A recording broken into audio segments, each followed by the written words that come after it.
camera, sound, marker, and action.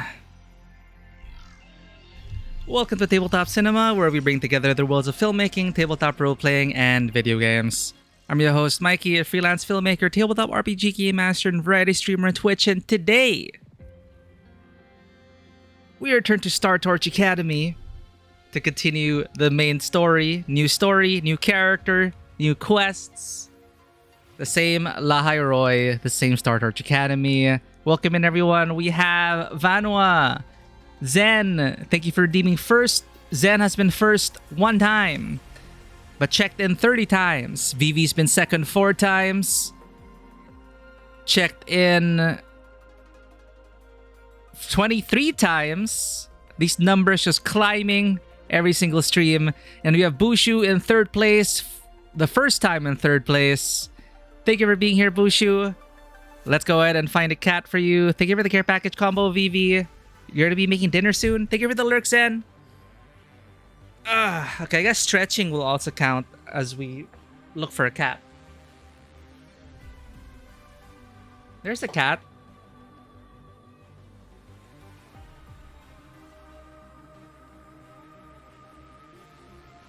Hi. Hi. Oh, lovely. She's... Yeah, just groom yourself in front of the public. Just do it.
You got 2 cats.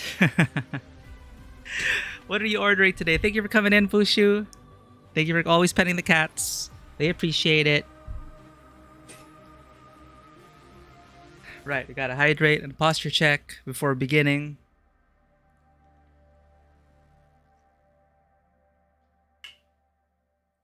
You're making some chicken nuggets. That's what you're making. Hell yeah.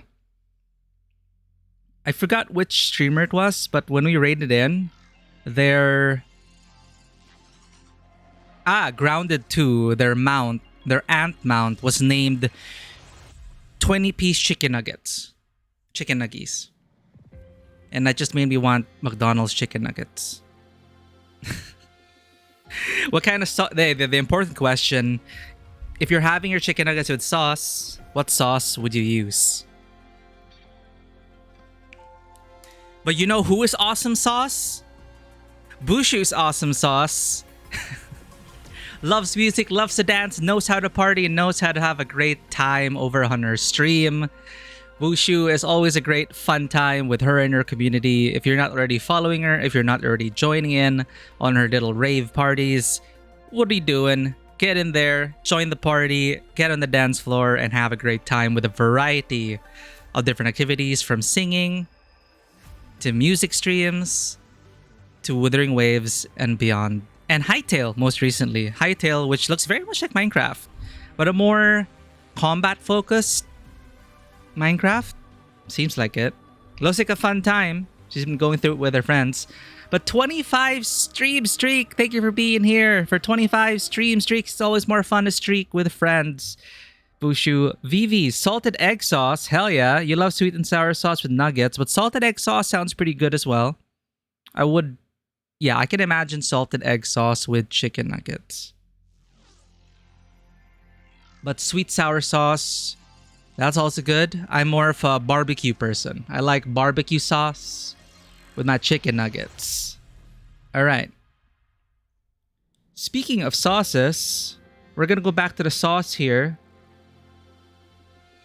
And you know what it is? We're starting early because we want to get a look at the new videos that they posted up on Wuthering Waves. Well, this one's more of a recap video. This one was from that one video that as a day one player hit me right in the feels. So we're gonna watch it again. We're gonna watch the new showcases. We're gonna watch the new trailers to get us hyped up for Mornye's story. Still don't know how to feel with the current format where they combine the companion quest and the main story. I guess it kind of makes sense. They don't really need to divide their efforts, I guess, from a gacha standpoint. And that's how it's been for like the Hoyo games. There were companion quests, but then they kind of rolled it into the main story quests. But that's so difficult to keep up. Like you're introducing a new character each story beat. You're just gonna have too many characters at some point. So I don't know. We'll see. But yeah, I'm excited to jump into Mornye because I totally love her color palette. I do want to pull for her, funds permitting. But we're going to go ahead and check out the new trailers, but starting with this recap. And then I also want to check this out. Dylan Gu at it again with gacha animations. One of my dreams is to work with Dylan Gu.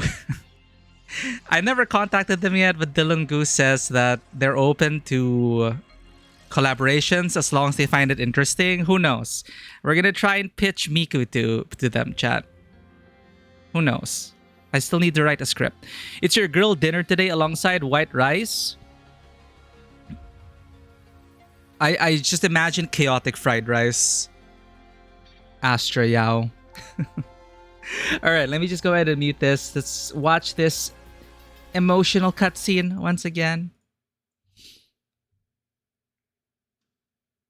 Make sure we don't blow out your ears. Put it at 50%. Now, this cutscene came out of nowhere. And my God, was it such a treat. I like the story, but then read some people who didn't and started doubting moment.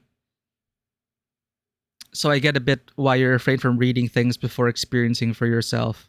Yeah. And I was talking about it on the long car ride with my brother on the way. I was also sharing to him that I felt kind of insecure, like in my friend group, because there was just so much hatred. Well, there's so much hate, like, and hate's a strong word, and hate's the word they used, and they hated like the current story for Ye Shun Kwang. And I also jumped into another stream of someone playing the Ye Shun Kwang story, and they also were very disappointed in her as a character and where the story was going. And then it just made me think, like, why am I like the only one who kind of appreciated the story for other reasons? Like, I can agree that yes, they were kind of pushing her as a love interest, but I wasn't affected by that personally. But you know, it's like if the majority doesn't like it, if it, like the algorithms tell you that the majority doesn't like the story and you like it, then you kind of wonder like why. And it kind of means a lot to me because I mean, it's just, you could say it's just a story, right? It's just a game. But it also reflects on who you are as a person, and it also made me question my own tastes, my own blind spots, and it made me have like an existential crisis. It's like, I like the story, but then why didn't everyone else? So do I just have bad taste? Am I a poser? Am I a creative poser? Like, what's wrong with me? So, you know, similarly to how like Star Wars sequels were. It's like everyone hates it, but why did I find something positive about the sequel trilogy? Yeah, I get you. So that's why I kind of stayed away from discourse. And we don't look into Reddit or Twitter or X or Blue Sky or any of that. We just play the story and judge for ourselves. I find it a better experience that way because I don't go in expecting things, whether good or bad. So yeah, that's why I've been living under a rock. What I can say though is that this one really struck a chord with a lot of people. This for day one players. We saw this cutscene already in the previous chapter with Linnae when we got scanned for our school ID and school cassette But this is basically the day one mixtape. And I just realized that they didn't just replay cutscenes. They made actual cinematics to recap the 1.0 moments. So they put effort into this. They didn't just like replay cutscenes, and heaven thank them that they didn't just say black text, white text on black background. Rover remembers her time with her friends. And then that's it. No, they actually animated this. So let's go ahead and jump into the cutscenes. Just enjoy it. First, as fans, and then if you have anything to say about it, I'll say something about it. Neon, welcome in. Checking in for 18 times. Your notification was late. Curses. And sad to say, Neon, first, second, and third place were taken. You'll get them next time. But thank you for checking in, Neon. We're just here early, starting early. So actually, you're not late. We actually started stream early. But while I have you here, Neon Rune is the absolute best way to spend your Friday evenings, Philippine time. Best way to spend your Fridays to wind down with cozy, comfy blanket fort energy. Neon plays a lot of Minecraft. Plays and just great wholesome vibes. Amazing artist as well, and singer, and all around great personality with her community. Just great, wholesome fun over at Neon Rune, and such a great VTuber model, and she does her own emotes. She's very talented and very creative. So go check her out. And welcome in, Neon. We're gonna just hit you with day one vibes of of Wuthering Waves. Let's make sure the audio is okay. In 3, 2, 1. But this cutscene, man.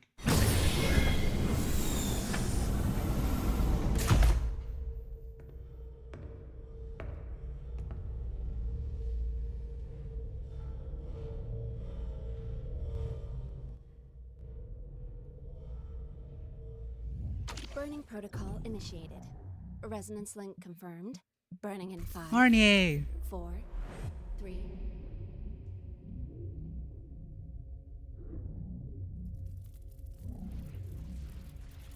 For the official material, they showcase both rovers, male and female. They're just starting with the male rover now.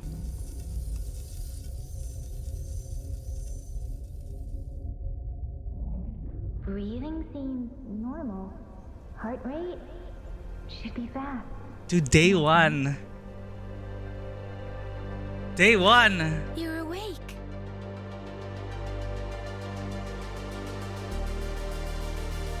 This is such a great cutscene.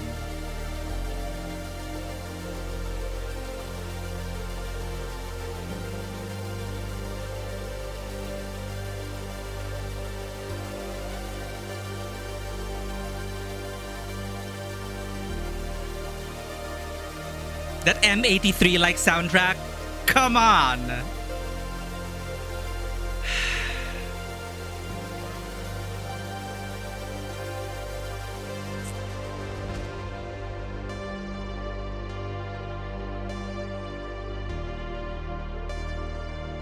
Oh, it's all male rover. Interesting. When did they transition to female?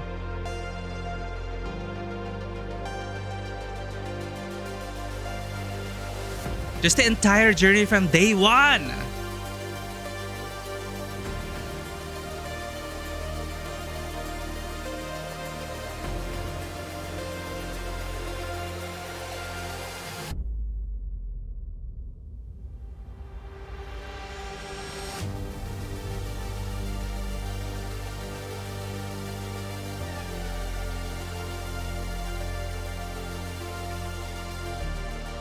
Dude, if M83 makes a soundtrack for Wuthering Waves, that would be the day.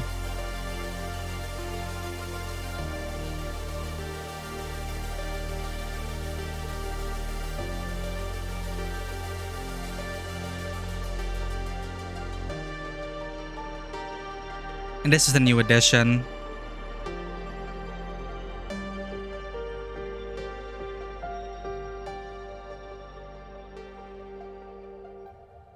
Because we were classmates, or we knew each other. That's okay. Oh, okay. So Okay, it makes sense because they burned in the male's memories. They just spliced both. So we get to watch it again. Because I wanted to watch it again anyway. So this is our rover. This is female rover. How am I? We are happy at this moment because of this trailer. Because of where Wuthering Waves is at. Take 2. Starring female rover. But yeah, I just like realized how the soundtrack just was very reminiscent of like M83 with the synths and everything. Protocol initiated. And Resonance there's just link something about confirmed. M83 and Burning in sci-fi. 5, They just go together so well.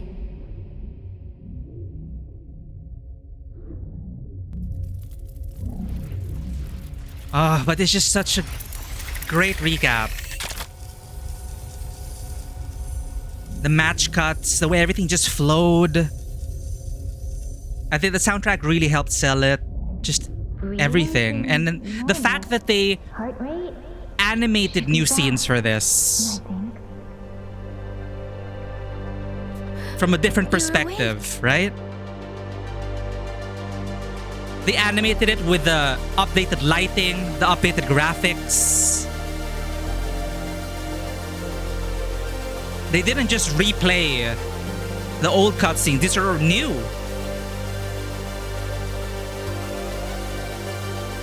So good.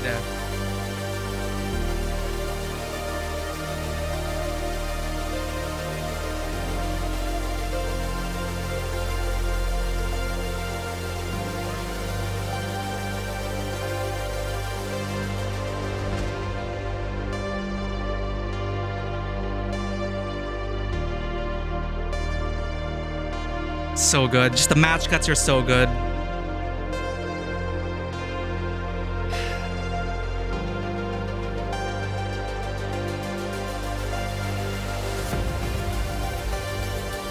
Oh, so match cuts. Did you see that? The sun and the moon and the cassette tape.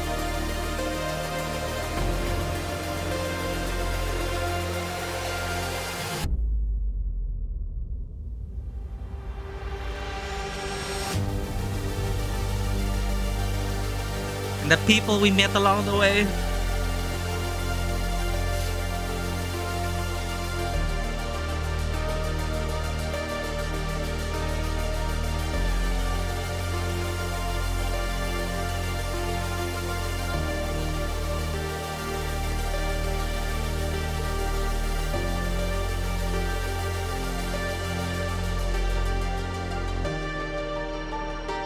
And the fact that they connect it back to the present day. Blushing Tani, welcome in. We were just watching the cutscenes. The marketing material, the trailers. It's just so good. Like for me, my favorite match cut of this, all the match cuts were great. My favorite one was the sun and moon one. I think it's around here. I don't know why. It's just the timing of it, the placement of it, and the fact that it's burning, right? And then it's so good.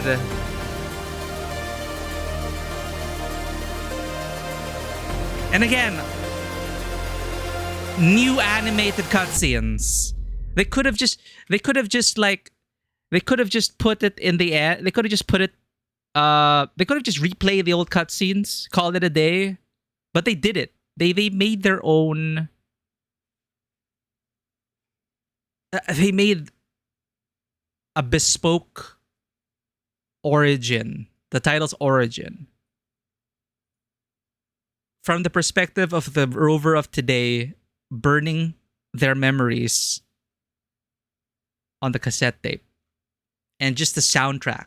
Freaking loved it. All right. So that was official. And then there are a bunch of new stuff that they added. But yeah, for me, that is a phenomenal cutscene.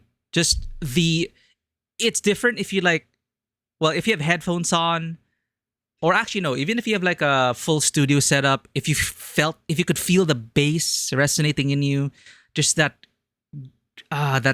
guttural. It just really resonated, like pun intended. It just resonated just so deeply, not just um oh, especially as a day one player. Like it just brought out all those memories for us. Like I don't know how it is for someone who's never played Wuthering Waves. Like if they were to watch that cutscene, I still think there is still a beautiful cutscene that there's a lot to take away from and learn from in terms of like how to do a montage and how to use match cuts to make it flow seamlessly and yet provide a unique perspective with moments where they make you remember that this is you it's like you re-experiencing the moments, Rover re-experiencing the moments. But just all around, just a beautiful, beautiful trailer making there. And the way the music was just slowly swelling and just coming together is so good. It's about the latest Limbus chapter. The thing is, the story I was talking about is touching some specific experiences that strike deep. Realizing that partially resolved it for me. I guess same can be for other cases. Like you're like valuing some higher things and others treat your personal experiences. For other priorities might be different and that's normal. And that's very reassuring to hear, Vano. And thank you for saying that. That's exactly like what I ended up concluding as well when I was kind of discussing it with my brother. And my brother was also, he didn't hate it, but then he had other problems about it. But you are absolutely correct.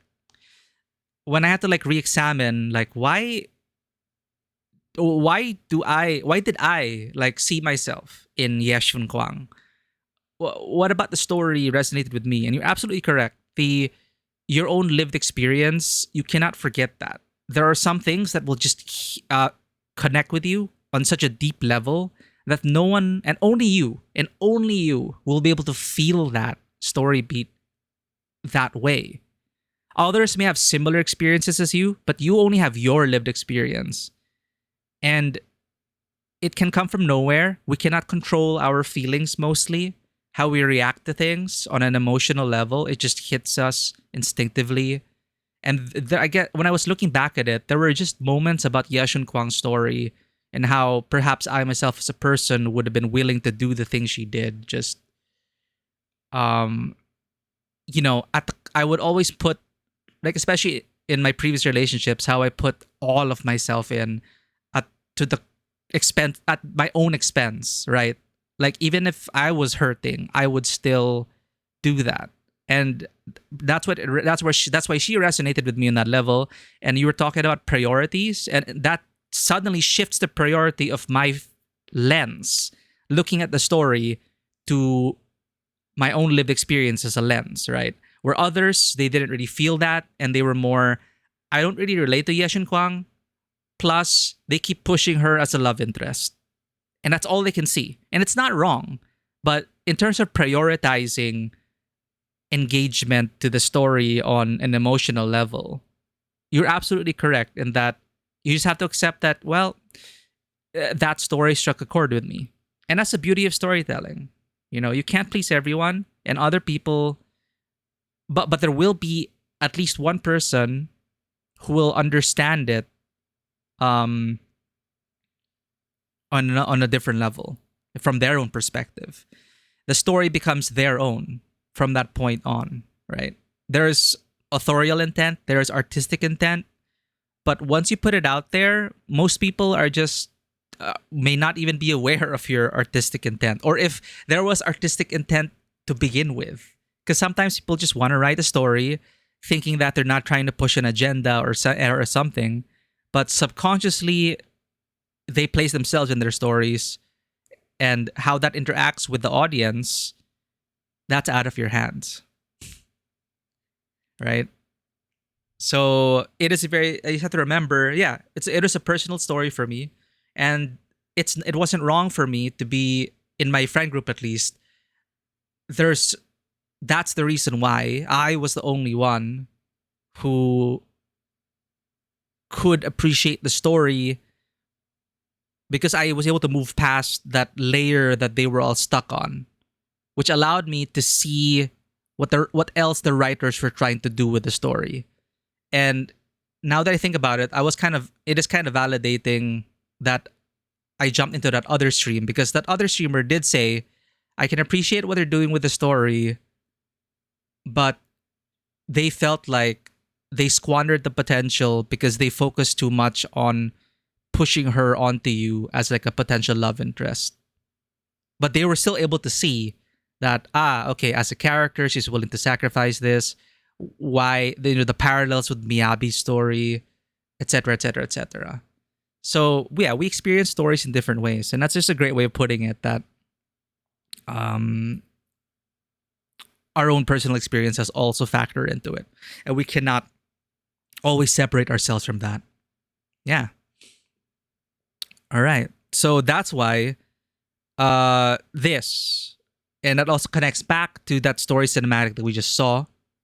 To me, it is beautiful on other levels, like compared to people who have not played Wuthering Waves. You could just see it surface level, and objectively, I could see that it is a beautiful montage. But like understanding it as a day one player, having been there through those moments and seeing it from a different perspective, as if we're experiencing these moments of the beginning of the game with the talent of Kuro Games today, how they've grown as a studio, where they are today. This was them looking back at the story and giving it the treatment of, and they just showing us in a way that how much they've grown as a studio and as a in a way as a filmmaking studio, because they've started to lean into their strengths. The open world stuff, they're not really part of the main story anymore. They really focus the main story as a linear cinematic experience, and they leaned onto their strengths. Like they lean into their strengths that way. Lahai Roy's open world was still fun to play. That we streamed it. We streamed Lahai Roy's open world content, the side stories, the exploration quests, but the main story is now they're clearly separating it because they want to maintain their pacing, they want to maintain the momentum, because it is challenging to create in open world single player stories. Pacing is almost always an issue because players are just going to get distracted by a ton of side quests. They're going to forget about that main quest. Skyrim, come on. Like, you could spend hundreds of hours getting distracted in side content, and then you just really don't care about the main story anymore. Even if they tell you, oh, the world is in danger, Dragonborn. All right, so let me go ahead and do 200 hours of side quests. Let me get back to you. There's no sense of urgency that they could really enforce. So they did a creative decision here where these main story beats, we're gonna focus on what our storytelling, and it's gonna be cinematic heavy. But then now I see that, all right, they injected some unique gameplay elements into their single player story, which is fun, like the motorbike boss. So they didn't forget that they also need to spice up the gameplay a bit. Not just MMO filler, go to point A, go to point B, click the glowing things, and then wait for the next thing to happen. Which was my qualm with some of the previous story cutscenes, the story quests. But then in Lahai Roy, it is such a great mix of not only cinematic presentation, but also unique gameplay elements to that story beat. And we also got that with Galbrena as well, with like that first person perspective. Even at minimum, there's like one unique gameplay sequence which kind of elevates it for me beyond just like, an open world free to play gacha game. It's something you would expect from a AAA RPG studio, is what I'm saying. Gacha companies, arguably AAA, quadruple A, whatever. But it's something you would expect from what you would categorize as AAA single player RPGs. So that was a great surprise, and this is just a beautiful montage, and just the match cuts. They were so creative with the match cuts. there are different kinds of match cuts, and that's why it just flows so well. But it's just so good, so good. And the music never stopping, that also helps tie in everything together, and it's really just burning it into the cassette tape. So yeah, we're gonna experience now Mornye's story. Perhaps we'll get insight into what this moment was.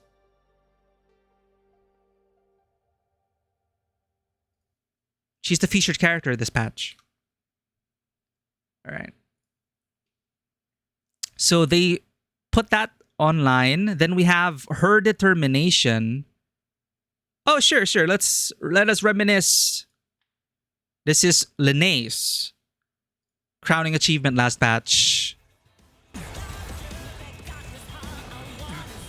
This is the unique gameplay sequence I was talking about.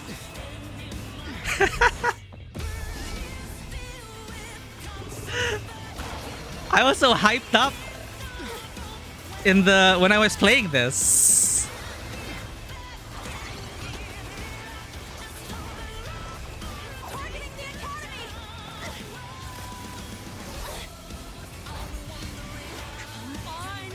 I am unsure if that was physics sound. You know how Fast and the Furious plays around with physics? How it just doesn't make sense, their stunts.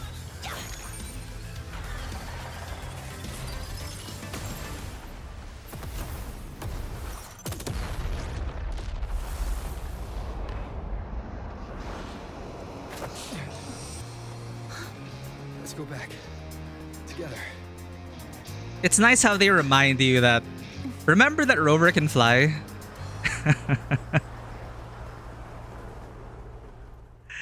That's insane. Okay, so yeah, to preserve the momentum, they just have male Rover first and then female Rover next. But yeah, just Kuro is just on fire. Chat. Just great anime action. But then also, they can deliver emotionally. This stunt, does it make sense? I don't care.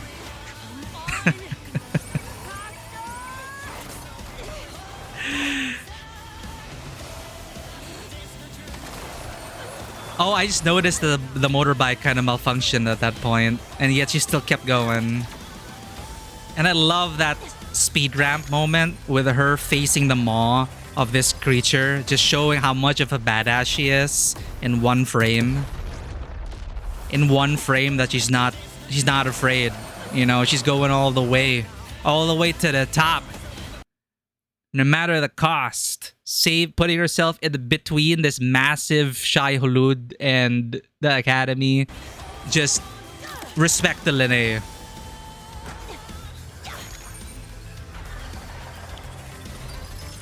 The gamble, right? 1 second late and she would have been fried. And just the satisfying oomph of that explosion. Let's go back. Together. Female Rover's apparently going to be in Arknight's Enfield, chat. 2 days we're going to be playing Arknight's Enfield. I will not be able to stream on Thursday, however. So no launch day. And Friday also, I don't think I'll be able to stream. But our next stream will be Arknight's Enfield. Or continuing Wuthering Waves. If we don't finish Mornye's story today. So yeah, those are cool 2 cutscenes. I really love those moments. The previous patch, it was really just a teaser to the region. Just a lot of the world building came from the side quests and exploration quests, which is why I wanted to stream it, because I could tell that there was just so many layers that they were exploring, and that I felt would have been a great help getting into the later story bits. Doing all those side quests and stuff, I feel are essential to really appreciating Lahairoi as a region with its different cultures and peoples and problems as well. It is just great world building all around, and I felt that, you know, they weren't overwhelming. They were just the right amount and they were so varied in terms of its storytelling, hitting the story on different levels, from its, from its politics to its student culture to the Royan people, all of that. It just all came together, and I really appreciated it. So we have the Resonator Combat Showcase. We're getting to Mornye now. And then there's this thing about Solaris Super Cup. I've been seeing the Resonators in athletic garb. I don't know what that's about. Solaris Super Cup, but we'll get to that. So let's watch that first. They put it in between the Combat Showcase and the Resonator Showcase for some reason. So what is this? It's a fan animation teaser. So going back to the fan works, going out into the fan works, what is this? Oh, great, there's feet. Lovely. That's how he's begin it. You know it's a fan animation teaser. Talent and sweat. Moments of competition and possibility are unfolding right now. Fun animation competition. So, oh, okay, that's so meta. So it's fan creation special program. Okay, you're right. They had this before.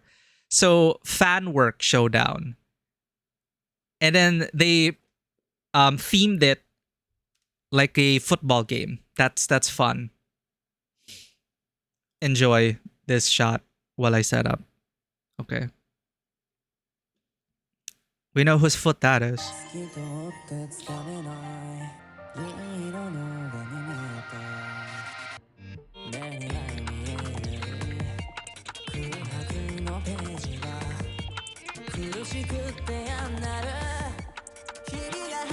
Why are people so talented, chat? Why are gacha fans so talented?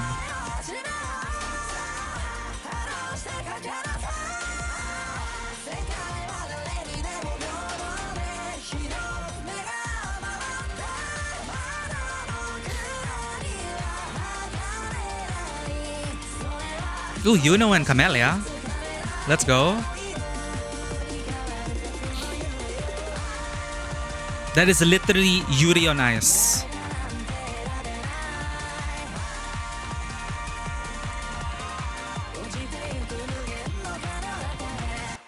Oh, it's done. It's already done.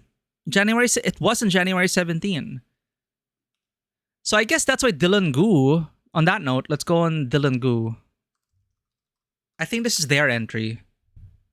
Ah, it's here. I already put it.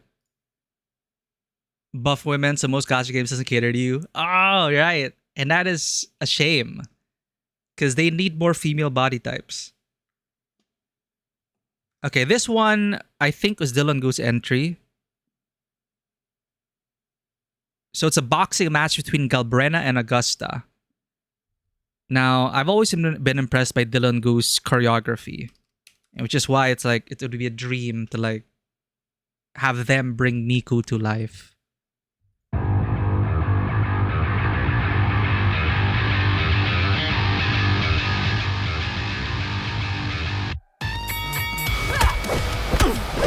Here, buff women.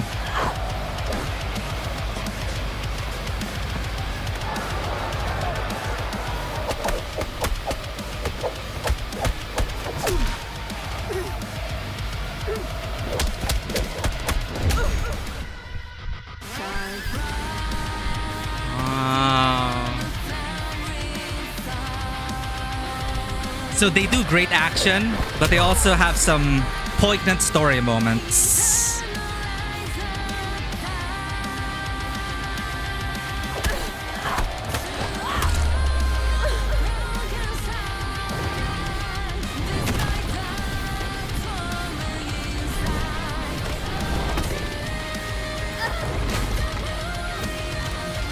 Oh man, I remember that story beat.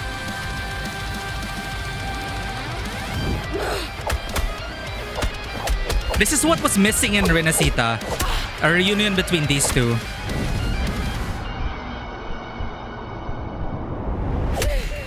Oh, she gave that up. What?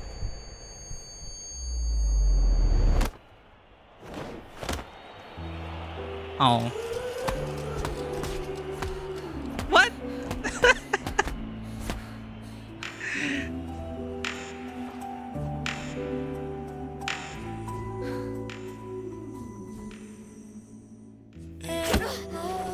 Oh man.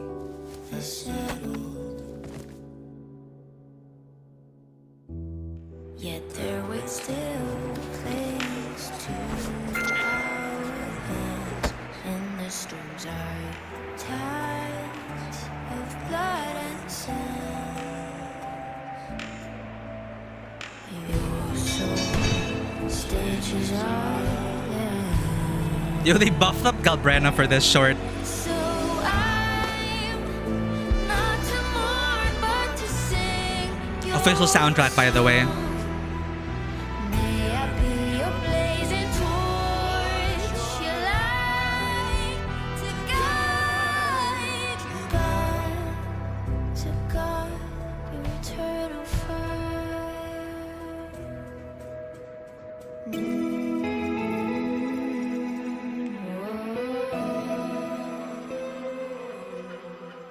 IRL sport event to where they take in the movement. You mean for like this short specifically? For the boxing? Like the kneeling and the hugging? But that is sweet. That is short and sweet. Yeah, Dylan Gu makes really great stuff.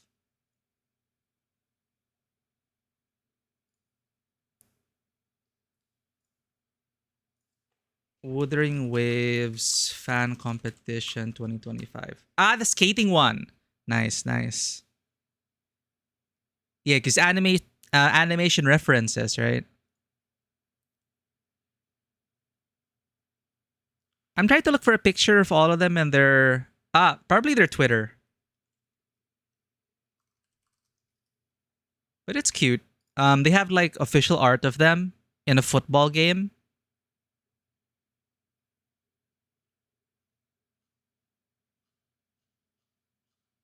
It'll be in media, right?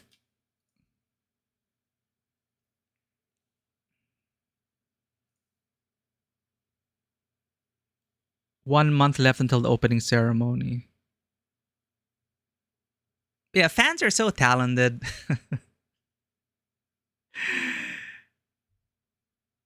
It's taking so long to load.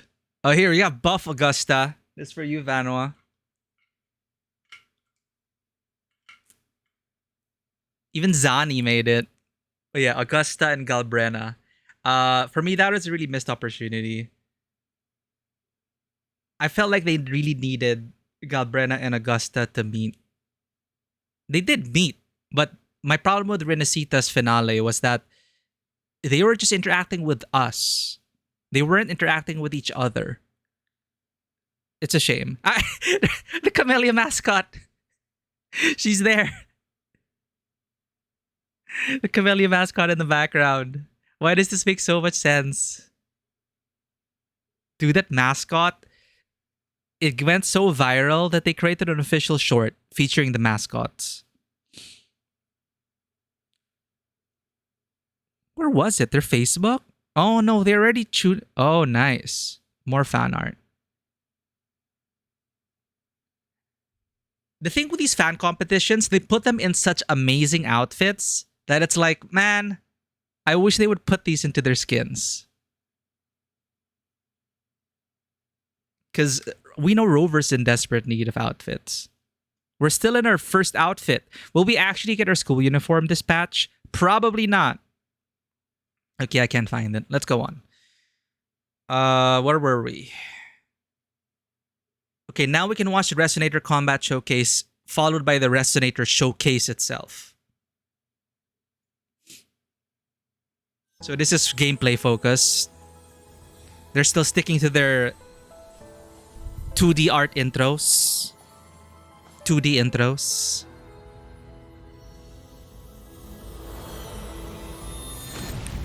Now, I can walk beside you.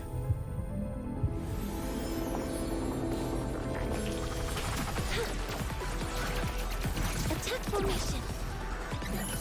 Ooh, she's got them laser drones like a sage. Copper modules ready. Guidance ready. Access confirmed. She's an F-14 sage. Processing complete.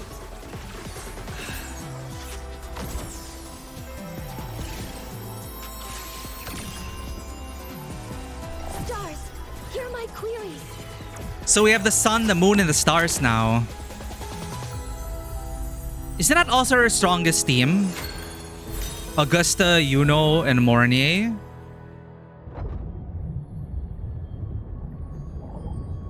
Then it's connecting to the Resonator Showcase. Yay! Let's begin with feet, as always. That was my prayer. But what was I Oh, praying to? interesting. All right. Then we go into the Resonator Showcase. This is the main event.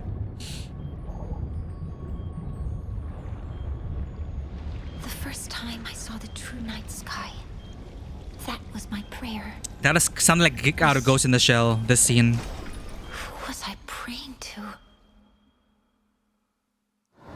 If the universe holds gods who care for mankind, if they can truly hear our pleas, then why do nights without light exist? Why are there those who cannot walk at all? A patch of ground to stand on would be enough. A morsel of food to quiet my hunger would be enough. Through countless nights of endless black, only one person said to me beneath the true stars,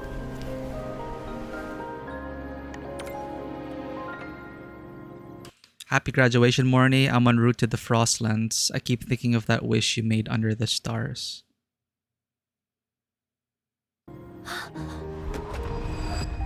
it's not enough. None of it is enough. So, I will create it myself. What? String up thousands of bulbs under the dome? We can't afford to waste precious underground energy on such a pointless project. It's because She the made the highways underground. stars. We earned our survival by giving up the stars. She created the Sky Dome. Humanity's existence and transcendence began when we first looked up at the stars. If people have forgotten how to look up, then I will reawaken that instinct. If all they see is darkness, then I will become their very first star. For when you see that first flicker of light, Thanks for the lurk, Vanwa. the universe has already begun to run toward you. If starlight must travel billions of light years to shine upon Solaris, then for a new sky full of stars, what can we not cross? Be it time, or it's the shimmer. A void storm is coming! If the tower's destroyed, well, it's too late. We're so close. Professor Mornye, we won't get a second chance. The signal tower! There's still time. This is how she was consumed. Professor Mornye! Please, evacuate with us. Just one last step. How can I give up on our stars now? A starry sky created for the highway alone will not be noticed by the universe. But our lives will give it name and meaning.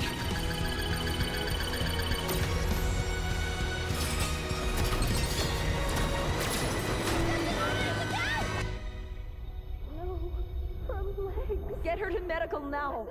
Professor Mornye. Stay with us. Professor Mornye. Professor Mornye. The trauma to your legs is catastrophic. There is a procedure that might replace them, but it's... It's still in testing, isn't it? I see. Then let me be the first subject. The world never gave me the ability to run, but I believe you can. Just like the stars never turned for those of us living underground. Yet one day, we will set the entire universe in motion. Professor Mornye, everything is in place. The highway sky needs you to light it.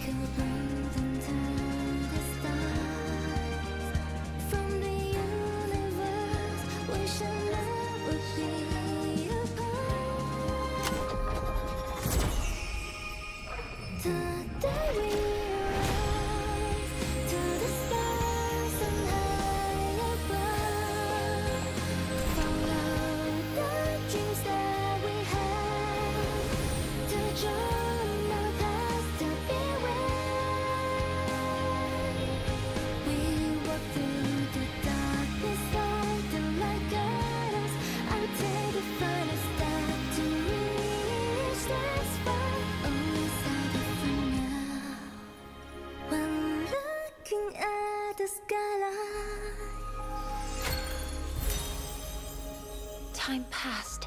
And I finally understood.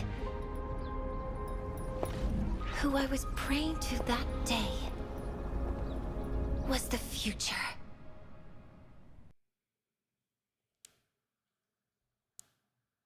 We're gonna have to pull now, right? Right, Bushu? We're gonna have to we're gonna have to pull for another character after that one. Get a second chance.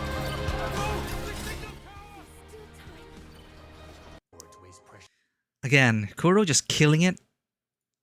Just technically, with its cinematography, with its there's just something they do with, you know, they're not afraid of shadows, as I was saying last time. With their play with chiaroscuro, strong contrast with the light and the shadows.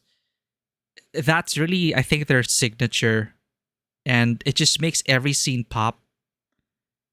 And yes, it's still an anime style, but the lighting that they complement everything with, it's just it's kind of very, I think it's very representative of what Kuro's cinematics team have been smoking. Or basically how to really explain their like filmmaking. It's, I just noticed how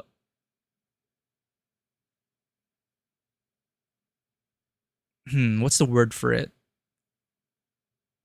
They're very detail oriented. They know how to highlight emotions and highlight moments. You know, in the same way that every frame that they have with the lighting, how they make it pop. If you were to translate that to the way they try to tell their stories emotionally in a trailer, in a 5-minute trailer, they're able to say so much because they can really bring that out of you. Like as a whole, just these are great showcases of not just the character and their strengths. You know, a lot of they show them at their weakest and how they push through and become who they are. But they also insert other threads of the world and the world building and their place in the universe, their place in the world, their place in the story. And it just makes it such a compelling trailer because it makes me want to pull for them. Because I feel like I get to understand them and how they've impacted the world and made the world a better place. And it makes me want to root for them. Now, like the game may not be able to show all of this. A lot of this will be kind of relegated to the trailers alone. But they're great pieces. They're great short films. They're such great short films.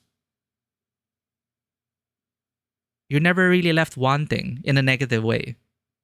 You'll be left wanting because you will want to pull for them. It's up to these trailers to really sell them, really, and the story. But if we're going to take that out of the equation and just consider this as a trailer for like a film or their character story, their arc, it's just so good. If people have forgotten how to look up, then I will reawaken that instinct. Reawaken that instinct. I will become their very first star. And then the way they tie it into her getting used to the prosthetics and how she's ending up, you know, how it's that they're able to weave all these different plot lines into the short film and have them all pay off in the next third, like the last third of the showcase, how everything just comes together. Everything that they've been building up from the beginning, from the first half. And it all just comes crashing together in such a beautiful way, in an explosive way. And it's just so satisfying just seeing this, just everything building up to this. And there's everything come together. The visuals, the music, the cinematography, the directions, everything coming together. And just people like looking up again, feeling hope, lighting up the night sky. It's just so beautiful.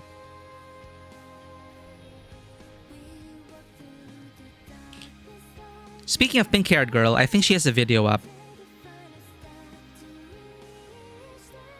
But I just really love her color palette from the very beginning. And there's just something about her that I found interesting. Like, we didn't even get to know her, but I was already saying I need to pull for Mornye. Time passed, and I think overall, her design just clicks with me. who I was praying to that day. And just looking up at the stars.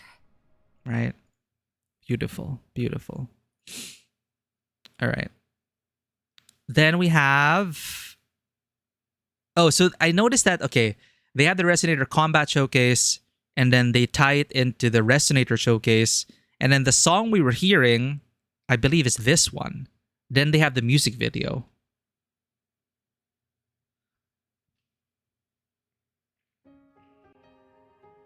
Oops. You like her gameplay, so you might pull for her in the rerun. Ooh, I haven't tried her yet. I've been saving it for stream. Yeah, that'll be the nail in the coffin. If she's fun to play, then I'm gonna have to pull her.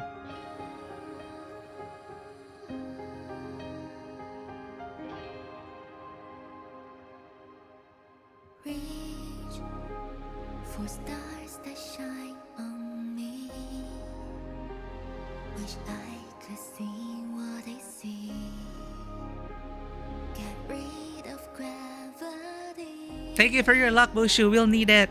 Dare to dream. Then I shall give it back to you when we pull for pink-haired girl. Scared to risk it all. Allow me to rise to the stars and high above. My mean losing what I want to find a path to the sky. I'm hearing the echoes trying to guide me. They're leading me ashore to find a more. It all feels different now when looking at the skyline. I don't know, I just really love her design. From tiny steps I take, the courage that you taught me to touch the galaxy, running fast to see. No more shadows shame my I keep forgetting she has the blue archive halo. I can bring them to the stars from the universe. We shall never be apart. Today we arise to the stars on high above. Follow the dreams that we have to join our paths to be where we walk through the darkness like the light guide us. I'll take the final step to reach this far. Oh, it's so different now when looking at the skyline.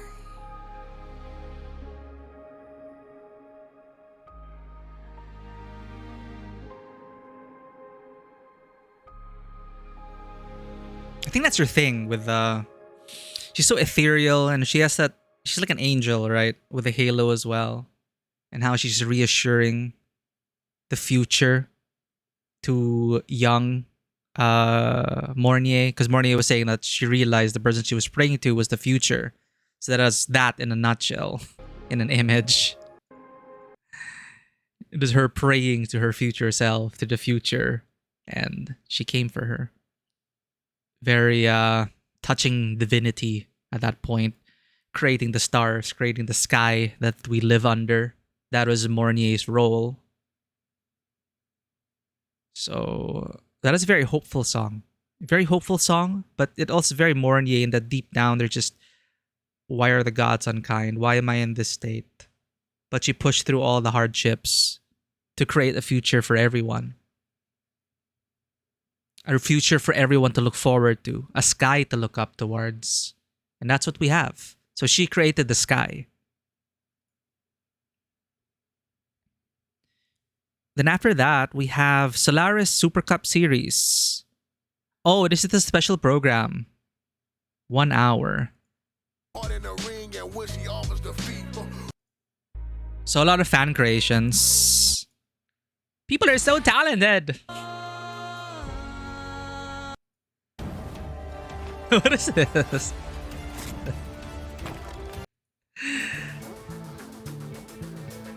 What application crashed? Hello? What crashed? An application crashed. Okay, Wuthering Waves crashed. Never mind, we're fine. Did someone created an ad? Someone created an ad for Lupa? For her sports drink? Energy drink of the Aegon of Champions. Hardcore! Feel the Septimon's pulse. That's so cute that they have that. All right. Well, that's an hour of fan creations. That's super awesome. We have Wuthering Waves Fleet Snow Fluff EP. Another song. We have an extended play. Because one wasn't enough, so they give us more. Here's your pink-haired girl, Bushu.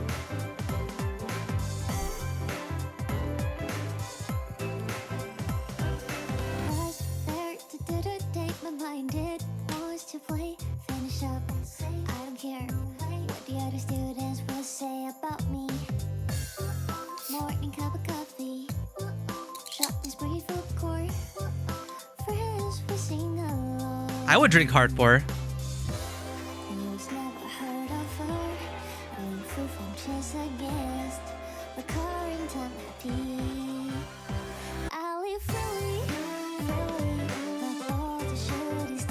Oh, to be a carefree anime girl in university. What a life that would be.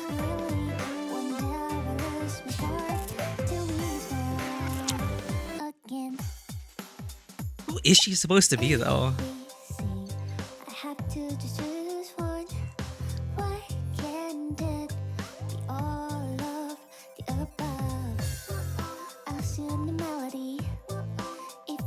So cute. I can't go over the fact that her eyes are a premium currency. Her eyes are literally the golden pull currency.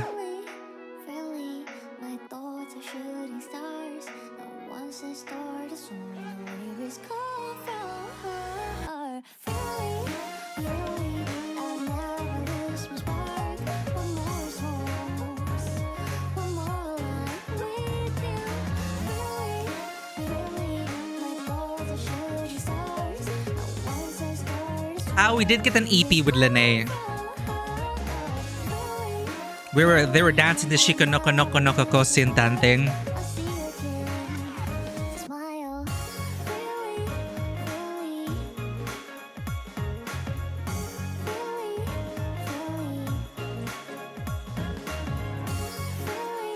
Their dorm rooms are so nice.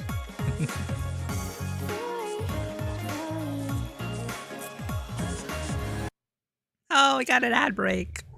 That was cute. Yeah, well, we got an EP as well with Lene. Deadline Disco, I think. That would be pretty much an EP.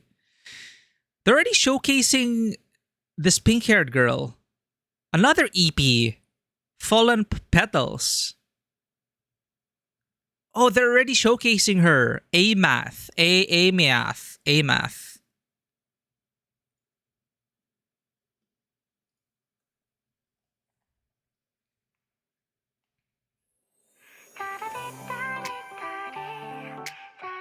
Now he has a pink cat. Pink-haired girl gets 2 EPs?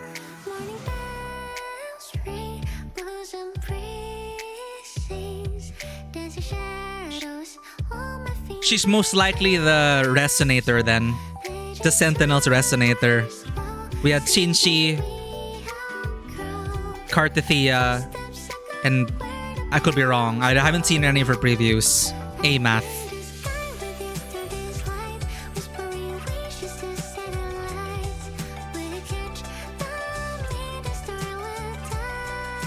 I mean, she gets 2 EVs.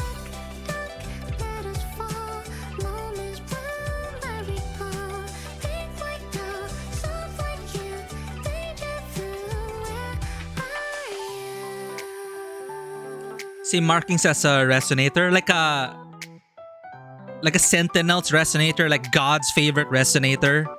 Do they have the same? Like Chinchi and Kartithia? Do Chinchi and Kartithia have the same resonator marks? Because everyone has resonator marks, but I think they're unique. They're unique wavelength per character. She looks like she's from Xenosaga or something.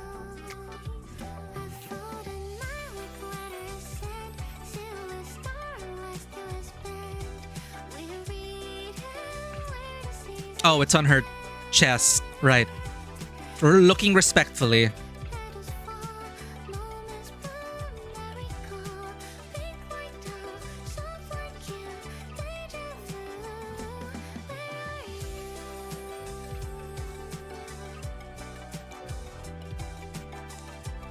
She's getting way too many supplementary material to be a regular character.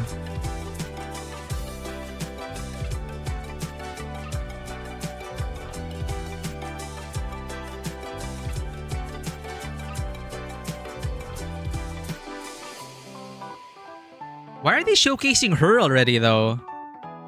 We just got Mornye last couple days ago.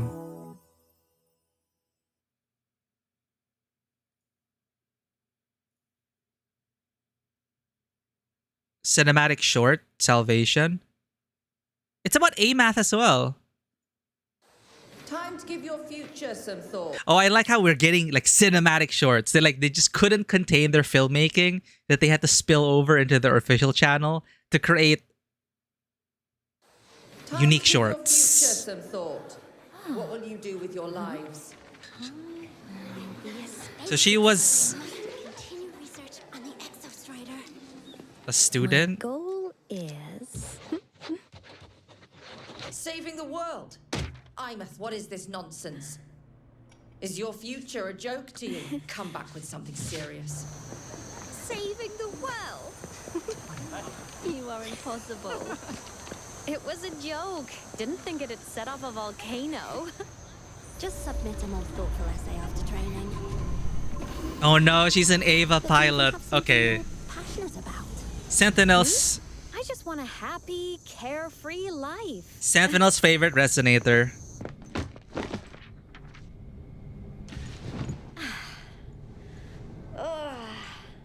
Now, time for training.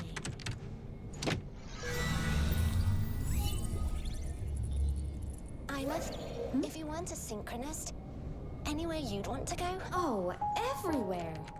There are so many places I want to visit. She's never gonna see those places. And you? Huh? Comms are down. Is this a new training drill?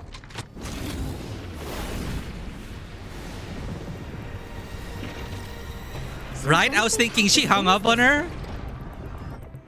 Is the objective to save these people? Piece of cake. Does she even think it's... It looks real. Why am I passing straight through? Oh, is this when she's chosen? Board members surging. Need to get everyone out.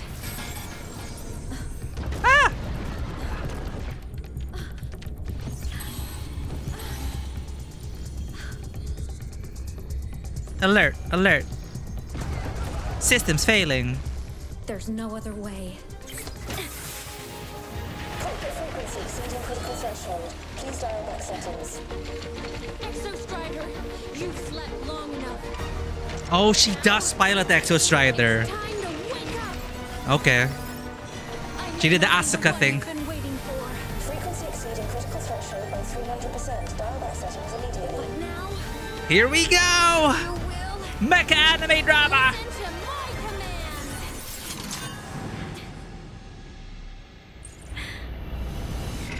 She's synchronized with Exostrider. What? What was that? Why were Oh, we but she never comes back to reality. There's no time left. Damn it! Move! Move already!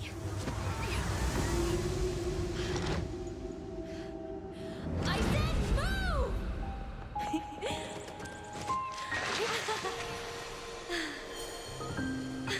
Yay! Oh no. My only wish for you is that you live a happy life. I refuse to let the void take my future.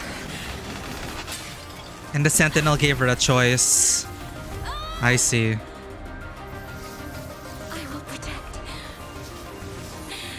everything we have. Wow.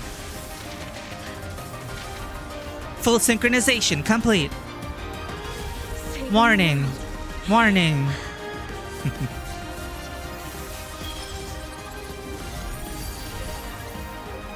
Wow. I meant every word.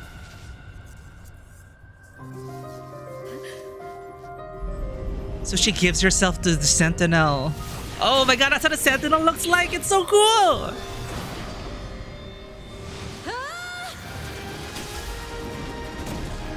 We are squarely in mecha anime territory now.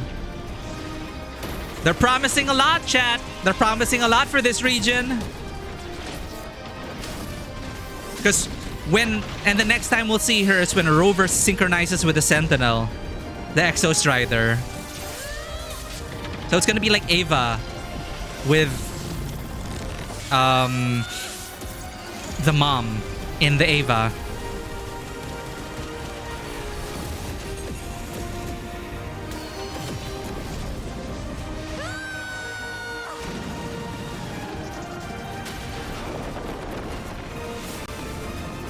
She was at the wrong place in the right time.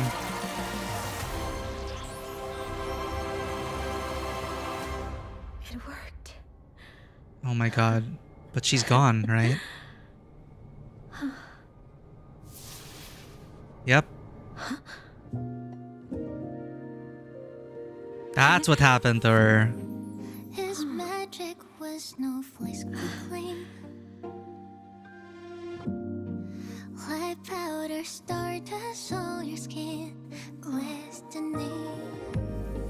Their moments may be plain and paper thin, but through your voyage they will sing, soaring like the paper plane we dream.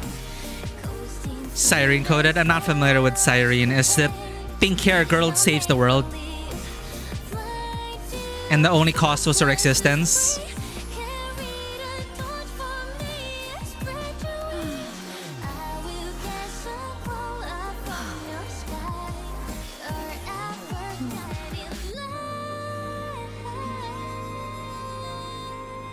I appreciate that the Sentinel gave her a choice, right? New classmate.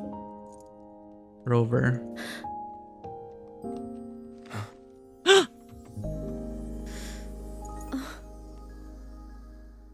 And we can see her because we are connected to the Sentinel. I see.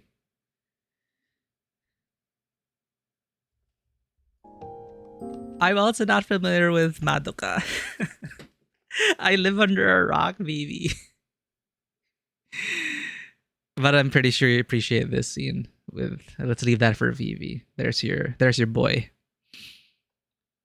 Oh wow. Okay, well, we called it that she was Sentinel's resonator, but like that? Yeah, each Sentinel's resonator were willing to really give all of themselves to save the world. And I appreciate that the Sentinel gave her a choice. Like, you wish for a happy, carefree life. Like, you can go back. It doesn't have to be you.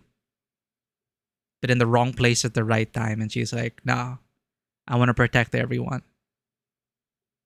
Respect. Because she had the option to return to this. And now she'll never get this. And knowing that Wuwa is Well, have they killed off characters yet? I don't know. It's always surprising when the gacha game kills off characters, like kills off playable characters. But with Frolova, she came back. But somehow, Frolova returned. Your next wife, all right, giving you all the luck. But just for piloting the Ava alone, just for piloting the giant mecha in the sky, I would love to pull for her. She really does look like a Macross. For me, I was reminded of Macross, pop star helping the pilot of the Valkyries. Pop stars in music have power. Essentially, your Macross, Robotech. I feel like Wuwa has improved the storytelling a bit. They have. They really have. That is an understatement and a half. They have vastly improved. And they are leaning on their strengths as a cinematic storytelling machine. And you could already see them getting their shit together in 1.0 with Shinshi. Shinshi Changli patch, I believe, was really the turning point. And from then on, Kuro was just very Hideo Kojima. They feel like frustrated filmmakers making a game.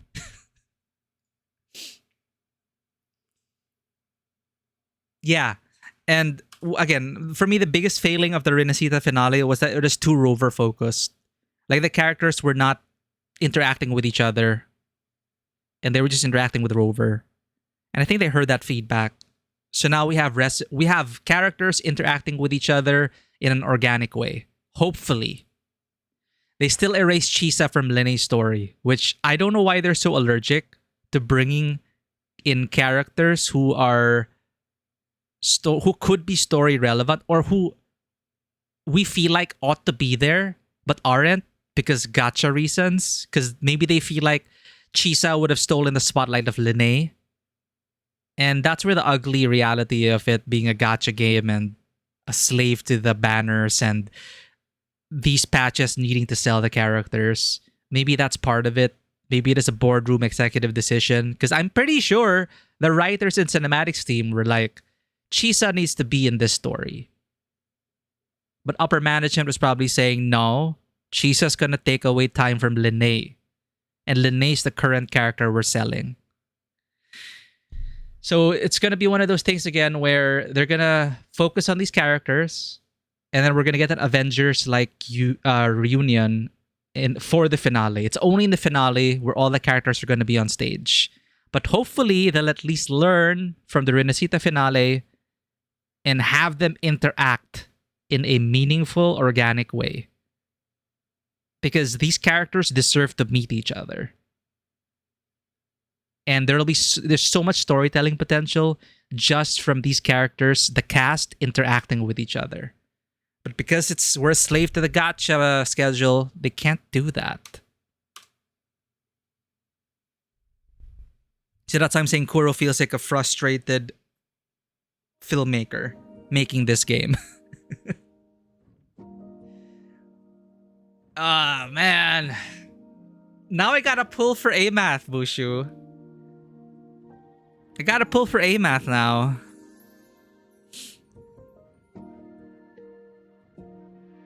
Welcome back, Banwa. This is the last cinematic. It's featuring A-Math. So after this, I want to rewatch Mornye's trailer. And then we're gonna go back into the game.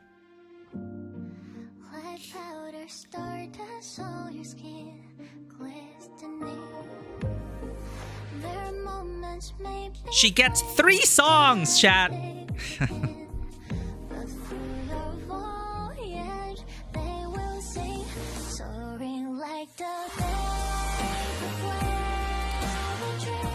I actually, now that I think about it though, I wish they, like, I loved her. I love that cinematic short, but I feel like I shouldn't have watched it. I feel like we don't know anything about her, but then now we know that she is the Sentinel's resonator. It's like a huge spoiler. And now we know that she's inside the mech. Like Asuka, like a race. Well, like the mom of Shinji. So it's like, I know this now, but I don't know her. Spoilers! Like, it's a great moment, but then I know nothing about her. So for her to be chosen, to be accidentally chosen as the Sentinel's Resonator, I don't know.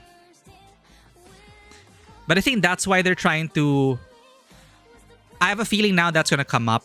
Because they're going to talk about how the last student who synchronized with the Exostrider got digitized or vanished. I think now the school is trying to focus on how do we let them synchronize with the mecha without killing themselves. I have a feeling they're going to be using Amath's situation, or what happened to Amath. That's probably going to be the central point of study for Rebel College. How do we synchronize with a giant mecha without killing ourselves? In Ava terms, you have a ghost mom in the Ava to help take away some of the synchronization pain. So now it'll work out. Now I predict it'll work out with Rover, because Amath is already within the Sentinel's core. So when we synchronize with the mecha, our existence will be fine, because Amath will take that brunt for us, like in Witch from Mercury. Sorry, not A. It's also an Ava. It's a trope. Ghost in the machine helps. Ghost in the mecha helps take away the pain from the pilot. So it's a trope. You had that in Ava. You had that in Witch from Mercury. But I was saying Ava, but it's also an Ava. But the scenes I was thinking of were in Witch from Mercury. Because in Witch from Mercury, there is that danger where if you synchronize too closely with the Gundam, you're gonna hurt yourself. So why it really worked out for the protagonist was Ghost in the Machine reasons. It's like, why is she able to 100% sync with this when other pilots would die? And they explain later on why. I wanted her since the beginning. Now I'm just curious about the elf girly. The red-haired elf girly, right? We need more elves in this game.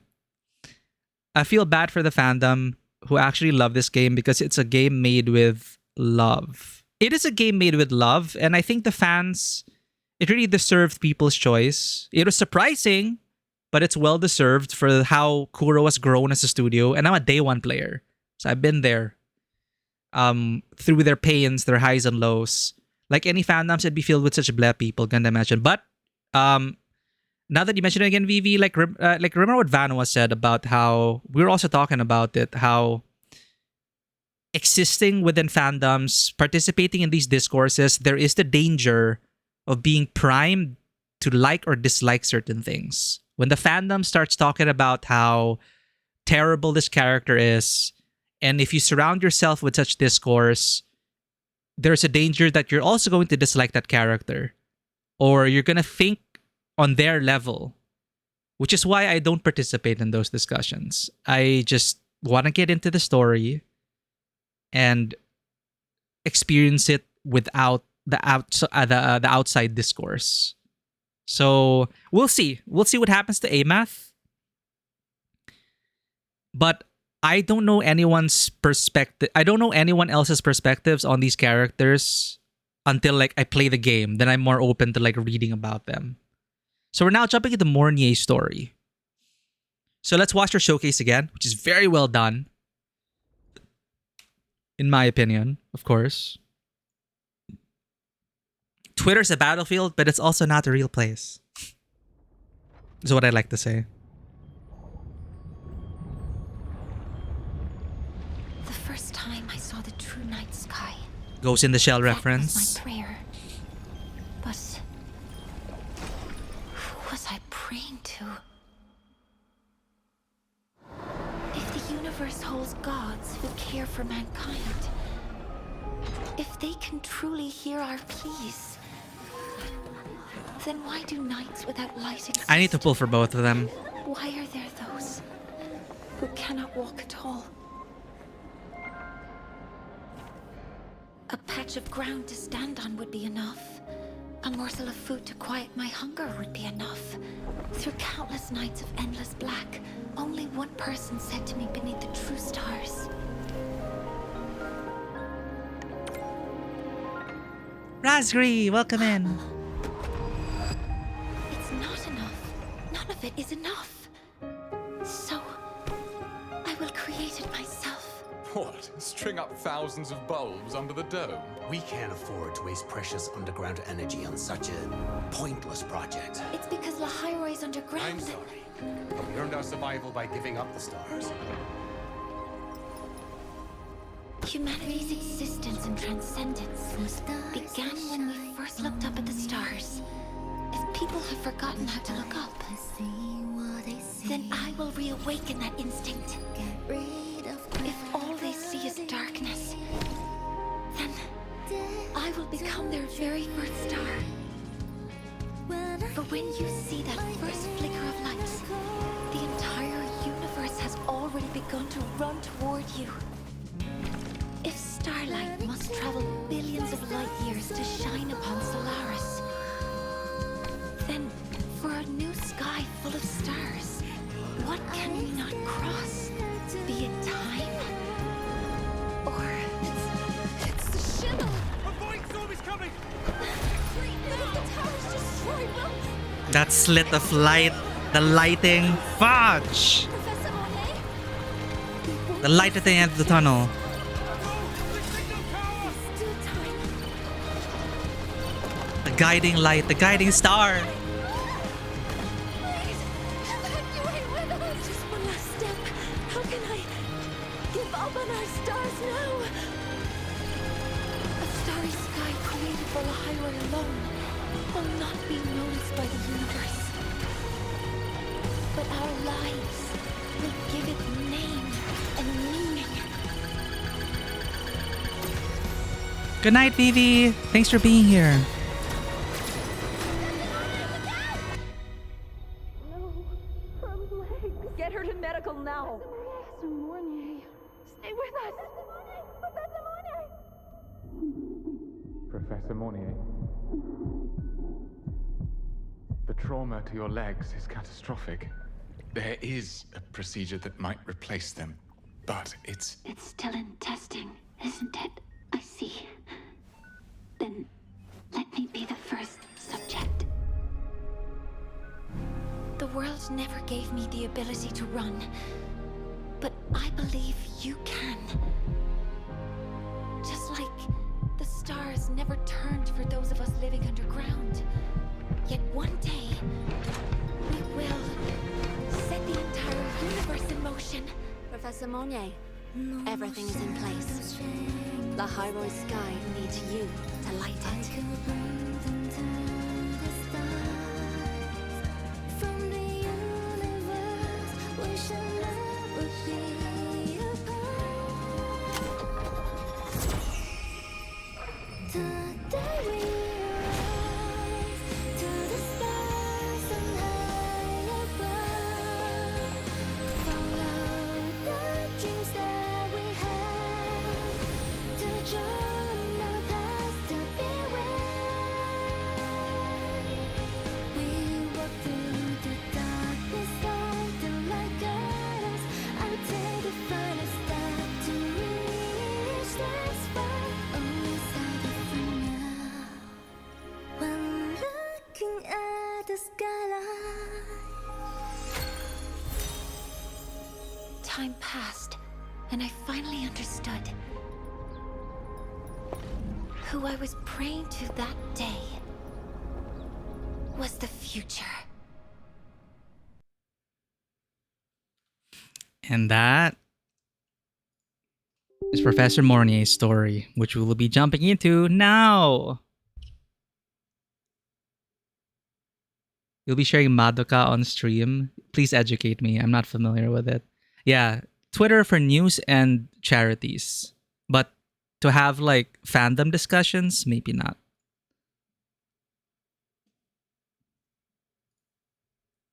All right. Let's just set everything up. Starting Wuthering Waves. But yeah, the cinematics team of Kuro still on fire. Still freaking amazing. Knocking it out of the park each and every showcase. And now we get Amath. But again, I wish I didn't watch it because now whatever. Amath's cool. I want to know more about her so that her sacrifice means hits even harder. But I would have loved to learn about that within the main story itself. But can't deny, those are great cutscenes. Those are great short films, chat.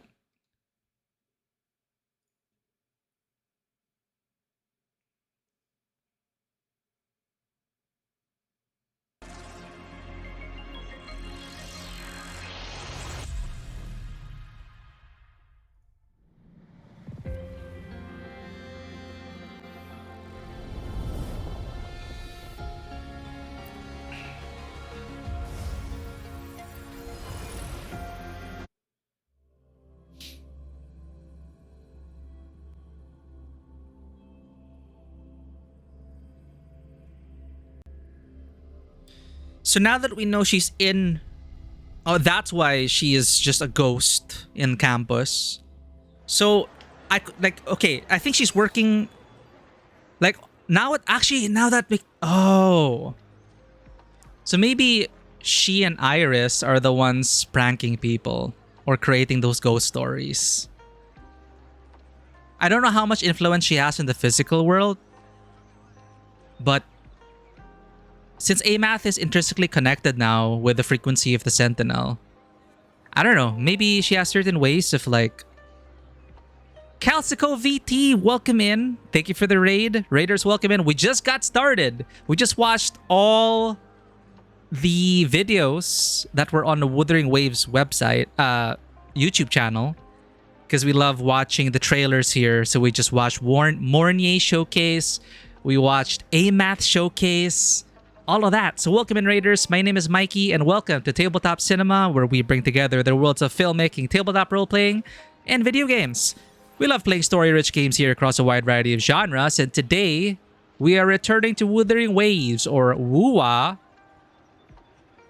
for the new story content. Specifically, Ode to the Second Sunrise, we're going to be diving into Professor Mornye's story. So thank you for coming in on the raid. And Calcico VT, thank you for choosing us. Are you also a fellow rover? I know how to spell. Sometimes. Also a fellow rover from Wuthering Waves. Are you done with the story? If not, spoiler alert. We already finished Linnea's story, so now we're going to be doing Mornye's story. You've been a rover for like 2 days! Alright, super spoiler territory then. But, welcome to Wuthering Waves. And I feel obligated to tell every new rover, okay, 1, I hope you're having fun. And 2, it gets better, I promise. We were just raving about how much Kuro has grown as a studio and how their cinematic storytelling has just gotten to peak levels and they keep getting better. That the early game is definitely not representative of where the game is now. I always worry that new rovers bounce off because I'm not saying the storytelling in the base game is bad. It's just rough around the edges, I will say. But if you enjoy the gameplay and if you stick with it until like the Chinchi Changli story parts, it gets better. Their storytelling just gets better. And there's a reason why this game won People's Choice. But welcome in Costco VT. Welcome in Raiders. And speaking of spoilers, Bushu, also a fellow rover. Please do avoid spoilers. And good luck pulling for Amath. And I will be sure to take your luck as we pull now for Mornye, our first 10 pull of the day.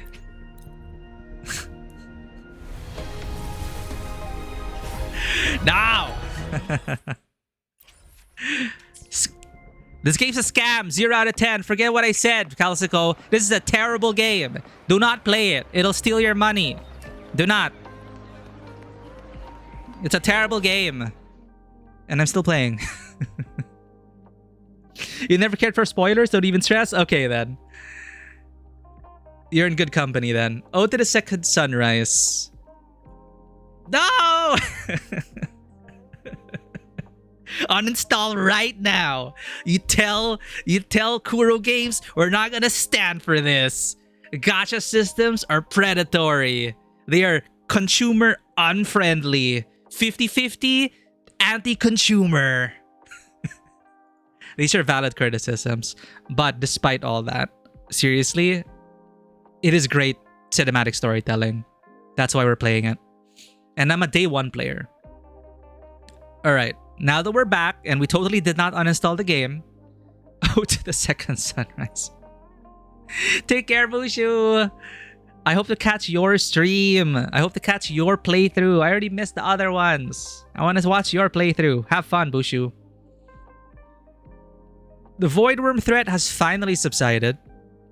To ensure the new solar ceremony can proceed as planned, Mornye from the Research Institute schedules a meeting with you and Linnae at the dormitory. What's the new solar ceremony again? They'll remind us. Hoping to learn more about the Hyvatia detector's sudden loss of control. Yet hidden dangers still linger, and securing the ceremony's success may prove far more complicated than it seems because we got some Gendo-ass people in the faculty plotting things behind the scenes. 18 plus, including FIFA games. What's with the FIFA games now? Are there like predatory practices in our FIFA games? I don't play FIFA. I used to play FIFA when I was a kid. Read Mornye's message. What's this?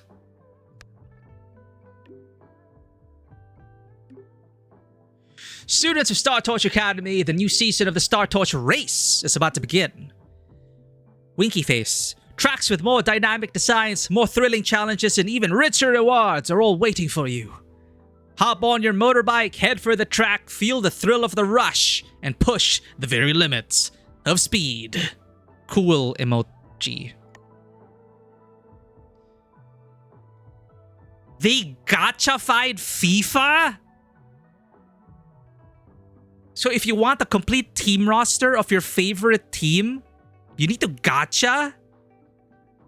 God damn. Rip FIFA players. How did Mornye sound like again? Just imagine. Hello, I'm Mornye from the Space Trek Collective. Sorry to bother you, but I need a clear report on what happened during the Hyvatia detector's failure, so I can lead a repair plan. Since you and Linnae were the only witnesses on site, I'd like to meet with both of you tomorrow. If you're willing, please respond with I accept. Sure, where? She totally ignores it. Thank you. We'll meet at the Academy dormitory at 9 o'clock tomorrow morning. I'll be there on time. Besides that, I want to ask about something unrelated to work. During the Voidworm's attack on Star Torch Academy, were you injured? If you experience any frequency issues again, we can help. I'll handle your case myself. I'm not hurt. I'm fine. The frequency loss has stopped for now, but I appreciate you checking in. There is one thing. It's a bit strange though. Would it be possible to bring some delicious Space Trek snacks to the meeting? Okay. Sorry, it's Abby's idea. If it's inappropriate for a work meeting, don't worry about it.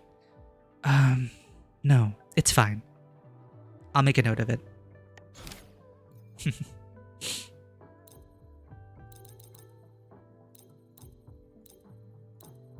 Eh? Head to the Academy dormitory at 9 the next day.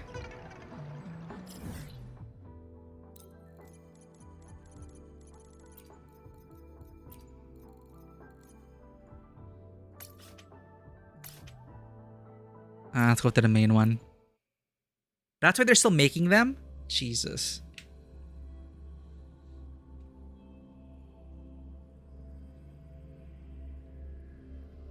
But yeah, I am looking forward to what Enfield does in 2 days. If anyone getting out to Arknight's Enfield, good luck to all of you on your initial polls. Our next stream will be Arknight's Enfield. But from what I hear, their gacha's pretty much the same. I don't think they're doing anything different. Head to the Academy dormitory. Academy dormitory. It doesn't note which. I know they're there. Star Torch Academy Square. Teaching Zone. Freight Zone.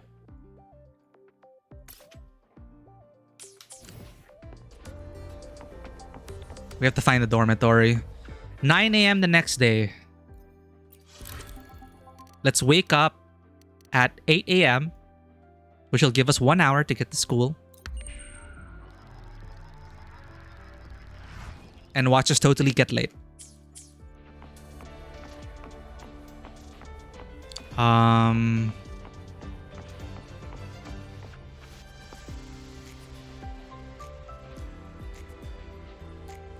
Where are the dormitories, chat? Hold up. I need to cruise around. Limbus is 18 plus. Okay, that's a bit more responsible. But even then, it's like the adults are the irresponsible ones because we have spending power. So the gacha systems prey upon us. I'm gonna meet up with Mornye. Oh, thanks, Abby. Oh, I can't stop thinking about those space tricks now. What is it gonna be, huh?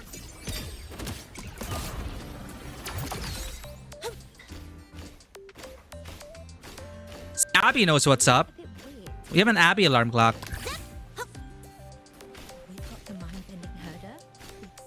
Gotta go fast. We're gonna be late. We're gonna be late. Why the long face? This is a typical day for Lene. Last time she crossed the back gate. We made it! Enfield will be a unique experience to me because I'm not familiar with games like Factorio or Satisfactory or something. Because apparently Enfield is very focused on the factory building production line aspect. So I don't know how I'm going to do with that. So it's really going to be a first impressions. Ah, kitty!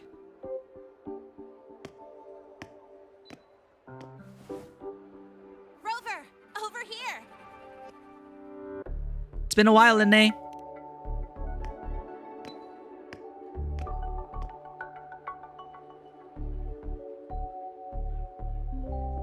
You bet.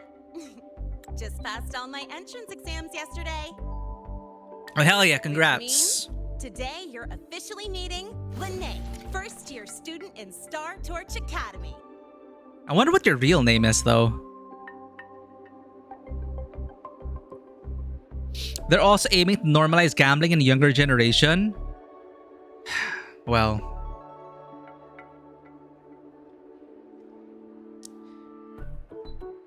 like we can be very much critical of the gacha systems, but as a free-to-play game, if you can control yourself, I mean, we're playing. It's great quality. It's just, I don't know. It's a mixed feeling over. Actually, no. It's just, I keep saying, when has gacha ever been good for us? It helps fund these free-to-play games. All right. It helps fund the free-to-play games. It helps keep it free-to-play. And it definitely is more accessible than subscription-based MMOs. Because that one is a hell of a commitment. Like, if you want to play FF14, you need to subscribe. So that's already a thing of the past. And gacha came in to try and do something different. So it's like you could say, you don't have to pay a single cent. But we do anyway. But their promise is, you never have to pay anything to experience these games. And it's accessible, it's for people on mobile. A lot of people get to play it and try it. So it's not all bad. And I'm glad that more people will get to experience these games, like Where Winds Meet, Wuthering Waves, more gacha games, because they wouldn't have played it if it wasn't free to play. So I'm glad more people get to experience these stories. And they're very good stories, let's admit. So when's your next joyride going to be? I really want to hit the road with you again, but I'm kinda on a mental health watch list. If I break even one tiny rule on day one, Miss Lucilla will be dragging me in for a friendly chat. Oh. Don't worry, we can raise hell tomorrow. Gotta hold out until I figure out a route that slips past the cameras. Uh-huh. We can't be talking about it here in the middle of the dorm. Come on. Oh, but hey, you got Mornye's email about the Hyvatia detector, right? It's almost go time. How about we hang by the entrance and then we... huh? What is the Hyvatia? A monitoring instrument installed on the surface of Sundermere by the Space Trek Collective to oversee and maintain the reactor drive. At its core is a replica of the Exostrider's calibration module, enabling a dedicated data link with the drive to transmit real-time correction parameters.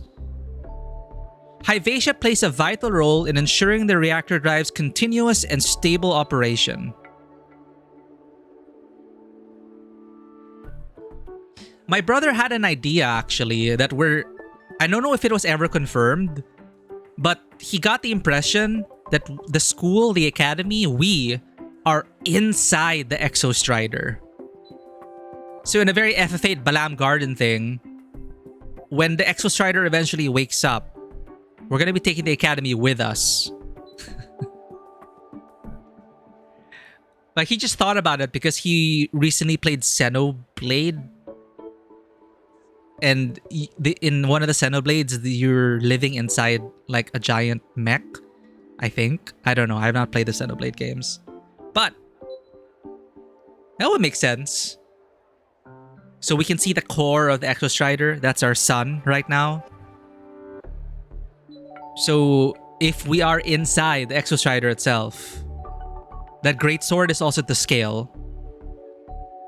So if we were to put that into context, if we are living inside the Exostrider, it stabbed itself with its greatsword then in order to prevent the Thernodian from getting up.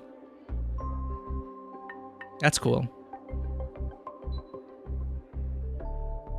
But I don't know. I don't know if they've already established where the Exostrider is. They keep talking about the Exostrider, but not like where it is.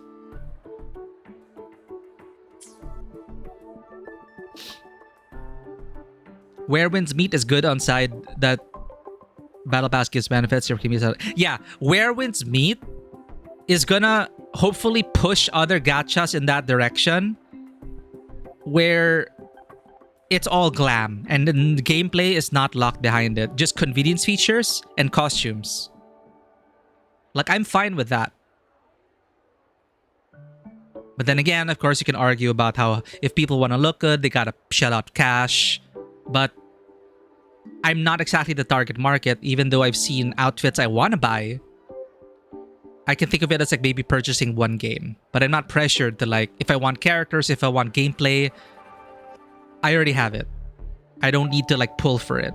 So that's good. Material fatigue, thermal cycles. Just rolling in, conditions, floating in. stress states. So adorable. That shot made it look fun and dorky. Devices are strictly prohibited in dormitory zones. Professor, you're breaking the rules. Equation is elastoplastic transition, cyclic strength coefficients.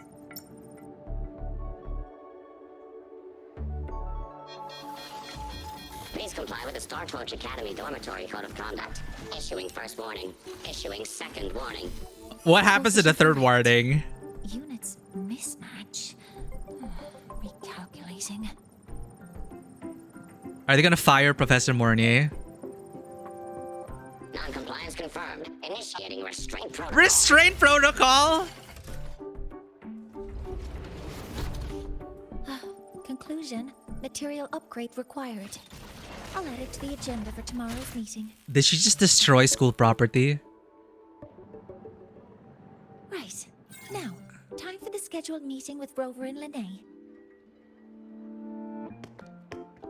Uh... Oh, I'm sorry. Did I keep you waiting? She was so absorbed in work. Yeah, rip that bot. It was just trying to do its job. Oh, she's fixing it. Okay, there. Not at all. Actually, you noticed us right as the clock struck the hour. Perfect timing, Professor.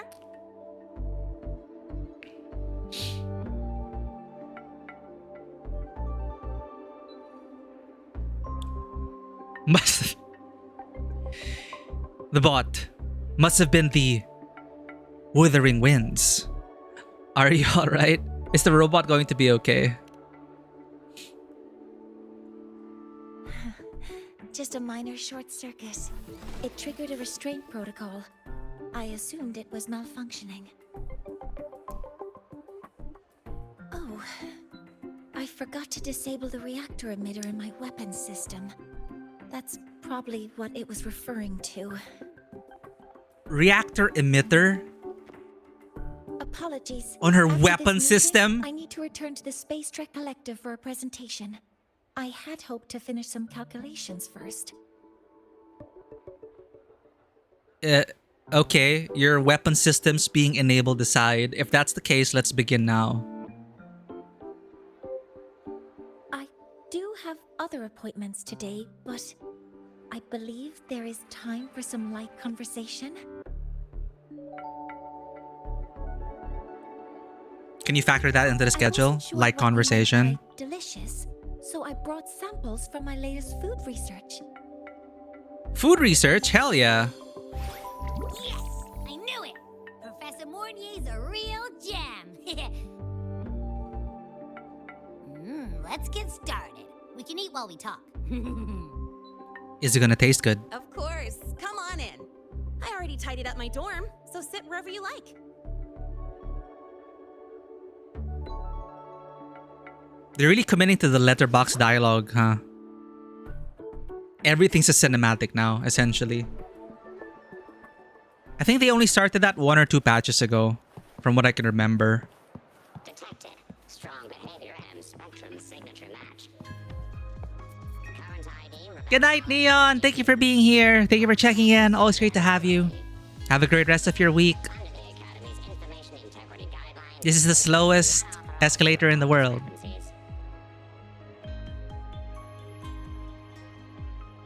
No wonder why students are late.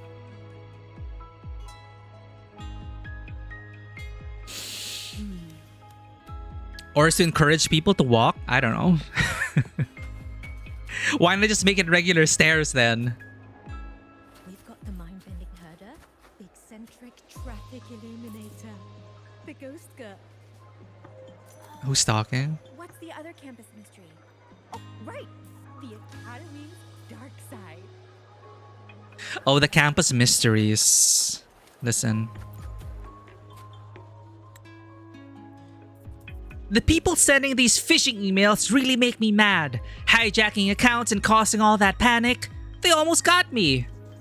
Well, they had to go big to get your attention. Anyway, like I said, we should trust our president.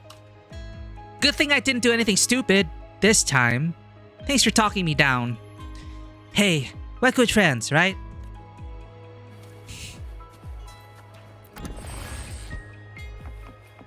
Oh, it's the canned pizza place. I remember now. I think Neon called it canned pizza. Oh, look at that. Ugh, the smells are all mixing together. It's kind of fishy, and the texture is wet and gooey. No, she's girl failure. In kitchen.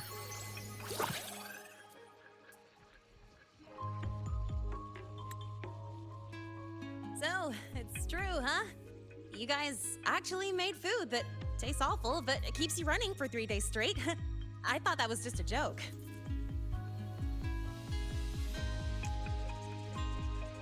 It's a scientific breakthrough using energy compression tech. Energy compression It's one of the tech. collective's most iconic achievements. Oh no, she sounds so sad. But you can make it taste good. Why does this have to taste bad? Why does it have to taste bad? Right?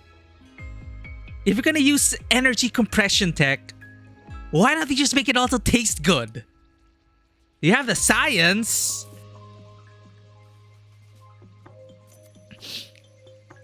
Towards clear goals stated by company director and official stream. More money for anime. That's such a great goal to have. I would watch a Limbus anime. I would watch a Wuthering Waves anime. And it's what happens with a lot of gacha companies and gacha games. It's like anime when. And there were supposed to be animes of the Hoyo games, but Blue Archive beat them. I don't know where... I haven't kept up with the Blue Archive anime, but there is a Blue Archive anime. Dude, I want to taste it. I want to try it. It can keep you up for 3 days straight. I don't know how healthy that is. But it is definitely a scientific breakthrough if you can stay up for 3 days straight with no negative impacts to your mental faculties. If that's the case, then I'm all for this. Darren, welcome in. Thank you for streaking. It's always more fun to streak with friends, and you've streaked 40 times. That's a lot of streaks, Darren. Thank you for being here always with your super wholesome, cozy vibes. Welcome in. We just got started in the story, and we were talking about why don't they just make these superfoods taste great as well? Why are they mutually exclusive? So yeah. Do you also not like it? She sounds so sad. What am I supposed to say to that? If this is what progress tastes like, I want to go back.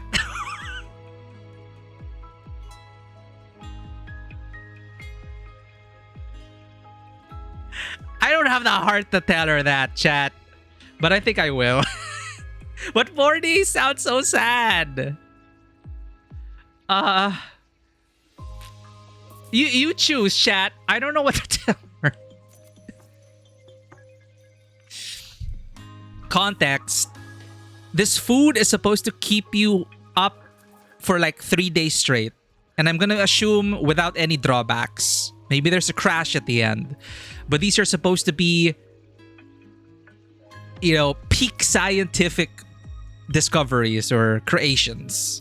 So that's why you can go like peak science, or if this is what progress tastes like, I want to go back. You know what? You know what? If we students have to consume this, it better damn well taste good. If this is what progress tastes like, Professor Mornye, with respect, I want to go back. Yeah, we got to be honest. Oh no. See? Oh no. She reminds me of Shorekeeper. Now I would like to see her interact with Shorekeeper. Because Shorekeeper cannot make a cup of coffee to save her life. I'll raise the priority level of flavor optimization for the next iteration. That's a win. You see that? They're gonna raise the priority level of flavor optimization. It pays, to be honest. I like how they're showing off their assets. I'd like to review the incident with the Hyvatia detector. They didn't have to model out those things, but they did. The stuff on Linnea's table. That's why it pays to have really well-made sets, virtual and in reality. Because you get stuff that can help the actors immerse in their roles and also interact with. You know, in maybe another game that didn't model out these foods, they would just talk about the foods but not actually show you the foods. So it just helps with the cinematography as well. I just appreciate these details. They didn't have to. And this is just a dialogue scene. And I'm going to keep comparing it to Hoyo because Hoyo could never. They're resting on their laurels. it's difficult to follow dialogue because there is no cinematography and it's just talking heads. There's no cinematography whatsoever, no coverage. It's all just text. And they could, like, fine, some are more visual novel oriented, but Hoyo's like in between. There are like 3D models, but nothing's happening to those 3D models. There's just text and dialogue. And then you have this, which is like fully shot, fully scripted, fully directed. And I like this. And they're just talking about food. And then they're having shots, close-ups, inserts of these food. And it just sells me more on this as an animated film. Now, we get to the Hyvatia detector incident. Linnae, Rover, can you walk me through exactly how you managed to contain it? Describe how you contained the Hyvatia incident.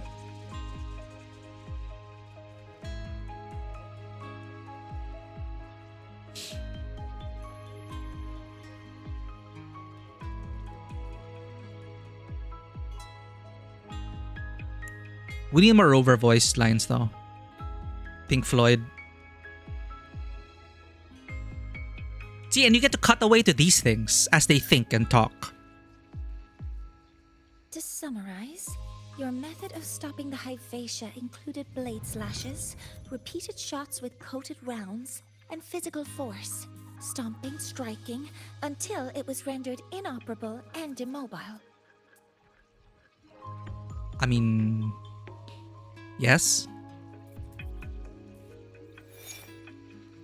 That is cute.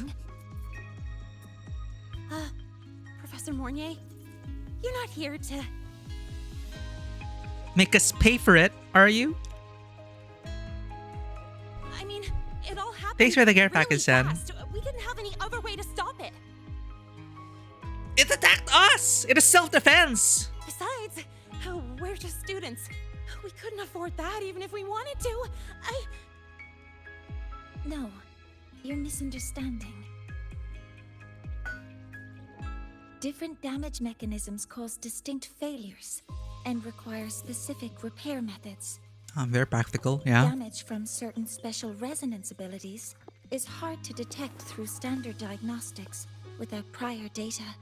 So you two did well to suppress it physically. Oh. During the new solar ceremony, the Hyvatia detector is essential in monitoring environmental parameters. I've already passed your report to Professor Anslin. He should complete repairs soon. So the new solar ceremony is a Space Trek collective project decades in the making. Oh, to replace the reactor drive in the sky with Helios, an artificial sun engineered by the Research Institute, because the reactor drive is failing. It's running out of energy. Its ultimate goal is to retrieve the drive. Oh, no.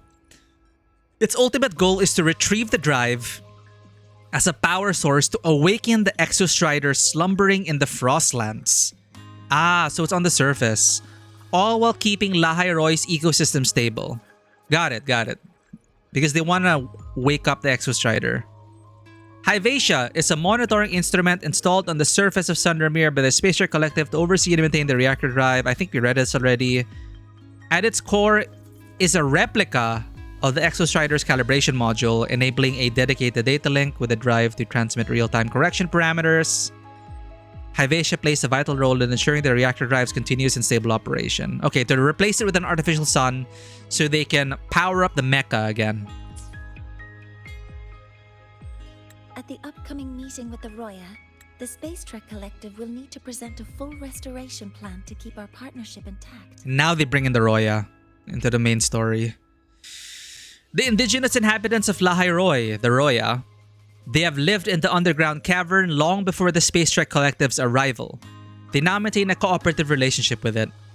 By observing the reactor drive's operational cycles, the Roya devised their own calendar. They guide the growth and migration of the exoswarm, a sacred duty they regard as their tribe's calling. Because there was something we learned that the shepherds who guide the exoswarm, the exoswarm will eventually return to the body of the exostrider. So it's slowly healing. And they help facilitate that healing. There's a third party involved in the new solar ceremony.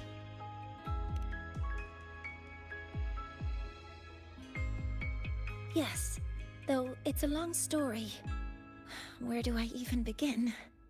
So this is for people who didn't do the side quests. Scanning for offenders. Violation detected.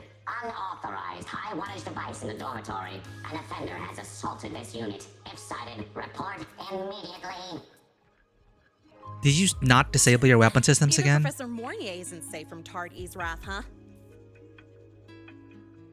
No worries, I got this. I'll draw its attention while you two make for it. What? Can we just... I don't know. Stop it. 3, 2, 1. That's our cue.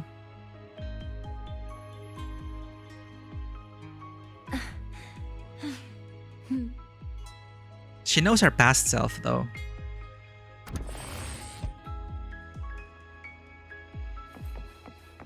Hey, Tardy. How much power do you run on? Herder, the eccentric traffic illuminator, units. the ghost Complying girl. with dormitory safety protocols. What's the other campus mystery? Oh, right. When you're The chasing down a Harry's student? dark side. To ensure the successful apprehension of a rule-breaking student, my output increases to 1,200 units. Amazing. I guess that makes you the high wattage. Whoa! How will this compute? Spectral analysis. You could just ask her for help. Enormous.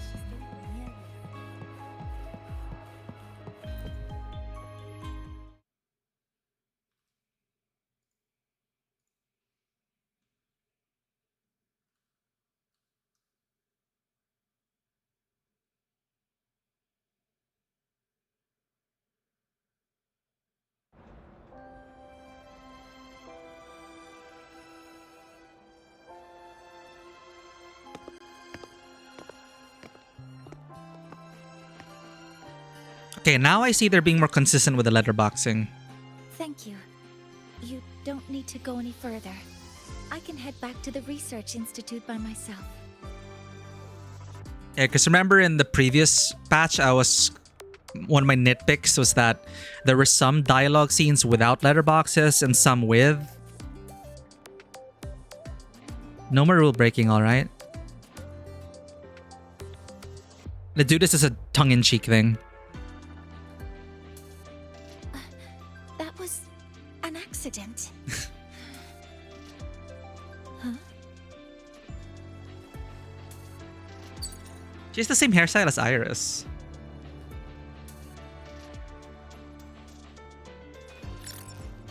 Something wrong? It's a notice from the collective. The Royan delegation cancelled a meeting. Why? The ceremony is now on hold. That's odd.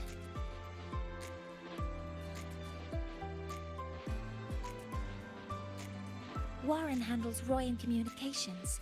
I'll ask him what's going on when I'm back at the Institute. Since that slot is free now, I can use the time to recalibrate. The calibrations. I know a guy. Why don't you give yourself a break? That isn't on the list.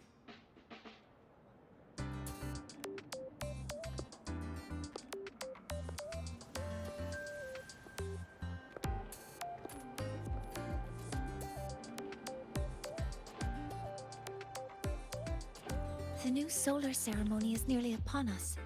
It's the culmination of decades of work. Everyone at the collective is giving their all to realize it.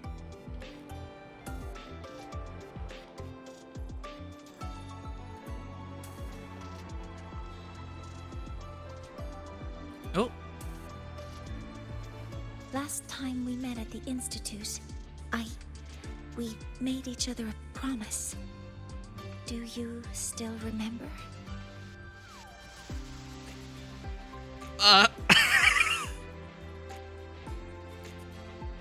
Why do I feel like we keep letting her down?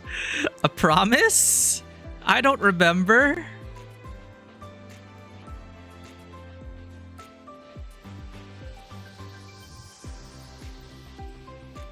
Oh no! Made her sad again. That's all, Rice. Consider this my official invitation then. I hope to attend the ceremony together with you. Wait, that sounded... I'd want you there to witness it. The rise of the new sun, and humanity taking their first steps into the future they've built with their own hands. I think I said promise. Was she talking about our past self? Or did she actually make this promise last episode? Because I don't remember. As the ceremony draws near, the Space Trek Collective will become increasingly occupied. Opportunities to meet like this will be rare, but this promise will still stand. Then it's a promise.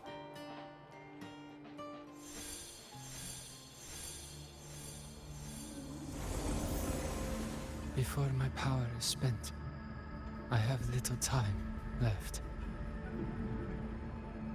The only choice now is to force the Heliogyre to a standstill.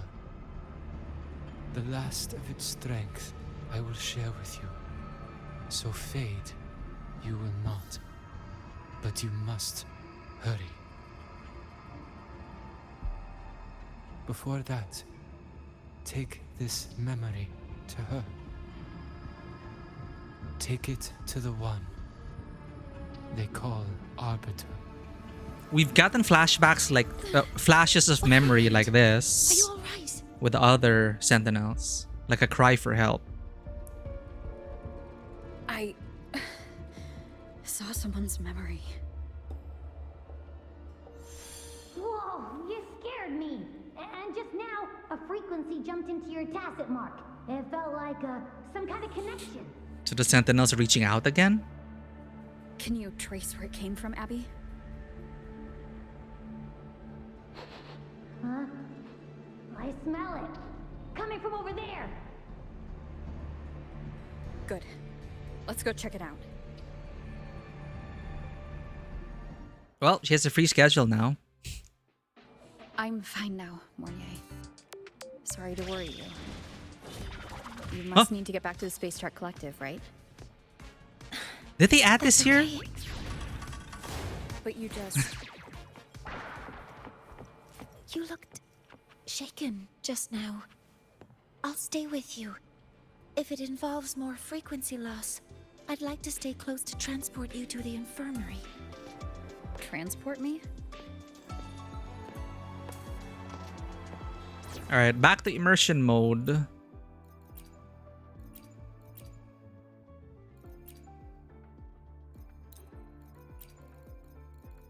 Where's the rover?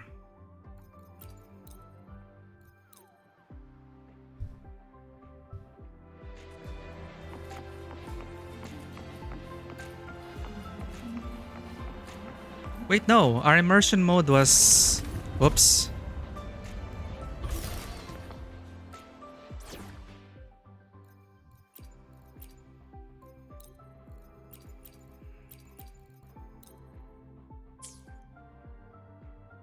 There.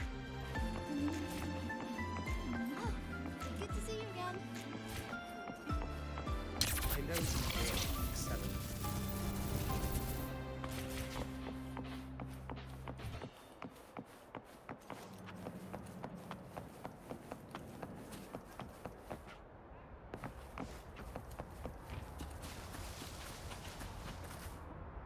Oh, there were NPCs along the way.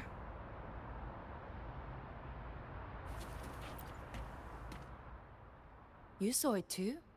It went in this direction. Yes, strange though. Why here? What are you two looking for? Oh, you must be from Star Torch Academy. Have you seen a solar skin? White, about the size of a pumpkin. Can't say I have. Actually, we did see one flying this way while we were setting up at the market. If Svanner hadn't seen it too, I would have thought I was imagining it. So this thing just flew over and slapped this memory in in us.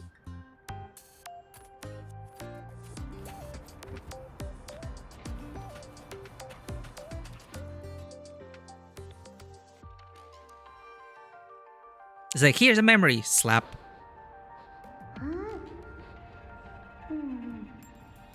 The frequency that connected with you was coming from here, but now I don't smell a thing. Ah, never mind. There are dialogue without Share the last letterboxes. of the Heliogyre's strength so it wouldn't fade. It must be that solar skin. Did it eventually vanish here? Did you find what you're looking for?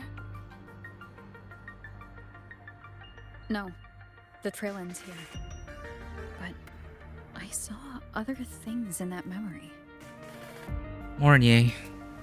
Professor Mornye, do you know of a Heliogyre? Yes. The Heliogyre is one of the most important components of the new solar ceremony. An artifact used exclusively by the Heliotic Six to observe the reactor drive. During the new solar ceremony, it provides Helios with raw observational data on the reactor drive. Hyvatia can monitor environmental data, but raw observational data on the reactor drive can only be obtained from the Heliogyre, a component of the Exostrider itself. Only the Roya tribe can discern the Heliogyre's readings. That's why the collective need their cooperation during the new solar ceremony. In that memory, I heard a voice say he would force the Heliogyre to a standstill. A standstill? Describe what we saw at You're Mornye. saying you heard a voice asking for help, saying he would stop the Heliogyre's workings. Could that be why the meeting was cancelled? When I handled the Void Worm, a voice told me to protect the sun. Oh. Whoever she is, I don't think she intends harm. Oh, She Amath. offered to help. For now, I'll do what she suggested. Protect the sun. And one thing is certain. The one who knows me by my Arbiter title needs my help. Yet another problem tied to the Research Institute.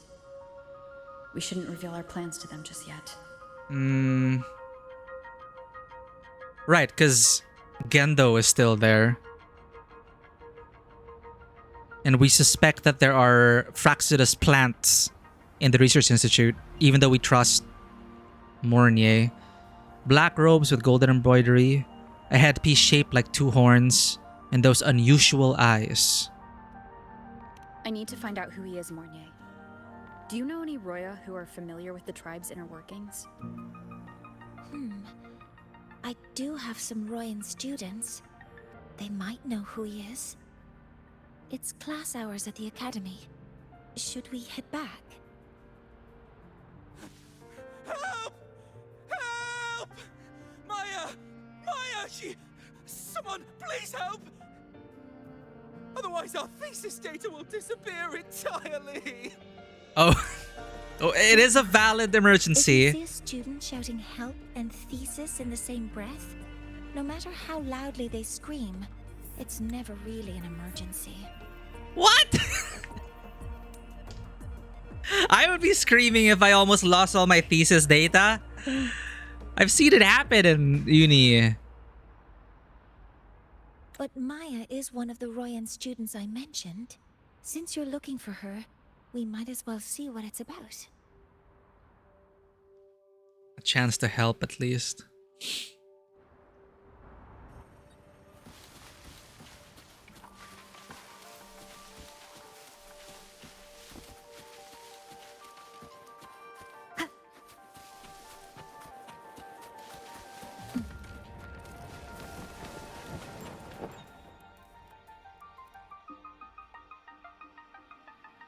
Oh, calm down, Maya. Calm down. Good. They've stopped for now. Maybe I should just shut them down? Zahira. No.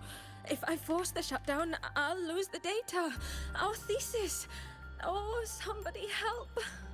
Well, they did say people have like died or gotten injured for their data. Is she in a bad situation? No. It's just a routine malfunction. But... Professor Mornye?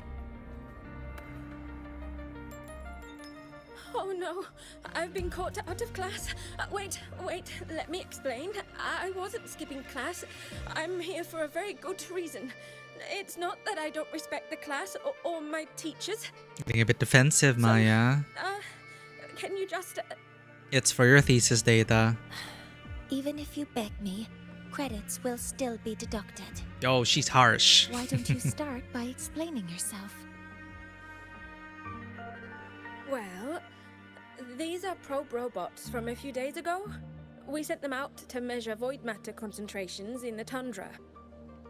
We thought we'd finish collecting the data before class, but when we tried to approach them, they started attacking us. So the corruption's getting I worse. chased them all That's the why way they had to here. stop the That's heliogyre. why I missed the class today.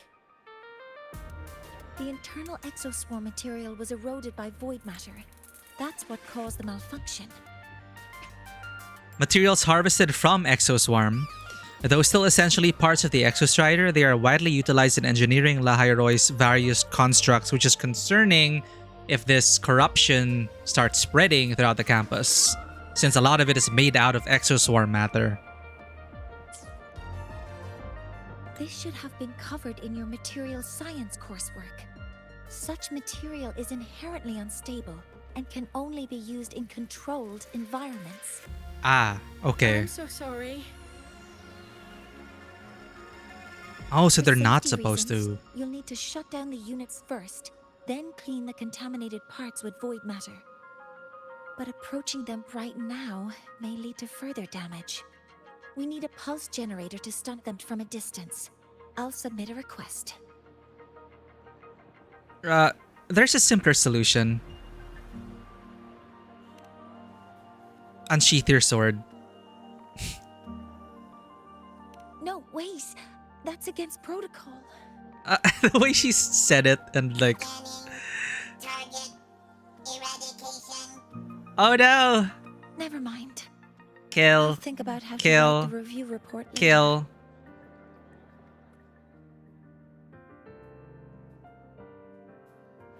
Oh, we get to use Mornye. I never used her before. That's... Ooh. Oh, she has a sword? 2, 3, 4. That's her loop. 1, 2, 3. What's her E? Seize the window. What is that? Deploying force field. Force field? It's like a parry? Is it a parry? Let's Posture. wait. Let me try. What? Ah! God damn it! Nearly tripped myself. Hit me so I can try this. Activating countermeasure. Did it? Ah! It worked. Okay, her hold. All targets in sight. It's not enough time to demo her.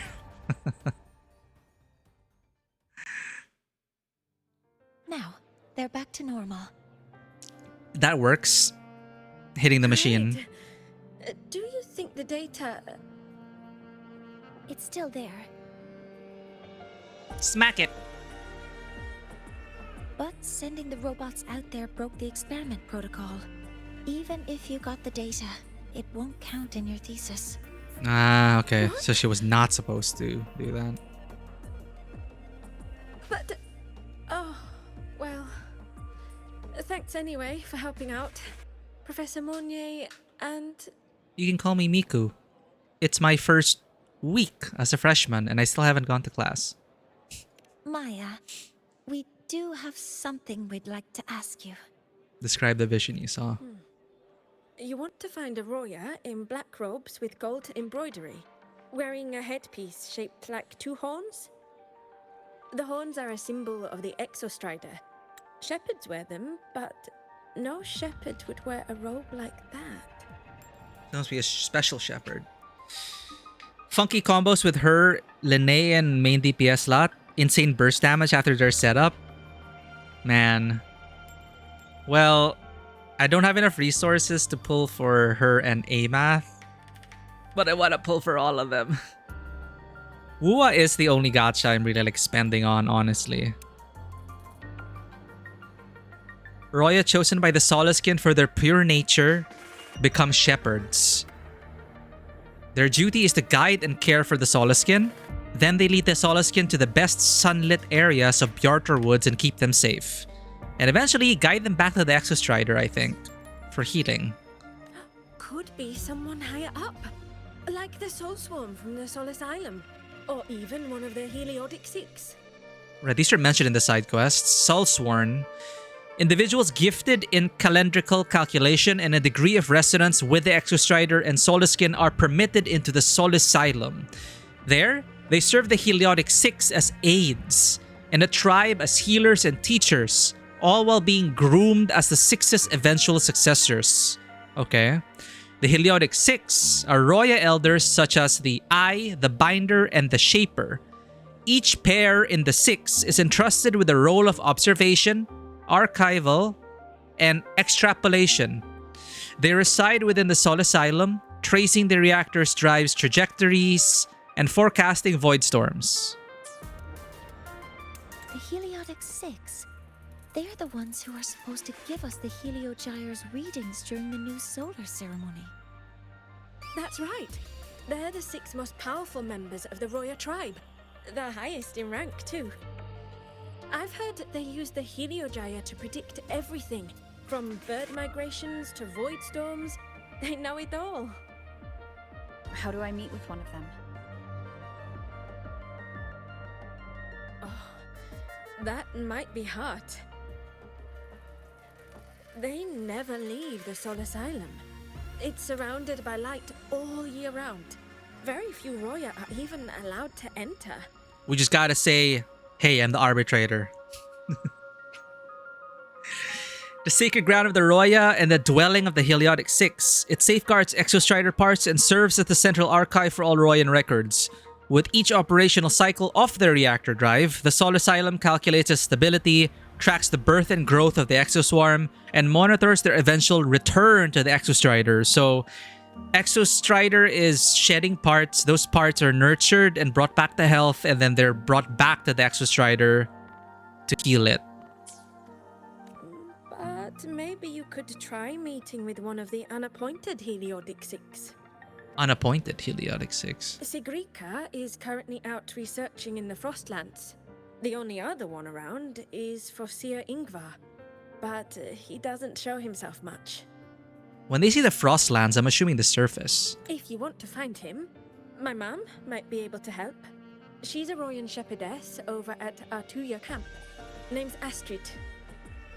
Oh then, I'd better get back to my class before I lose all my credits. Who knew I'd run into trouble today? I even asked my mum to help me with the robot. Very good. Good luck with your thesis paper. They gotta start anyway. Restart anyway. I'm better at talking with students in class. Did you learn what you needed? The last person that those robots likely saw before they lost control was Maya's mother. I think we can talk to her under the guise of a friendly house visit. Ooh, suspect the mom. In that case, I can accompany you as a professor from the academy. As for your identity, it's okay. It will simply be a convenient title. Mornye? Would it be okay for you to act as my mentor? What? Why? Is it because I'm taller than you? You mean act as a professor too? Sure. But aren't you going to tell me I should report this to the academy to handle? I was just thinking of ways to help you find who you're looking for. She's also biased because she knows her previous Your self. reasons are your own. I trust your judgment. And you can tell me later. It's like that's the only reason Mornye is rolling along with this, because she knows our previous self. I hope I act the part of professor as well. And that's why, because maybe we were her professor. Our past self was a professor maybe. And that's why she's like, well, it's just a title for now anyway. Like, she's not actually my professor again. So in a way, it's like, oh, can you be my professor again? Teehee.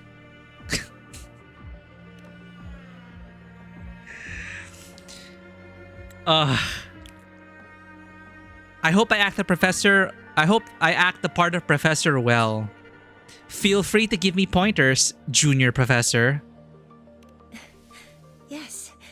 Feel free to give me pointers too, mentor. Yeah, this is definitely reliving the past. I am now Yeah. be of help to you. Because back when she was a student or a junior professor with our past self, she probably carries trauma that she wasn't able to do enough. So now it's a do-over for her.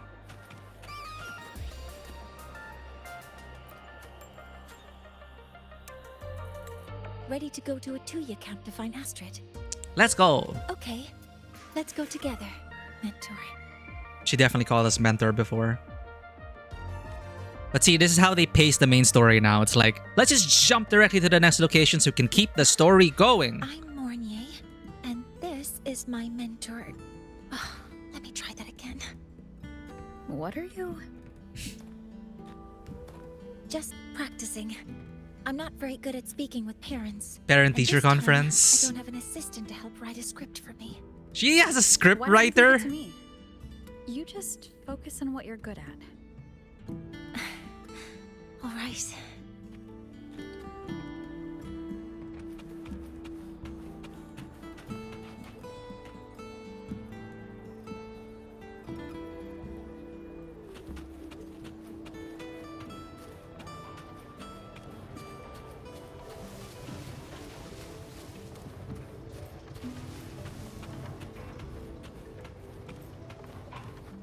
Oh.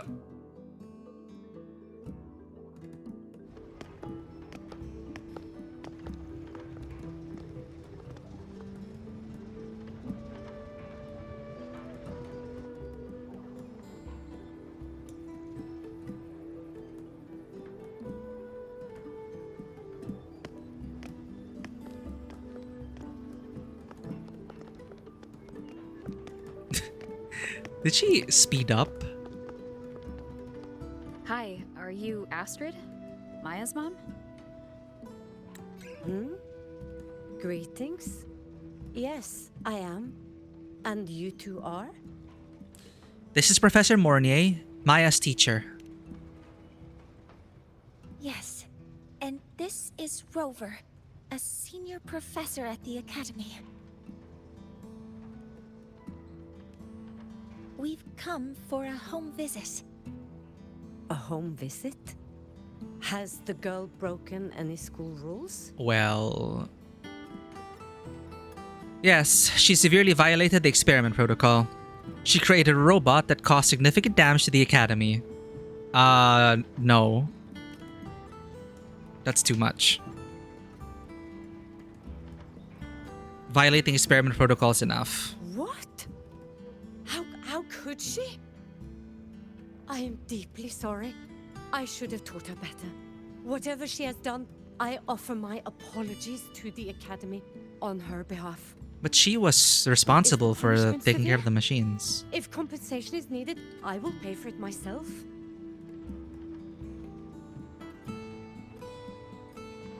No compensation is necessary. But we'll need your cooperation in the handling of this case. Are these things flying because we did the quest? Professor Mornye, could you explain how Maya's robot caused the damage? The stingrays, are they flying because we did the quest? That'd be As cool. my mentor just explained. She failed to follow the proper protocol. There we go. She used unstable exoswarm material in her design, which led the robot to act unpredictably. I've already spoken to her about the dangers of using materials susceptible to void matter during field research. But you, Mom, are responsible. Void matter? What exactly are you asking? Hmm. I am sorry. I have not studied at your Star Torch Academy. I'm not familiar with your terms. Sus. Her demeanor changed just now. She's hiding something. Maybe more pressure. We need to understand the full scope of the robot's malfunction. We understand that this morning, it was you who helped Maya activate the robots and enable autorun. Yes, exactly what my mentor said. Please, lead us to the site of the incident. Once we're there, I'll reconstruct the robot's actions from the trace evidence.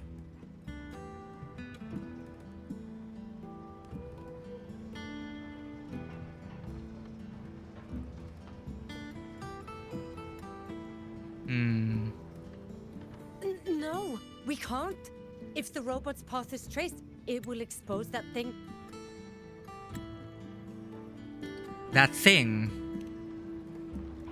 I'm deeply sorry.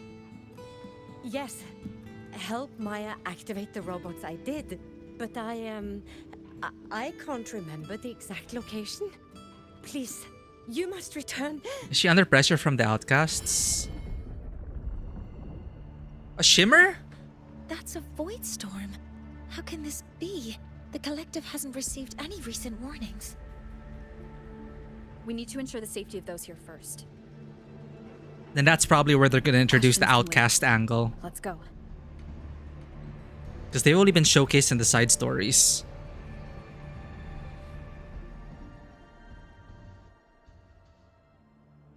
That looks like the center of the storm ahead. Let's see what we're dealing with.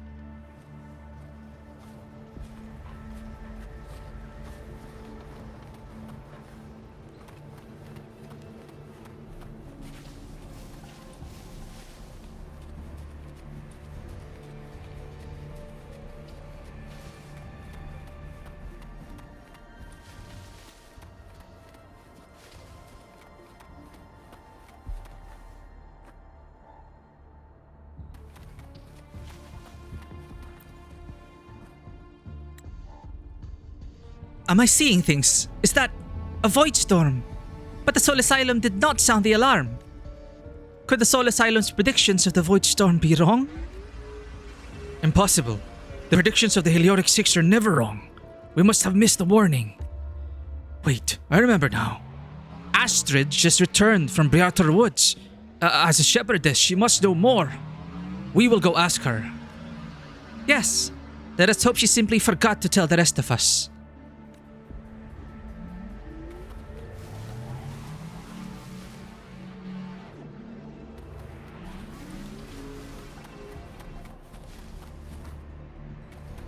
Energy consumption increasing.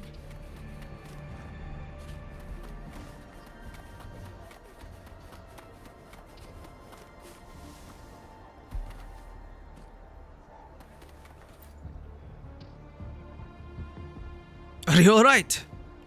It's nothing. It was but a moment in the void storm. Some components of the exoswan might carry. It was some protection.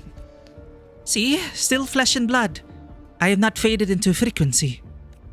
Frightful for a void storm to strike so suddenly. I remember. The healers at Star Torch Academy can check for frequency sickness. It is not far. We should go there now. It's terrifying. We're in the void storm's range now. Check that your FCR is working. FCR? Don't stray too far from me. Frequency core regulator? I don't know.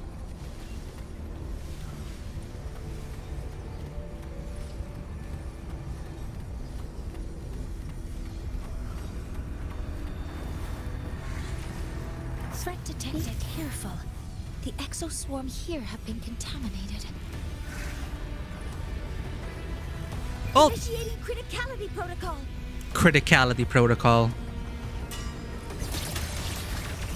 Converting and modeling complete.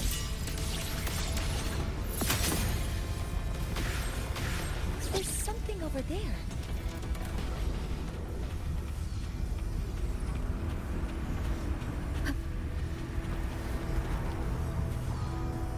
Down here. It's some kind of weird device. A device? Leave the mechanical work to me. Steady now. It's like a thumper.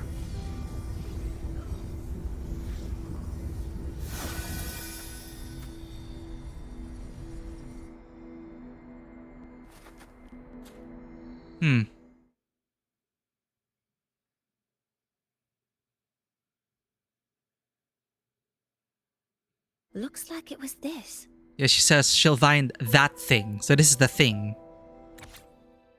A device found in the eye of a void storm, emitting an unsettling aura. It seems linked to the probe robot's malfunction. With this shutdown, the void storm is gone. Was that one of your residence abilities? No, I've just read a lot about this.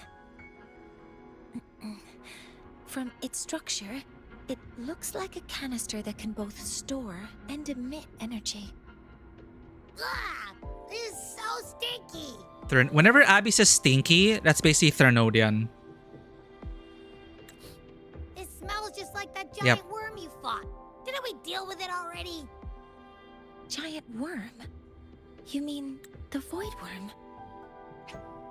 An amalgamated horror that often emerges alongside void storms. During lulls between storms, it primarily inhabits the highly concentrated void matter environment of the Marlborough Desert. The void matter regulators on its head serve as both its power source and its weakness. I see. It's capturing frequencies with high precision, storing energy data. It's Why? based on ecological models, tracking activity in natural environments, and reconstructing that data mathematically. A field modulator. Parametric projection. To create a void storm. Oh, sorry. Can you try a version that... Explain it to Abby. Explain it so Abby understands. We totally understand. Explain it so Abby understands. Right. Simply put, this device extracted the void worm's frequency and used itself as the epicenter to spread void matter. That storm just now was artificially created. The outcasts have this Maya's power? probe Maybe? got contaminated because they likely made contact with it by accident. Ah! It's the Solaskin. Huh? Did you guys just hear something?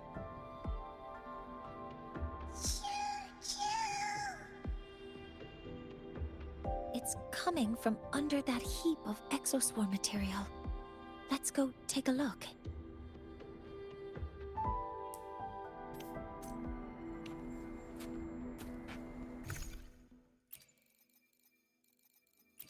A device containing void matter can be used to manually induce void storms. It's like a grenade that eats up people's existence. That's terrifying. By storing void worm frequency, the device emits void matter within a set radius, generating an artificial void storm.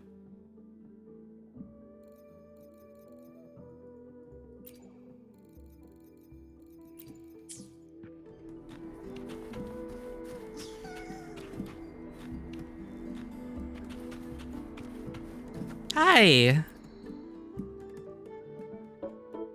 It is different that it feels different having played all the side content so far.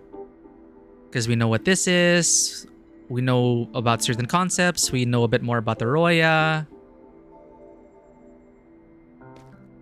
But of course, they have to make this accessible to people who have not played the side content. So we'll see how they introduce this little guy. Hi!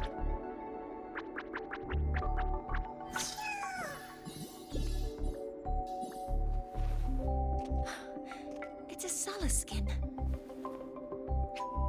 A type of exoswarm originating from the exostrider's neural structures. They're believed to embody fragments of its consciousness. Oh. So specifically from the neural structures. So this is what they look like. I've seen one of these before. You've seen one, so you've done some exploring already. Oh, will that dialogue option be there if you did not pick up any Solaskin? Maybe. records state that Solace Skin first appeared in Lahai Roy the day the Exostrider fell from the sky. Okay, that's an important emphasis. Solace Kin. Right, I've been saying it as Solace Skin. But it's Solace and Kin. So it's Solace's kin. The sun's kin. Okay. First appeared in Lahai Roy the day the Exostrider fell from the sky. They're believed to be fragments of the Exostrider's consciousness. The shepherds protect them, shielding them from voidstorm contamination until they mature and return to the solace trees in Biarter Woods.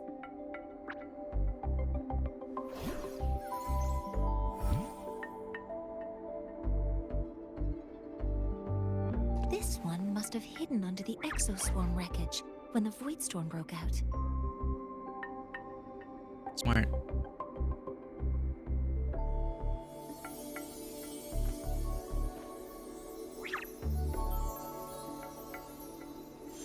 Abby can communicate with them, right?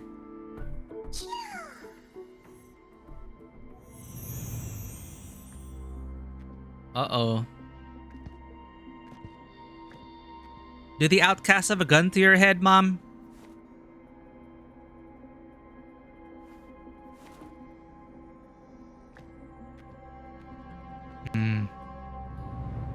She almost killed someone.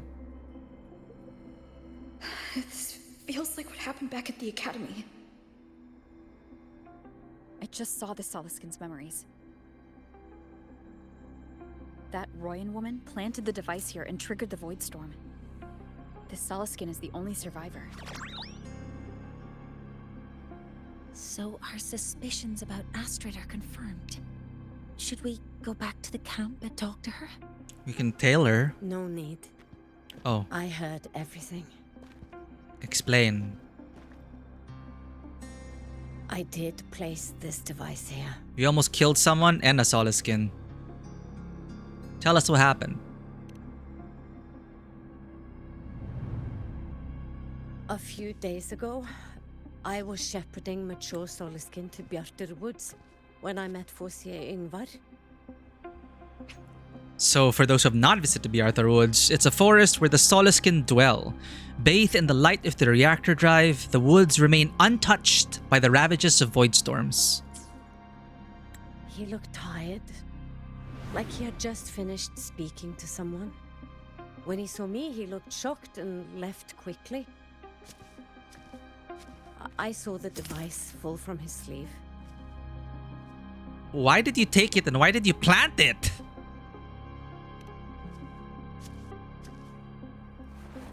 I did not think much of it. I plan to return it to him the next time we meet.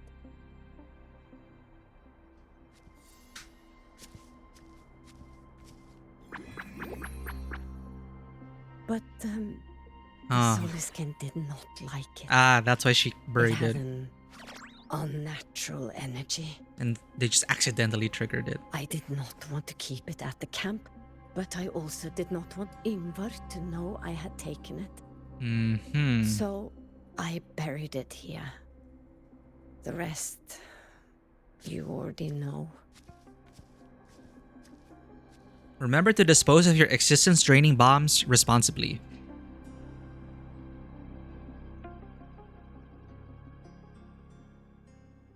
So this device is Foreseer Yngvar's. Mentor, what do you make of this? We need to verify this ourselves. I trust your judgment. This Foreseer Yngvar is the one Maya mentioned before. The unappointed member of the Heliotic Six. Could it be an attempt to tighten his grip on power? Those are big assumptions. No, that is impossible. But why would you have a canister that can summon void Each storms? of these successors is chosen when their resonance ability first awakens. Even if someone decides the position, it is impossible to change the appointment. The soul sworn. Meaning no one can threaten Yngvar's position. But he could harbor animosity toward the current Heliotic Six. Yngvar is still our lead to find them.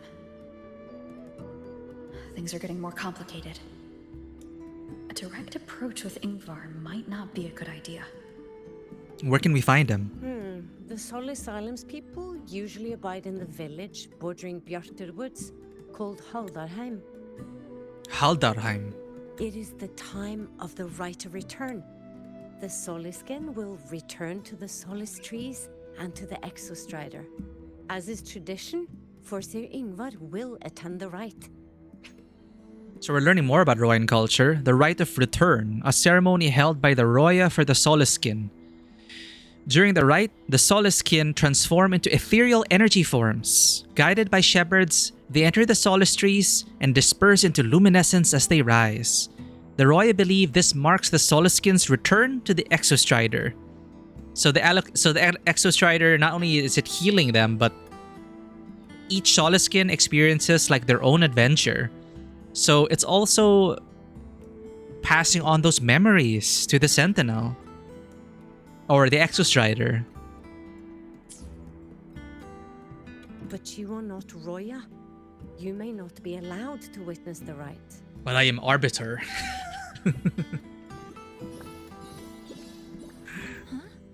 Wait, but we did find this little one here. Is this the Soliskin you saved? Well, perhaps you may attend as shepherds? Wait, what? But we're not Royan. Soliskin have been companions to the Roya for hundreds of years. If they hear that you saved one, they will be grateful. She didn't even apologize for accidentally erasing this one's existence, but okay. We're in this together now. I've never been this close to a Soliskin before. Please let me know if I'm doing something wrong. Wait, we had an adventure with them. That is fun. We had a whole musical number with them. They love music. Child of Light. A video game reference?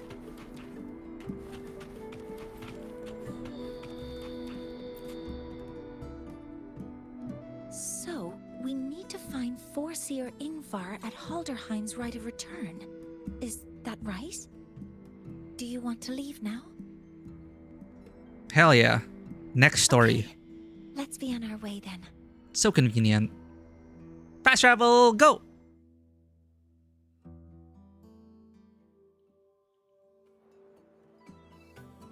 Haldarheim. This helps.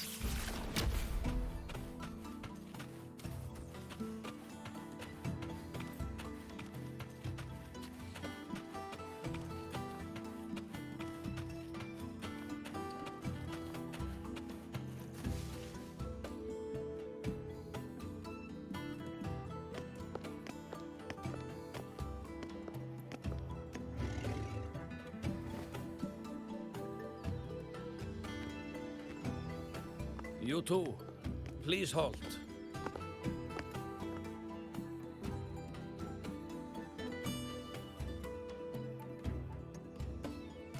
From your clothing, I see of my people you are not. What brings you to Haldarheim? Have you been here before? I wish they'd remember if we did side questing in their area. Oh, a Soliskin. We are shepherding it home.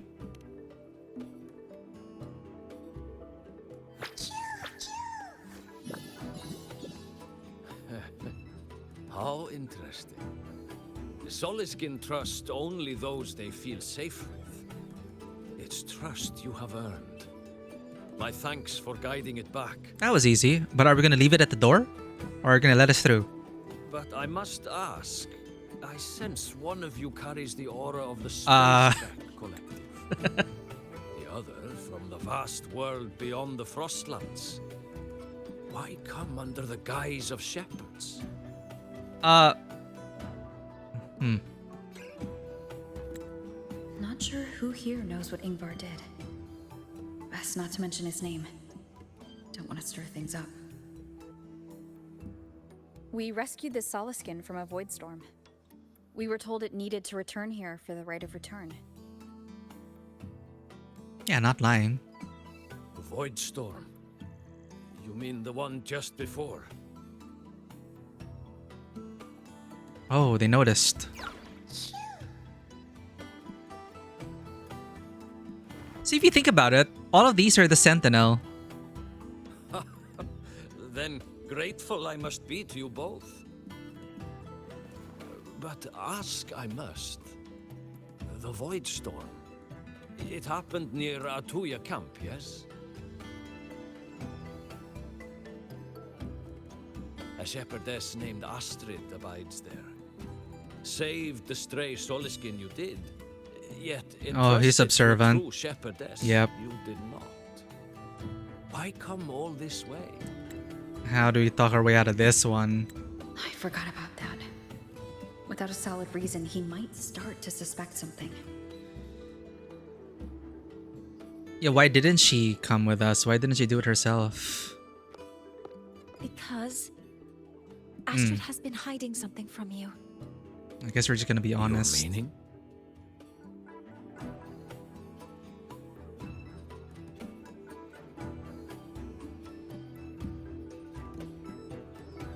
Astrid's daughter Maya is a student at Star Torch Academy. She conducted experiments that broke protocol and caused damage to school property. Maya is now facing harsh punishment. Astrid is busy handling the consequences and cannot fulfill her duties as a shepherdess.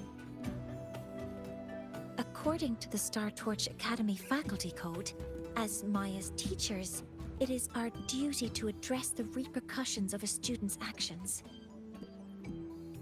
Since Astrid can't shepherd the Soliskin, we must step in to do so ourselves. I don't know about this. Exactly what Professor Mornye said.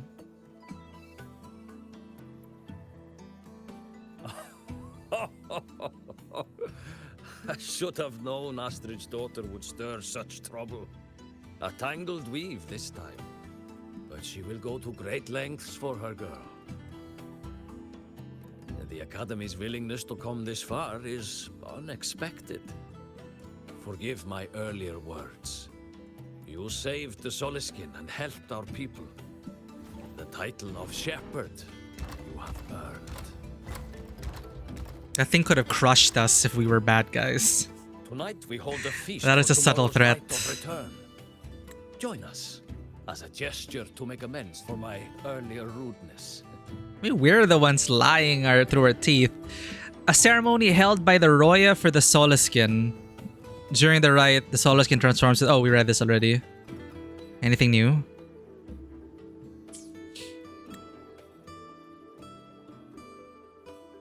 Come, from this day forth, the Roya call you friends.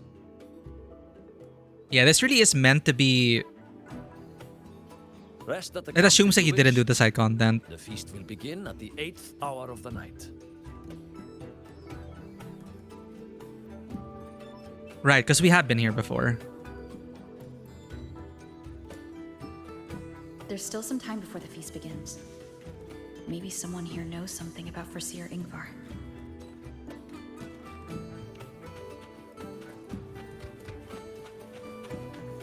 I do not foresee. What song was that? Where they pronounce foresee in such an odd way. Da na na foresee. Da da da da ba. Whatever. Asa. Next question, child. You'll need your arithmetic shells for this one. Okay, ma'am. I have them in my hand. If you put 1 stone in the first shell, 2 in the second, 3 in the third, and so on and so on, after filling all 100 shells, how many stones are there in total? 5,025. Wow, that was fast. You need not rush. Take your time and think it over. Haha, can't work it out. You're so dumb. Hey, you're being mean. Stop laughing. I bet you can't get this one either. I don't want to go to the village school. I want to ride a motorcycle and study at the academy. I remember this kid. Then you will need to pass their tests. And I've heard the teachers there assign homework every day. But I've changed my mind, Papa. I don't want to go to the academy. For the fear of homework? Is that how they dissuade their children from going to the academy? They're gonna assign homework to you every day.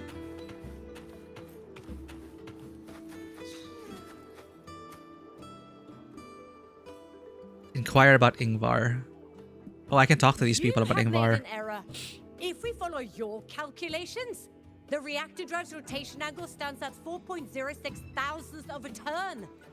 No, no, no. It is you who is mistaken. I've recalculated it 8 times, and it is 4.08 thousandths of a turn. Okay. Have you seen Forseer? Have you seen Forseer Ingvar around? Or Sir Ingvar? Oh, we'd have no chance of such a meeting. In the history of the Heliotic Six, those like Ingvar seldom walk among us. If you seek him, your best hope lies in the right of return on the morrow. Ah, I still remember how the current eye joined us in such spirited debates of numbers before taking her seat. She would. If she were here now, she would agree that... It's a shame that they don't mingle with the people anymore. She would agree that it is 4.06 thousandths.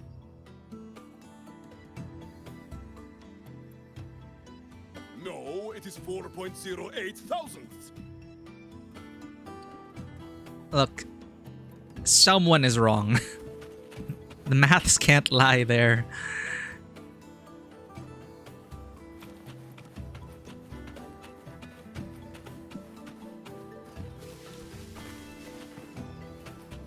When I roamed the world above, what I missed most was the reactor drive's warm glow. You have really been to the Frostlands above, sir? Of course. There were giant mech elephants, even bigger than your Giant mech elephants like Horizon. And mech birds. I gotta listen to this. Oh.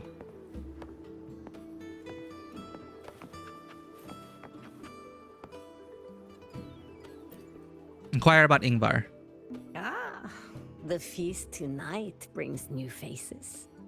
Seems we'll need to prepare enough for 2 more. Excuse me, have you seen Forseer Ingvar around? Ingvar?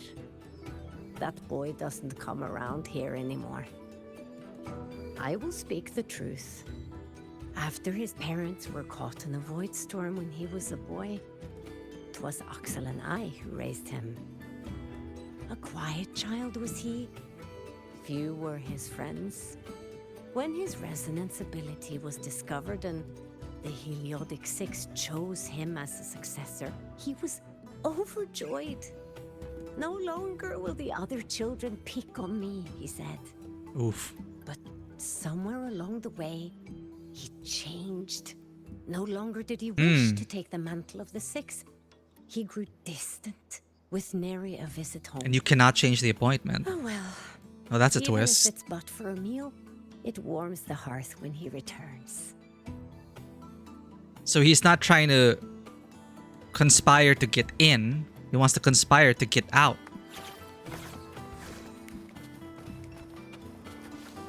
It's time to part, Marigold. What's going on here? It is time to part, Marigold. Hey, it's Tove. Excuse me, have you seen Forseer Ingvar around? Ingvar. Yes. With the right of return on the morrow, we will likely meet him. Truth be told, the Soulskin do not favor him much. We shepherds have little contact with him. Because he's stinky with Thernodian frequencies. Though as one of the successors to the Heliotic Six, his standing is not for us to question. Still, I would hope that the future Heliotic Six is one favored by the Soulskin. Someone like Sigrika, perhaps.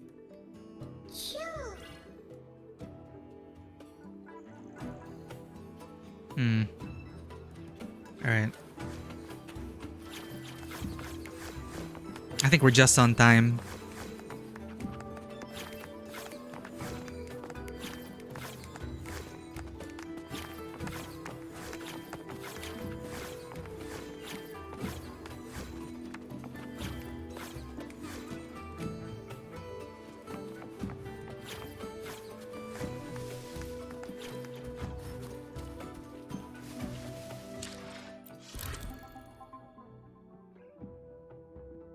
What time was it?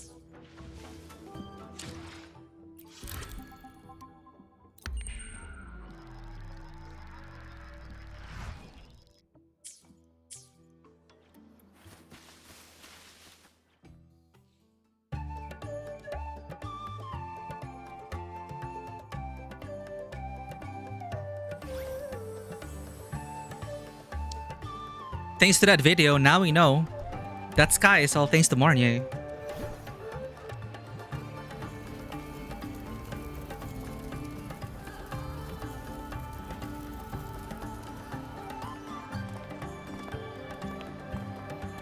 Friends, it is time we feast. Tomorrow marks the rite of return, where we send our beloved Soleskin back to the great body of the Exostrider. Into radiant light, they will transform to join its sacred. Oh, that's the one that's Tove who said goodbye to Marigold. Farewell. Why are prosthetics glowing? Yet a new beginning as well. For when the Exostrider wakes, we will reunite in its body. Now, let us put aside the sorrow of parting and embrace the joy of new life with good food and drink. Are Mornye's prosthetics based on exoswarm parts? Too much drink you will not have. Should you make a fool of yourself in tomorrow's rite, help I will not give.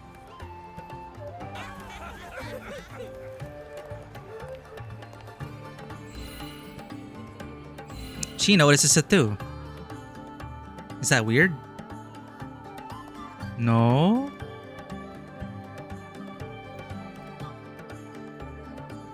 Oh, right! I remember she has to charge her legs.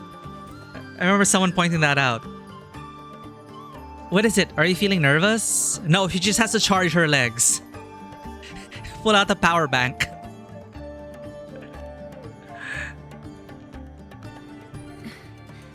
We will face Forseer Ingvar tomorrow.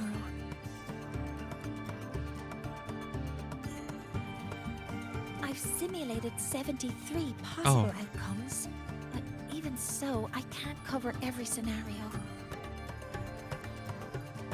If I could build a model that covers all possible outcomes, considering the target system, the chaotic conditions, and the necessary compensations. You were quick on your feet earlier. You've already got this. She really does remind me of Shorekeeper. That's because I believed your approach was effective. I tried to follow along. Did I really do well?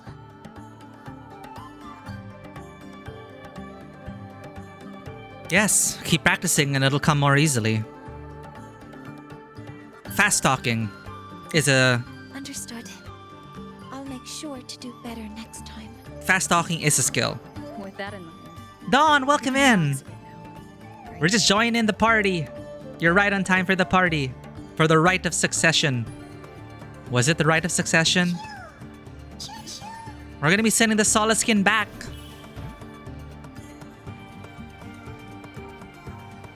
What's this cutie trying to say?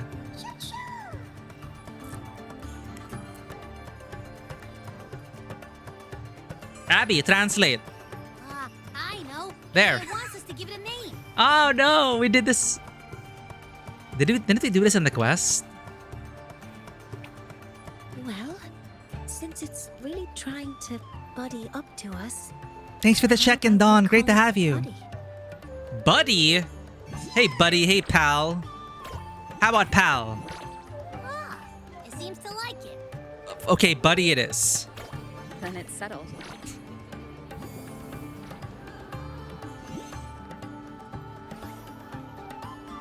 Well, that's a relief.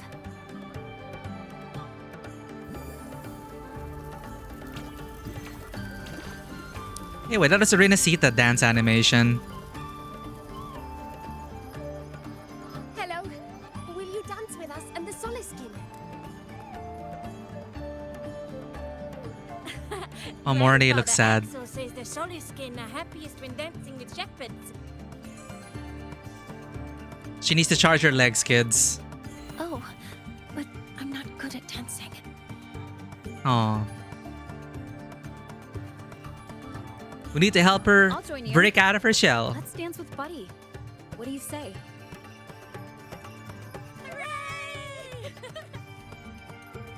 Our real battle starts tomorrow. Tonight, let's relax a little, Mornye. We really are not acting like a student. Yes, my mentor should take her own advice too. That was probably what happened in the past, because in her Resonator showcase, that shot was very similar to when Past Us, I don't know, gave them a promise or told them something.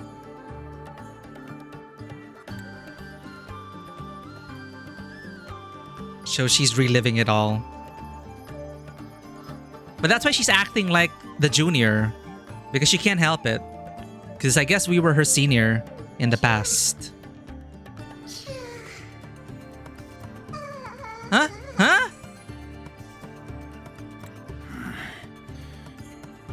What happened to this one? Uninvited guests have arrived.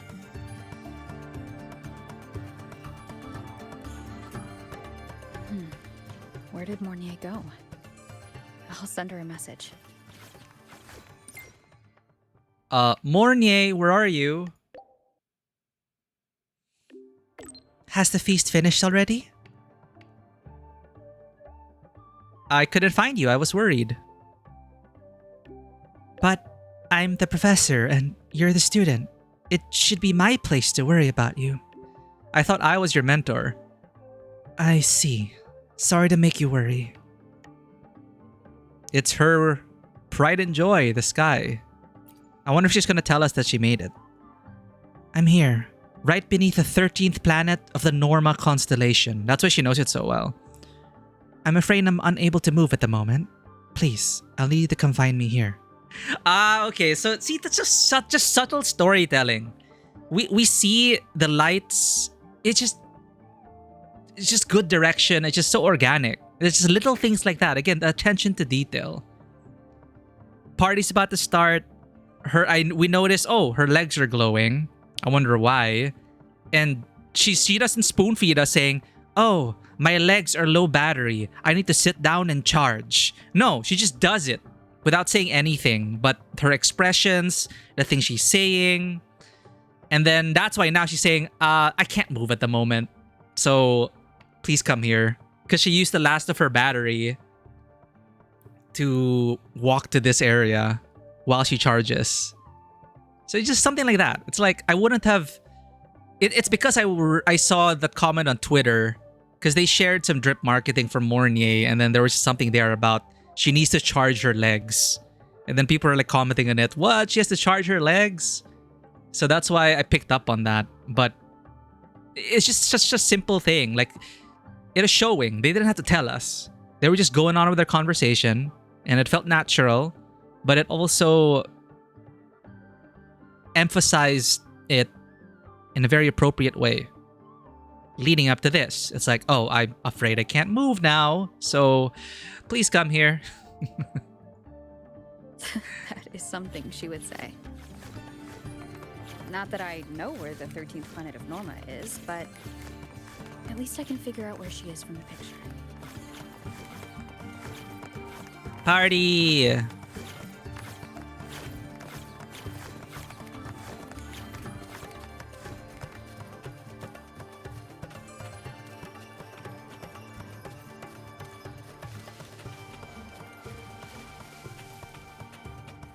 Pretty. It's a good thing there are quest markers, because I wouldn't be able to find it based on that picture alone. Then maybe this is when she's gonna tell us about her backstory. Oh! No, resist! It's not the time for peaks of prestige. It's time for beautiful flower fields.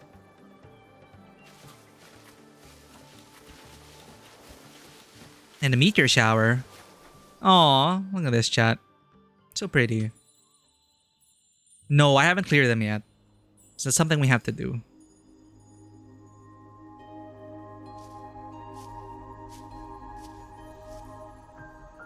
Mentor?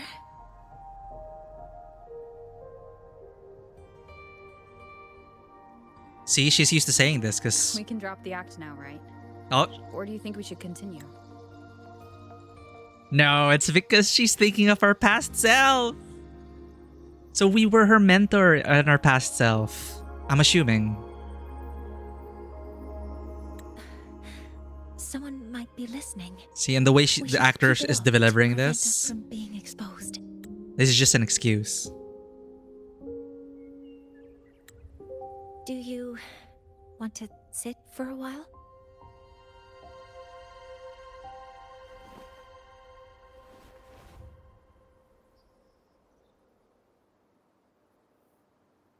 How are your legs holding up?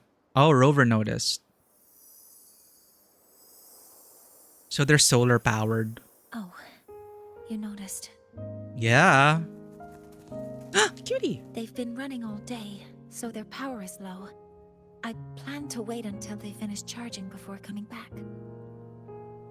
While they charge, I can't move. I feel a bit embarrassed having you see me like this. It's nothing to be ashamed of. Does it hurt? It doesn't anymore. Anymore? Oh, it hurts?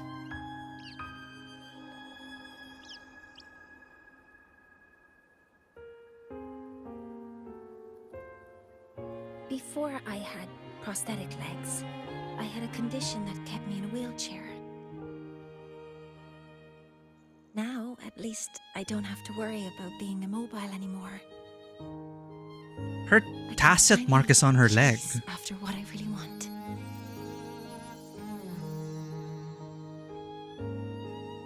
Stars here are beautiful.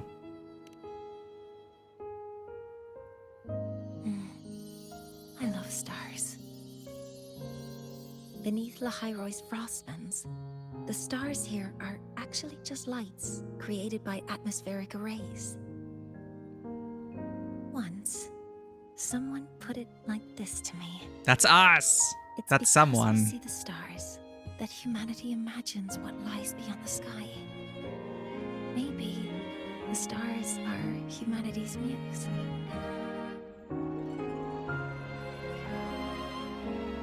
An interesting way to put it. That's a romantic image. This is a nice screenshot.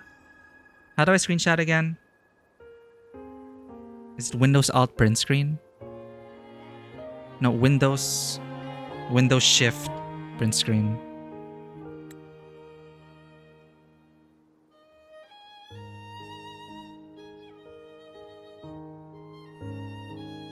Did it take?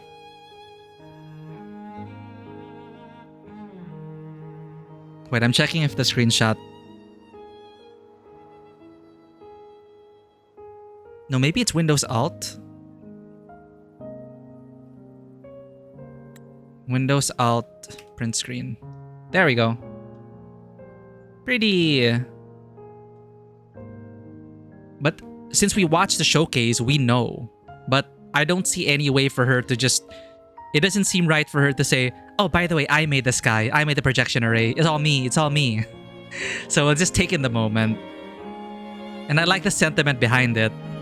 And that shot on us. See, that's why cinematography helps these dialogue scenes so much. I don't know why Hoyo doesn't try to lean into that. An interesting way to put it. That's a romantic image. I think so too. Like which says someone told me and then the shot's on us, right? That means something. But I also believe that reaching the stars isn't enough. There will be a day we build a miracle that lasts longer and is more beautiful than the stars themselves. That's the dream I've carried all this time. And now, I'll use these 2 legs to take the first step.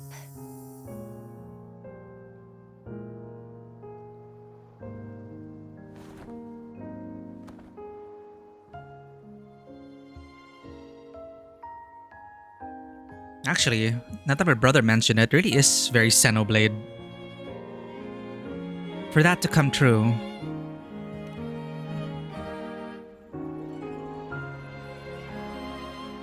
The new solar ceremony must succeed, right? Exactly. This ceremony is how we retrieve the Exostrider's core energy component.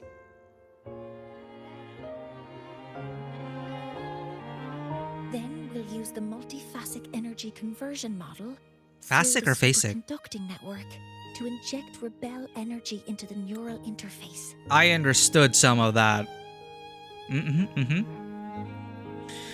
We'll use the multiphasic energy conversion model through the superconducting network to inject rebel energy into the neural interface of the Exostrider. It will follow a 3-stage activation protocol. Cuties. The reverse phase oscillation model, then excavation to finally create a phased array energy field. Yes.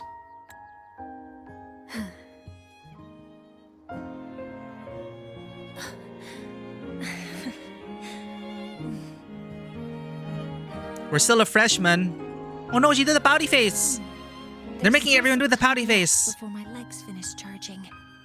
Let's stargaze a little longer. Who would have thought you'd hear that in a sentence? There's still some time before my legs finish charging.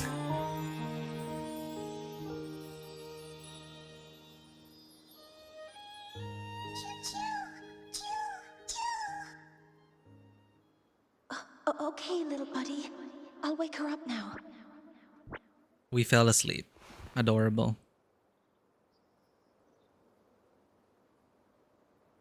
Mornye. Good morning. Mentor, you're awake. Something isn't right. We seem to have a situation at the Arter Woods. I detect signs of a void storm in the woods. Waveform. Analyzing now. So this is what's causing the panic. It's the guy who doesn't want to be part of the Heliotic Six. But why? Why is he doing all this to sabotage his position?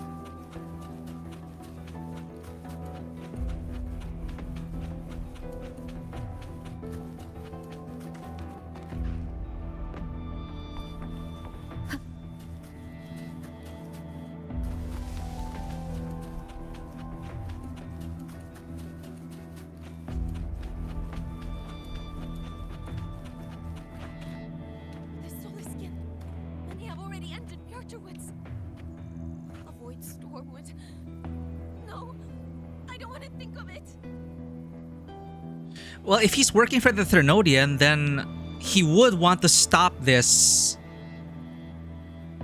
He would want to stop the Solaskin from returning to the Exostrider. Avoid Stormwood. No, I don't want to think of it. Don't panic. The escape route is this way. The Roya have survived worse disasters. Take care of one another. Your lives matter more than anything else. Many have already entered Waterwoods. Avoid Stormwood. No.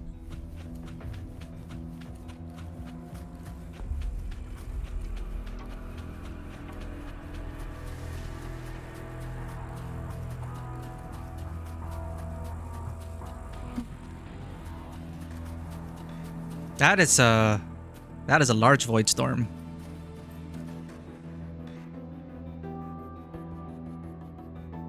What is it that brings you here? With the Void Storm's fury upon us, it is no time to enter Bjartur Woods. This is a disaster not seen in centuries. We have always believed the Solace Tree's light protects the woods from such storms. Not if it's an inside job. So the Solace Trees are towering constructs widespread in Bjartur Woods, forming a vast floating forest. The roots permeate Lahairoi, relaying information directly to the Heliogyre. Oh. It's one of those trees. The roots feed information. The rite of return cannot be done. Not in these times. I urge you both to head to safety. There we go. Quickly. The rite of return.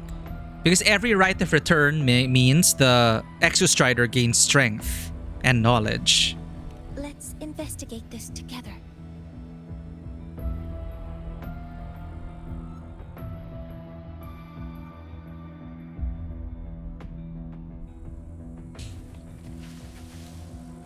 Aww.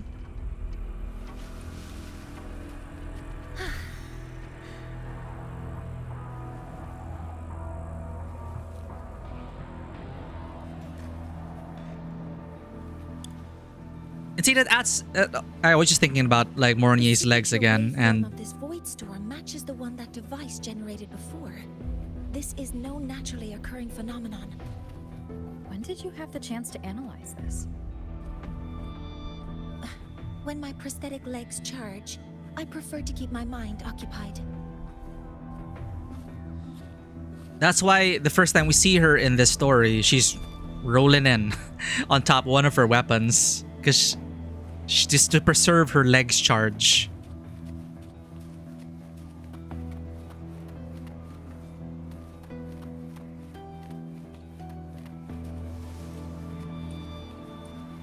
Energy consumption increasing. And that's why she says that when you're sprinting.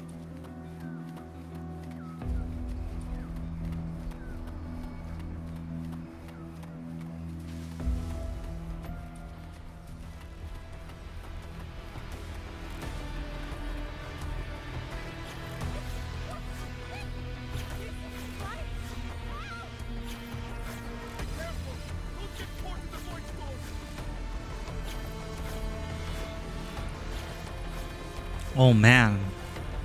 Is that a dying Solace skin?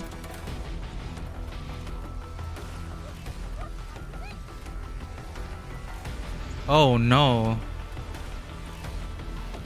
They're all purple. They're dying.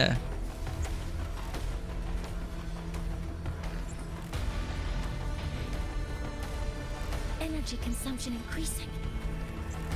Straight careful. Hover modules ready. Oh. Guidance ready. Whoa. I found the device. Wow. It's close to the Solace tree. Solace tree. I have a Wow. bad feeling about this. Her eyes are glowing too.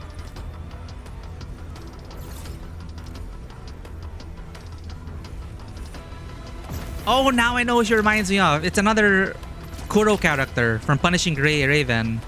Now she reminds me of one of the main girls with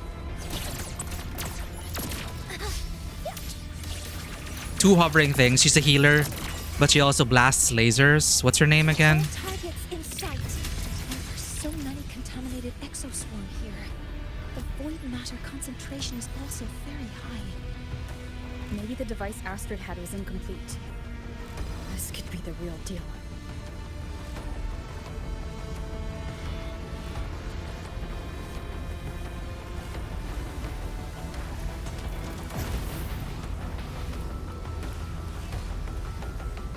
Threat detected. No, poor things. Modeling complete. Command mode engaged. Locked in. Attack confirmed.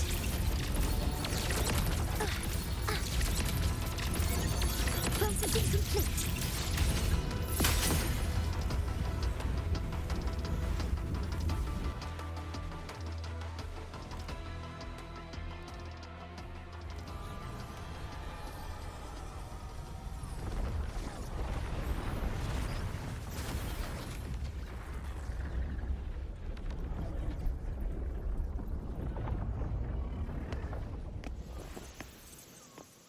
Just like before, when it's disabled, the void storm stops. Is everyone okay? However, No! They're all Thrnodian. if this really was the work of Foreseer Ingvar, what would make him do something like this?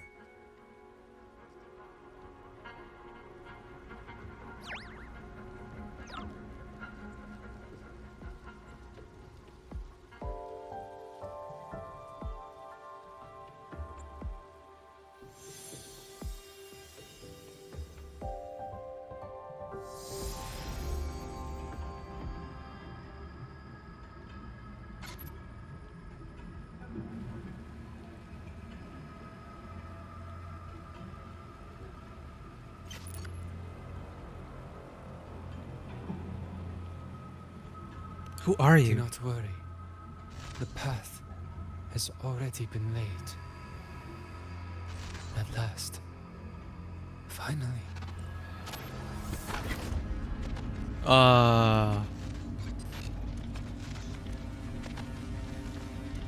Cool. Mentor, are you all right? Did you see something again?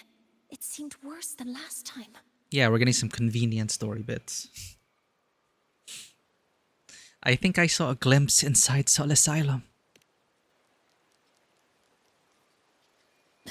This void storm might not have just affected the woods here, but the workings of Soul Asylum itself. I think that's why I've been seeing visions of this member of the Six. Greetings.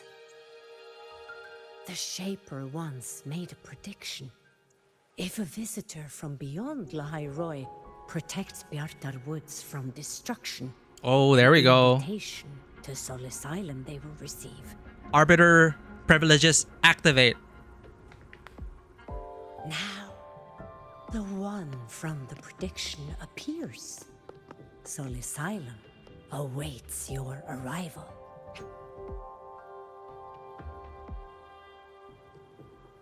Did we read this already? The secret ground of the Roya and the dwelling of the Heliotic Six. It safeguards Exostrider parts and serves as the central archive for all of Royan records.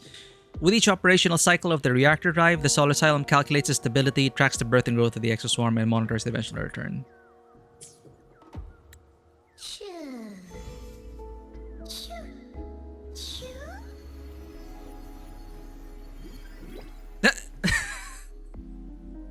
They're just sharing memories, buddy. Oh, they have different eyes.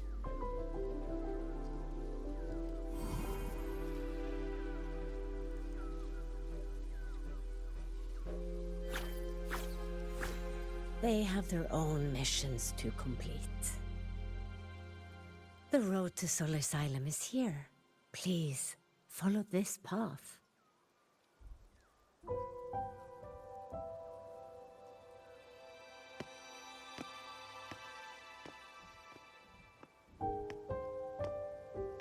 Mentor, please, wait a moment. There's something I want to say to you.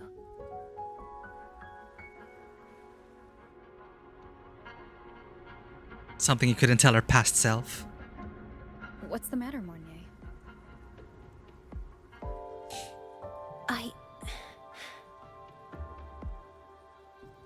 I really wish I could accompany you to Sol Asylum, but I think it's best if we part ways here. What? Are you concerned about something? Yes. When you touched the Solace Tree earlier, and even during your first vision, you looked like you were in intense pain. But I lack the ability to connect with them like you do. And the Space Trek Collective's knowledge doesn't align with the ways of the Roya. Oh. In this matter, I fear I won't be of much help. Instead of joining you, I think there are other ways I can contribute, such as researching the unknowns we still face. Like Ingvar's true purpose and the true origins of the Voidstorm device. Yes. Ingvar should have been present at the Rite of Return. Were it not for that Voidstorm, it's reasonable to suspect he's the one who planted the device. Additionally, the environment here is unusual. Investigating these anomalies should help our work here. Insightful as always, Professor Mornye. No, you, my mentor, are still far ahead of me. Well then, I guess this is goodbye for now. If you're in any danger, call me. You too. Please, take care. I'll see you when we regroup. But we do have an inkling already, right? That we already knew each other in the past and she knew our past self. Because we did share that memory. It bled in when we were burning our cassette.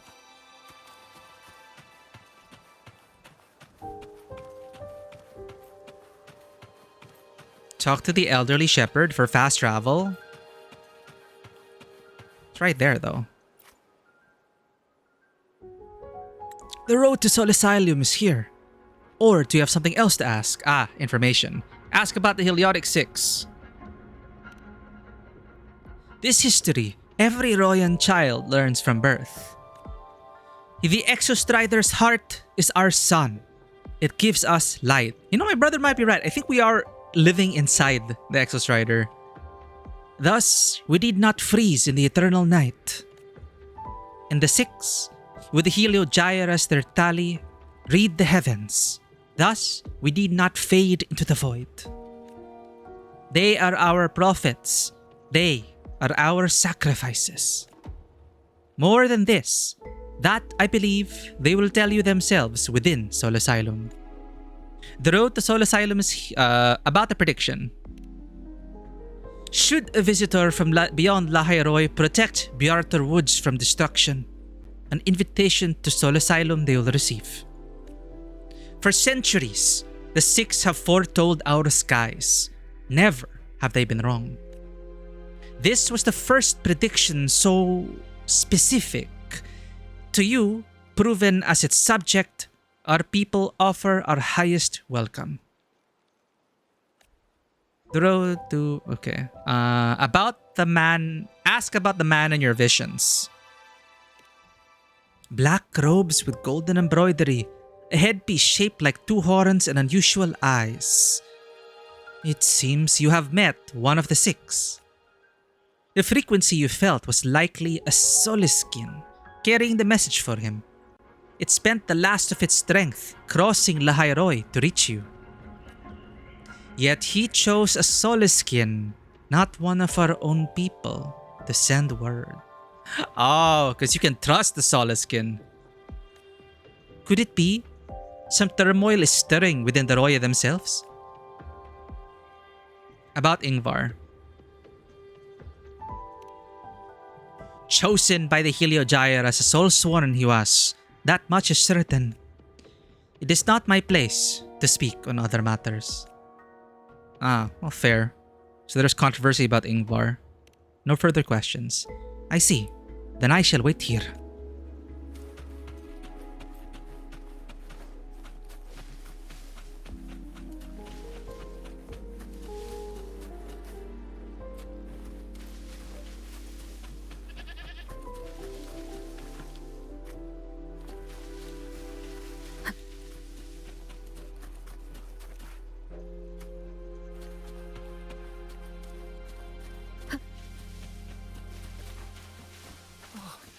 So that's the one the Heliotic Six predicted would appear. Solisilium appeared for her too. Oh right, it's supposed to be breathing light. Ah. Arbitrator privilege. So she's asking, why was Ingvar chosen? Angry Shepherd. Ingvar never even bothered to care about the Soliskin, and he never joins the ceremonies. How was he chosen as one of the Heliotic Six's future successors? Let's not talk about this here. Why is that? Are you afraid? I'm simply stating the facts. Among all the candidates, Sigrika is clearly the one who meets the necessary qualifications.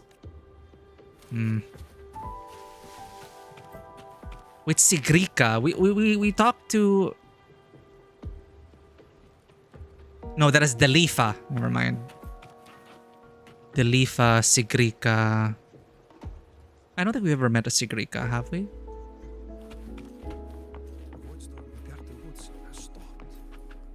That must be the hero who stopped the destruction. That was Professor Mornye. I wouldn't be able to do it without her. Hello, predicted one. Predicted One. We have a new title. Predicted One.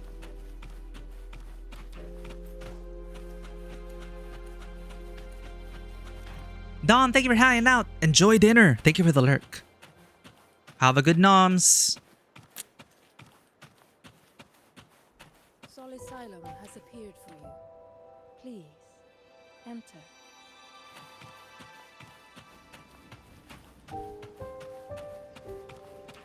Are they elves? No.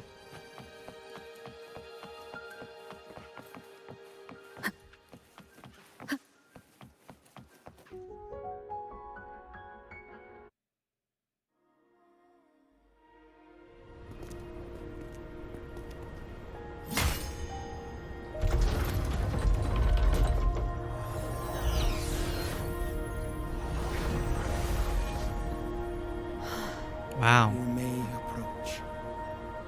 The Heliotic Six are expecting you, as was predicted. We gotta stop meeting destiny like this.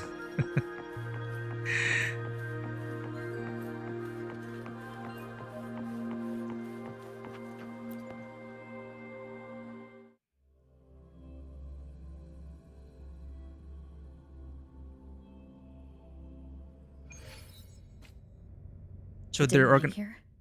It's like something I saw in those memories. From this angle, the faint ring in the center is probably the heliogyre they put to a halt.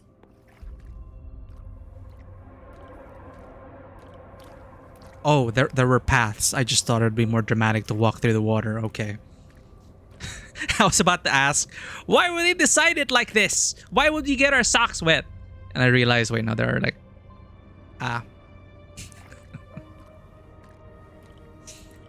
It's okay, it's more dramatic this way. So they have to put it to a halt. I wonder why.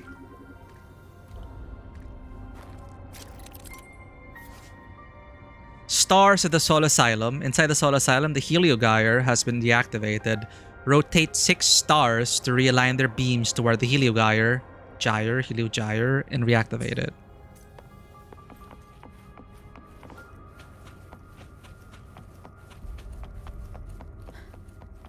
My tacit mark. It's resonating with this star-like object. Seems like I'm able to move it.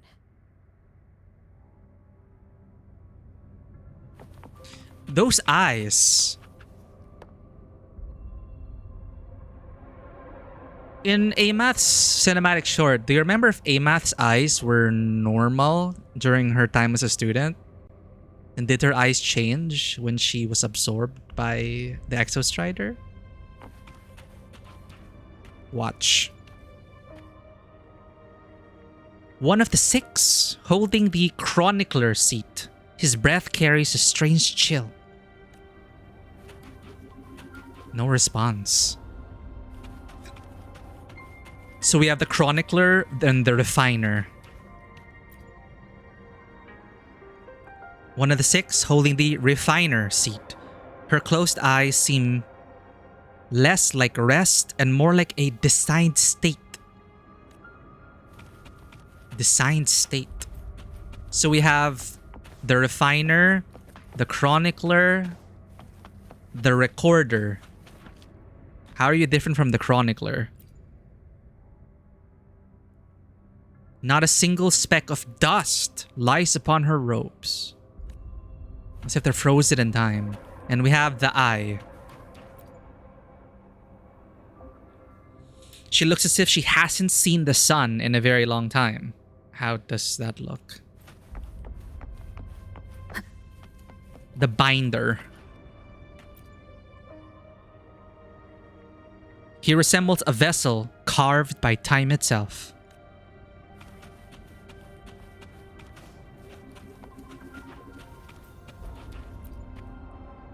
Let me just adjust the stars. Don't mind me. Just arbitrated my way through this puzzle. It's not really a puzzle. It's busy work is what it is. Aligning the pattern on the star with the heliogyre makes it glow. It's feeding power into it. If I channel light from all directions, I should be able to restart the heliogyre. But it's just stopped for a reason. Why are we gonna get it moving again? Bellanissima, welcome in. How you doing, Belly? Did you know that Belly streams? And co-works too. Plays some games and does IRL stuff as well. It's always a great company, great time with Bellanissima. Welcome in, Belly. We're doing the new story of Wuthering Waves today. Really pretty. Getting some lower bombs.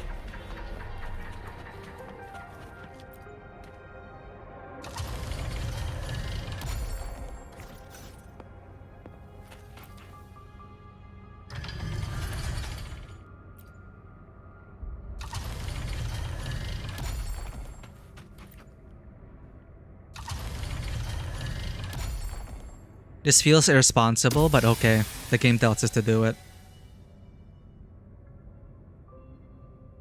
The memory saying, we must stop it. But we don't know the reason. And here we are like, yo, let me restart it again.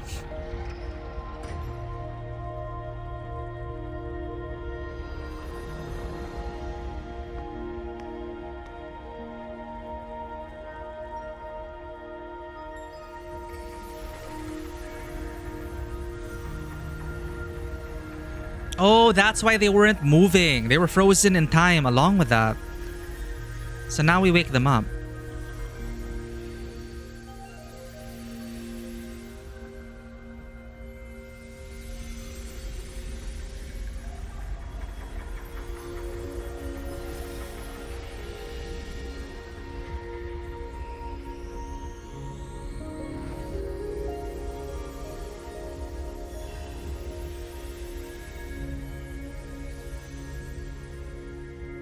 Okay, now I feel like we're getting closer to Amath.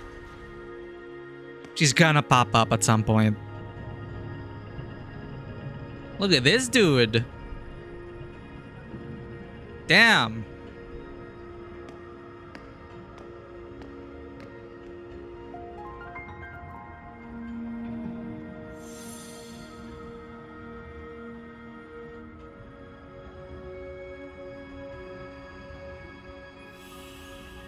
He looks like a warrior of light.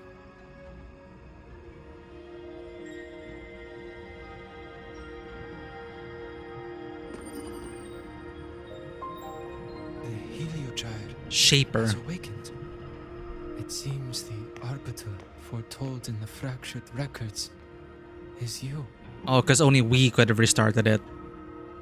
Have you been the one attempting to reach me? Yes. With great reverence is your presence here met.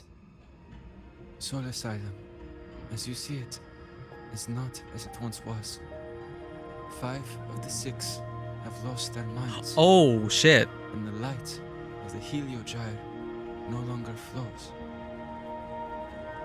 This is why I summoned... And why he had to stop it. Tell me everything that has happened.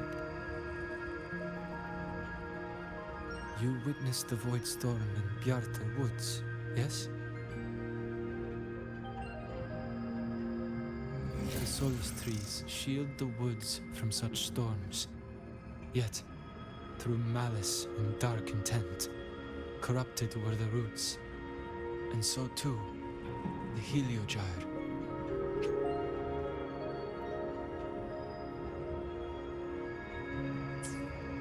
The others succumbed to the corruption.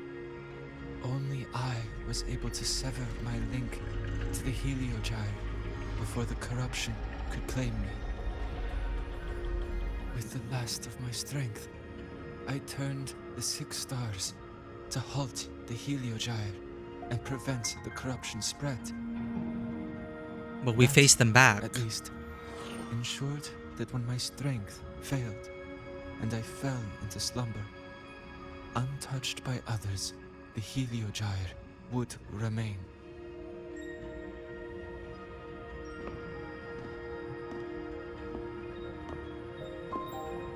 I feel so underdressed. Rover needs a new outfit. Save for one. Me. Correct. As one of the 6, I can glimpse the near future within the Heliogyre. But I am bound here, unable to act.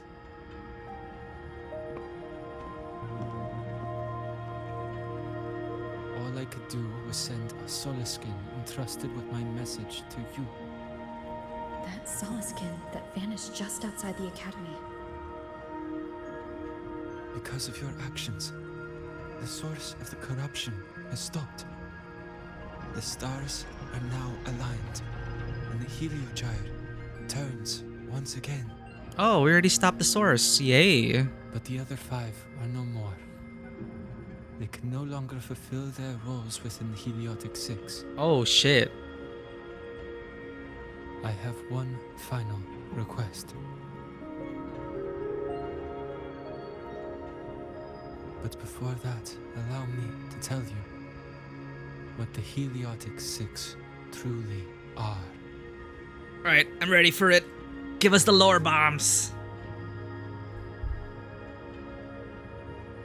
Why do they have to bind themselves here? Why can't they leave? What are they for? Centuries ago, a calamity awoke beneath the ice. The void devoured all, erasing every trace, every existence. In darkness, the Exostrider's blade sealed the threat deep below. It drew its fiery drive, a light that would never fade, lifting it high over the High sky. Under its glow, the frost did melt, life blossoming with Exoswarm aid. Yet, the calamity stirred. That music. Dun dun dun. Thus, the 6 wisest among us became the Heliotic 6.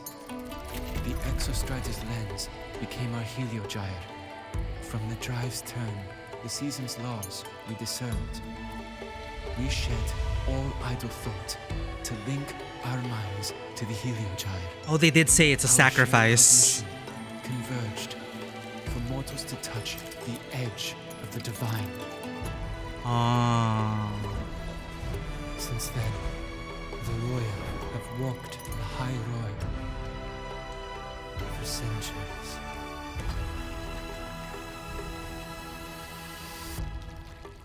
Ah. So they're like God's messengers.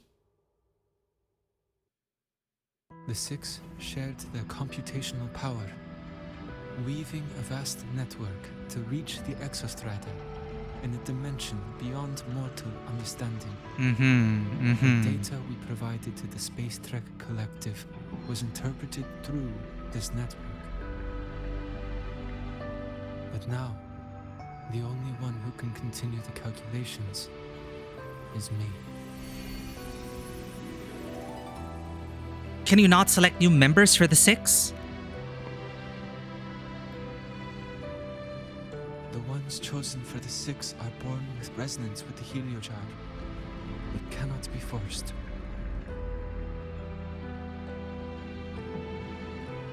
Now the remaining 5 cannot calculate, and there are not enough worthy successors. Even if the Heliogyre resumes its rotations, unable to interpret its readings, we will be.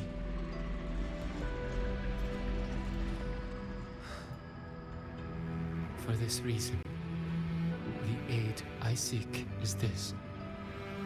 With your authority, Allow me to bear the calculations of the six alone and act in their stead. I don't know, that's kind of The Helio Gyre was sus. meant to be interpreted by six. Yeah. If you bear all the calculations alone, what will become of you? I cannot say. Oh, this is something Rover won't allow, of All I know course. is this. If no one remains to interpret the Helio Gyre, the Void Storm's occurrences will be unknown. Life will once more fall into peril. The Space Trek Collective's decades of effort in preparing for the new solar ceremony will come to nothing. To ask this of you is too cruel. Since the moment I was brought to Soul Asylum as a child, I have never once seen the world beyond. In the Helio Gyre's light, do I glimpse the universe. And in seeing life rejoice under my protection, do I take comfort. This has long since become second nature to me, a part of my life. So now, what I bear is not glory, but burden, but duty. Damn. It's like Yeshun Kwang all over again. Arbiter, please, grant me this authority. Rover's gonna agree? Okay. No, because whenever someone does this, the Arbiter Rover is like, no, we'll find another way.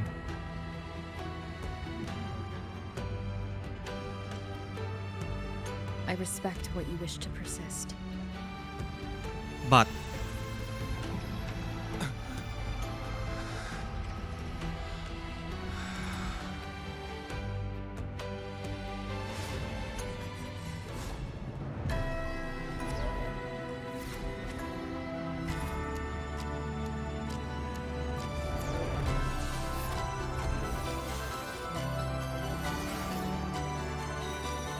this is probably the other way. Eh?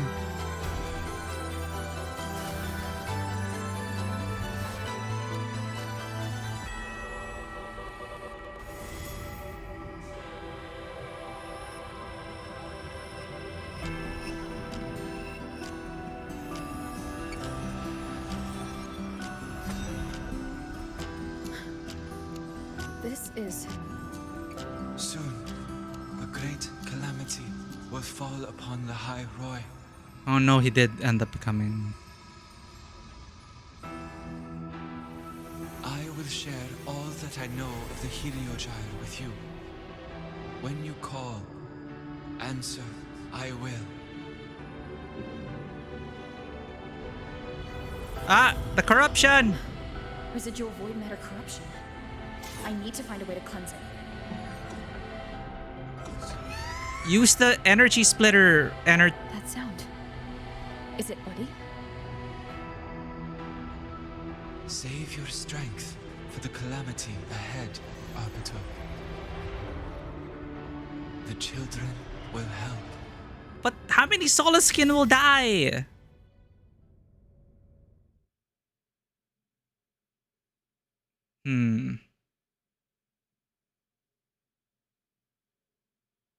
I guess we can't do everything.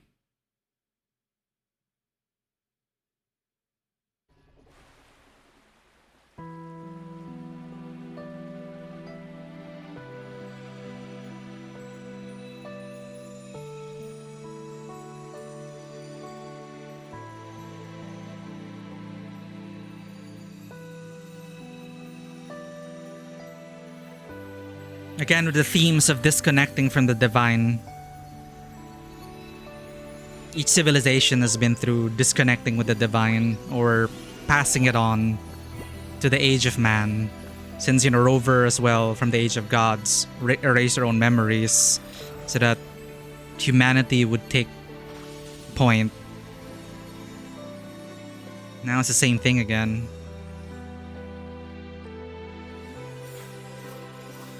The whole ceremony is about replacing God's heart, after all. The rite of The ritual that once sealed the calamity deep underground. Just now, the children have offered their strength. The Heliogyre can once again begin its rotation. For now. This guy tried to stop it. I told you to destroy the Heliogyre completely. Uh-oh. Is he talking to Gendo? There's a reason for this. Some uninvited guests threw off the whole operation. Nah, I just failed, Ingvar. Save it. I don't want to hear your excuses. At this point, our entire plan has fallen apart because you screwed up. And to think, I went out of my way to get a pass for you to the new Federation. Yeah, because he didn't want to be... No, I'm begging you. Don't Right, leave me right. here. I'll do anything. Just tell me what you need. Makes sense, because they did say it's a sacrifice, right? But it's not something you choose. The Heliogyre chooses you. There's no escaping it. So obviously there would be people who would want to avoid that in getting sucked in and trapped there, never to leave again.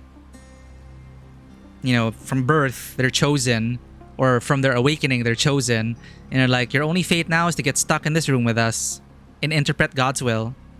So it wasn't sustainable. And now things, as we can see, it's no longer sustainable as the corruption slowly festers. But it is also about transferring authority back into humanity's hands.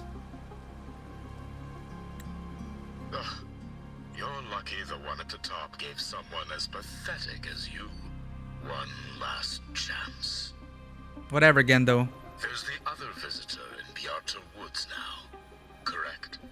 Some crippled scientist. Find her. Make sure she doesn't make it back to the collective.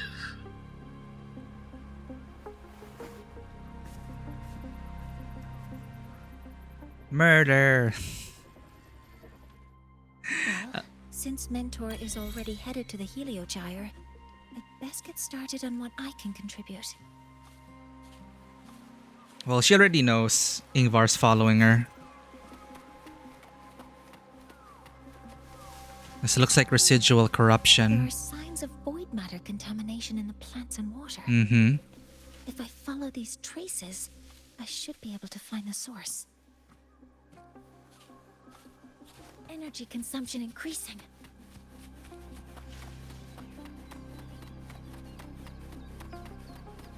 Yeah, and she's still calling us Bentor, so confirmed.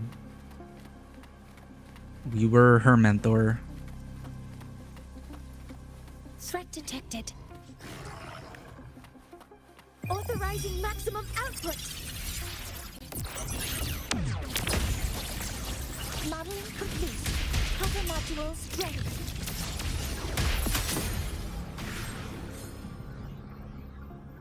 Found it.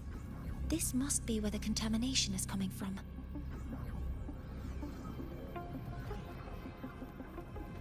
Use your forte to unlock. Heavy encryption, but it's sloppy. So her forte There we go. is super hacking. Investigate the anomaly behind the door. Use sensor to locate a suspicious object. Oh, yo, we got some lore drops. I'm gonna read that.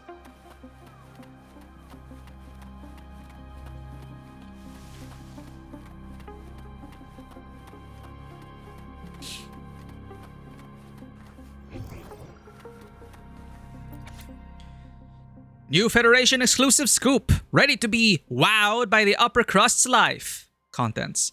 Chapter 1. Welcome to paradise. First step off the ship and you'll be on your knees. Chapter 2. A night on Milton Road. Get ready for the secret sceneries in the office tower. 3. Land of opportunity. Fortunes and legends are made here. Maybe. It really is Night City. So New Federation is definitely going to be like United States coded. Or it seems to be United States coded. Chapter 4. Spree at the shopping palace. Once inside, shell credits mean nothing. Chapter 5, a peep at the upper crust. One stolen glance will shatter your whole worldview. The dog-eared pages suggest this magazine has been read far too many times. Stop bringing this fudging trash into the lab!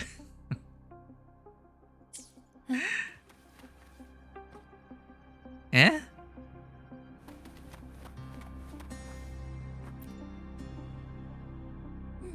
There's a note tucked here. A note in the book, 7364. A memo note with numbers written in 2 different styles of handwriting. The most recent number sequence is 7364. There are 2 types of handwriting. So there's more than one person who has access to this lab. So the person... Based on Astrid's testimony, one of them must be that Ingvar. The other must be the one who operates this lab.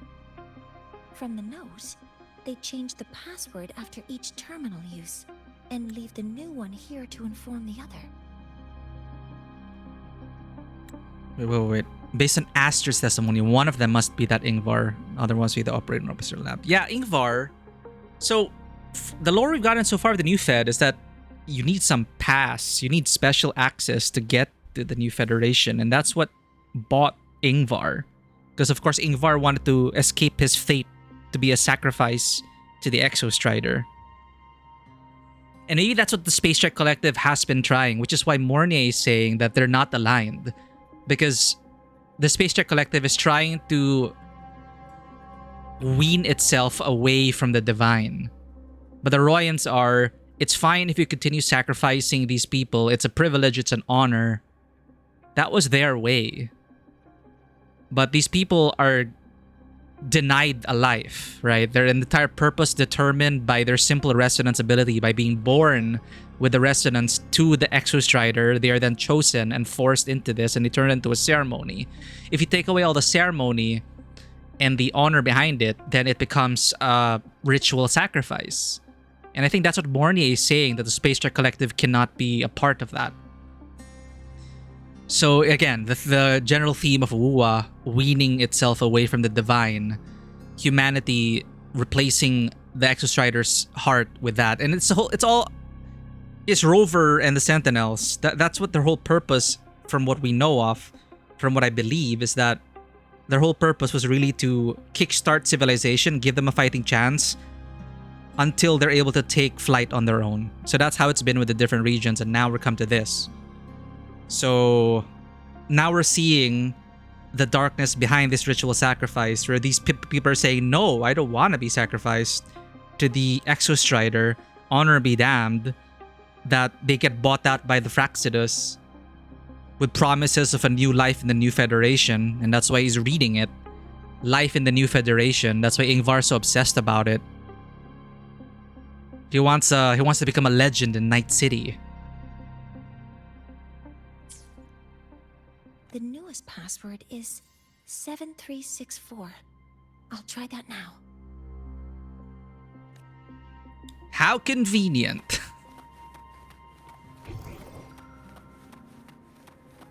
Wasn't there another lore bit?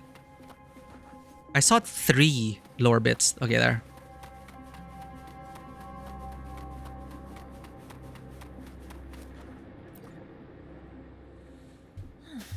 It's a test chamber.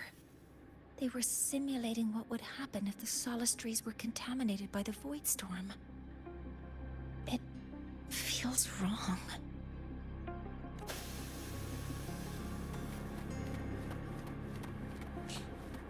And also, the Fraxidus, they did say we're on the same side. They also want humanity first. But their methods, as we can see, we wouldn't agree with their methods. A terminal. It must belong to the owner of this lab. Oh, almost missed that. Energy consumption increasing.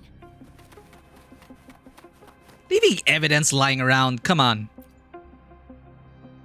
This must be the device capable of generating artificial void storms. Provided by the Fraxidus. It's consistent with the designs we found earlier. This looks like the unit that Astrid found before. Some prototype under development. It seems all the devices were produced here. And with the help of Gendo Ikari.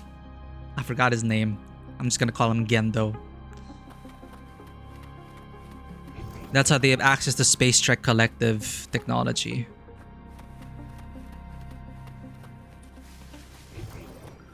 It's a conspiracy that goes to the top.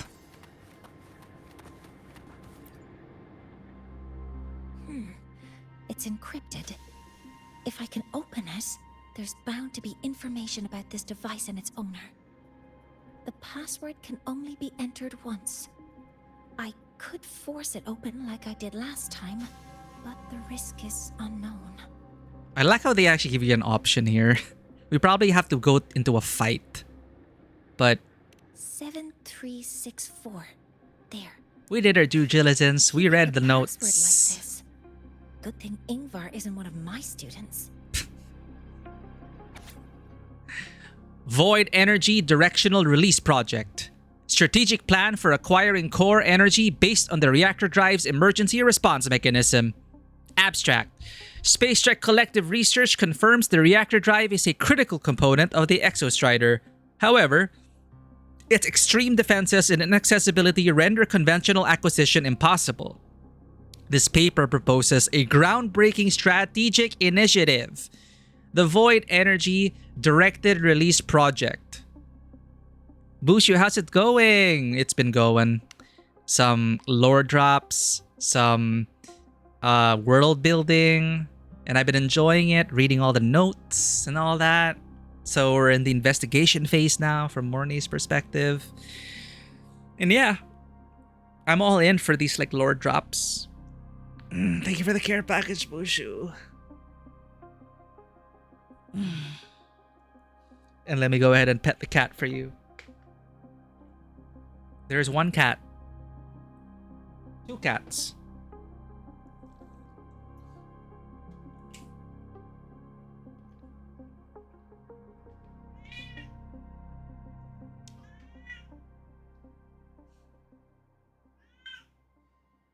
Let's see if we can trap one of them. Well, one of them take the bait.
Thank you for petting the cats, Pushu. Always taking care of them.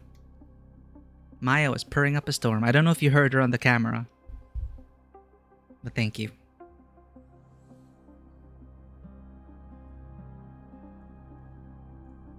Alright, actually, I need to go to the bathroom. Then we'll go back into the lore dive. I'll leave you with some clips. BRB.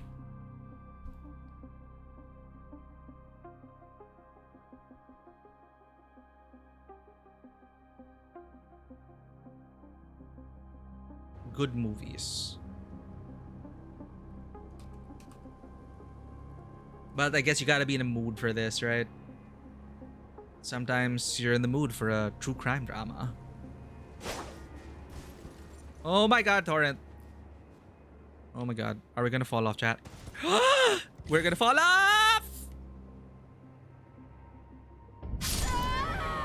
We discovered Rao Base.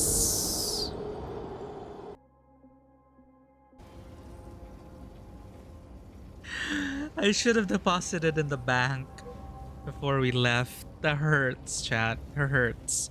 But I'm still playing the game and I'm really enjoying it. Even though janky shit like this happens.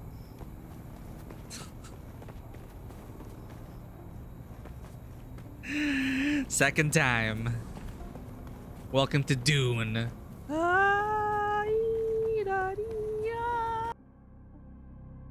Oh. It's back.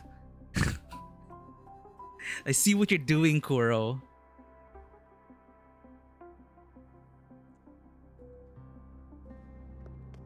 Wait, did we really miss a dialogue option? I couldn't really pay attention to her because I was distracted by my own boobs. Always brings me peace.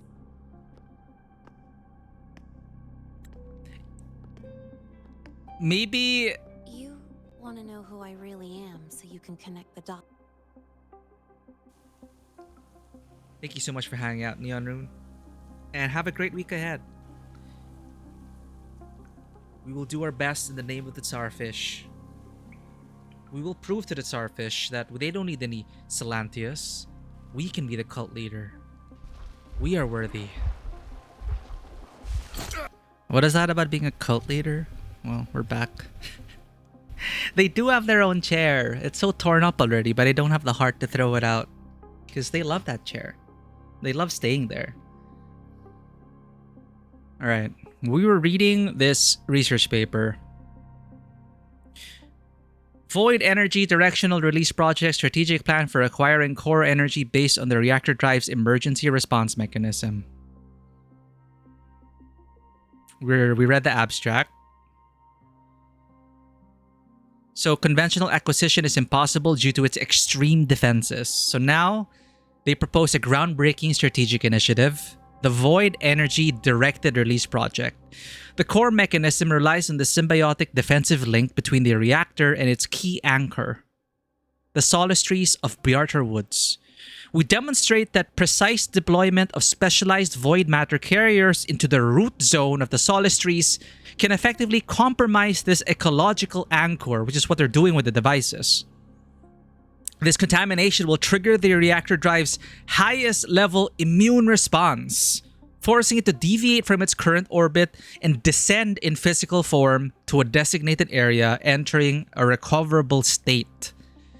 This paper details the interaction model between void matter and the solistry ecosystem, the trigger thresholds of the reactor drive's emergency response mechanism, predicted impact trajectories, and the Space Trek Collective Research Institute's rapid recovery procedures at the designated site.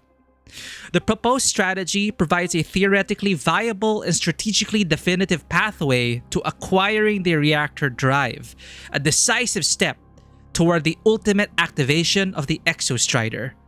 Keywords: Void Energy, Reactor, Emergency Response Mechanisms, Exostrider, Bjartar Woods, Solistry, Strategic Acquisition.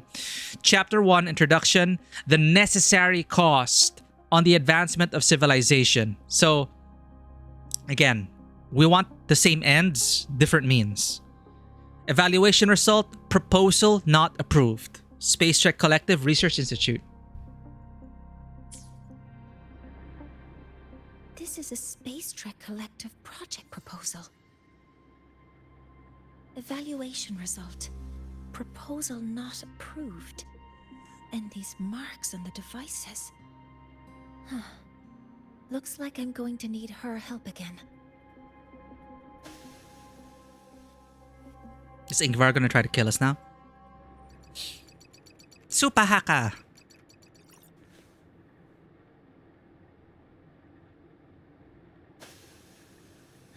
Thank you. It's a pleasure working with you as well. Yeah.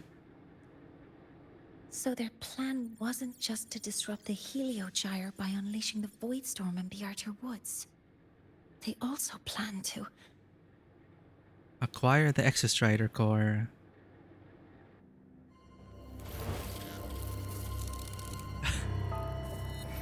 Assassination by hornets or bees.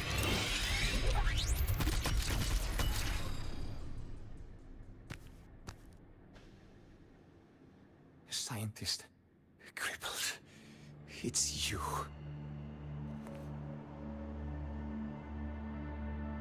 All I have to do is get rid of you. Then he gets a free pass to the new Federation. Pitiful fool. I'm not really good at dealing with this kind of conversation.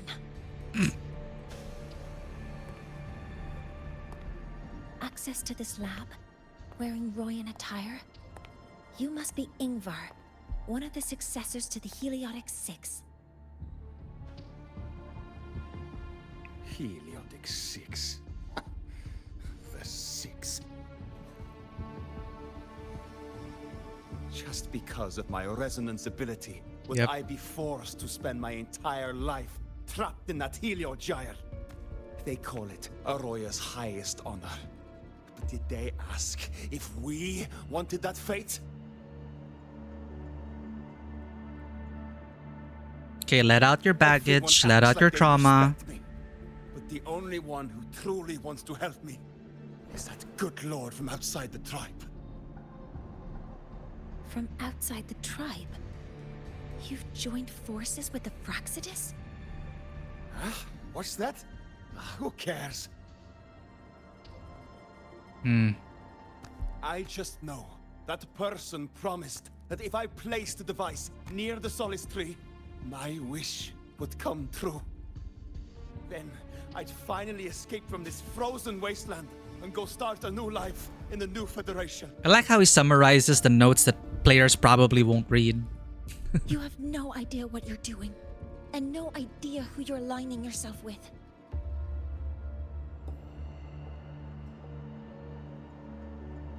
This project proposal comes from the Space Trek Collective, dated 10 years ago. It outlines an idea to use the drive's emergency response mechanism to artificially make it fall from the sky. The Exostrider's power core in Lahai Roy's underground sun. Royan records say this energy entity was removed from the Exostrider and placed underground to sustain the haven. However, monitoring data confirms a gradual but steady decline in its energy output. Both the Roya and the Space Trek Collective are now formulating emergency contingencies in response, hence these papers coming out and different ways to acquire it, to deal with it. Because the age of the Exostrider is no more. It is now for the age of man to take over. And the method for triggering this mechanism is to pollute the Solace Tree's root system with void matter, making the reactor drive determine that the Threnodian had breached the lock. You're saying that because I dropped that device there. The drive is going to... What did you think was gonna happen? How did they sell it to you? Oh, just plant this device and don't ask questions. The Heliogyre is operational again. We can get the readings you need for the new solar ceremony. But something happening out there isn't right. Yes. Once I handle something here, I'll regroup with you. Move aside. Before the drive falls completely, I need to go back to launch Helios.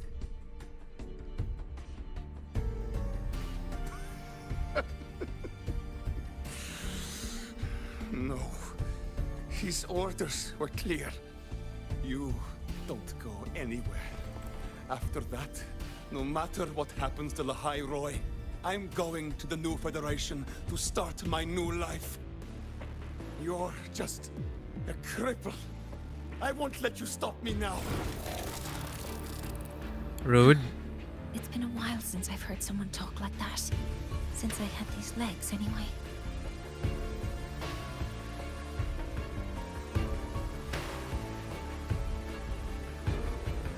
We're spending a lot of time looking at her legs.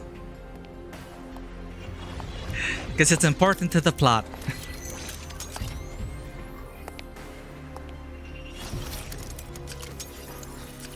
I've been told that in situations like this...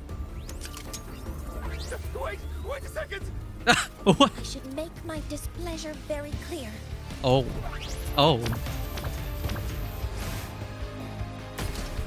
She says she doesn't know how to handle these conversations. I think she handled it like a champ. All right. Now it's about time I catch up with my mentor.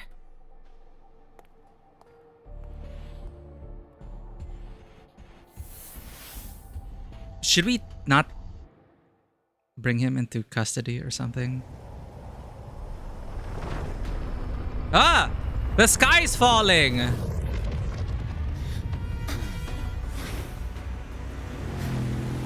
What? Yeah, don't waste your power. Let's ride. Let's go, Mentor.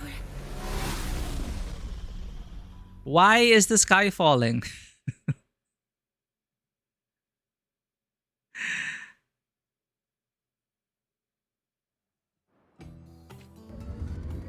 Oh, here we go. Get to Space Trek Collective quickly. The Fraxit has tricked Ingvar into working for them, but their real goal is to send them back to they drive were the successful. machine to the ground. So now the... I've already alerted the Academy Yep. to evacuate the area around the...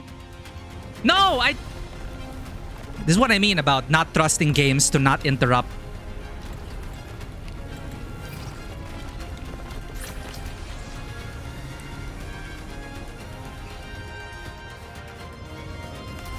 How are things on your end? Any danger? All good. The Heliogyre is back online.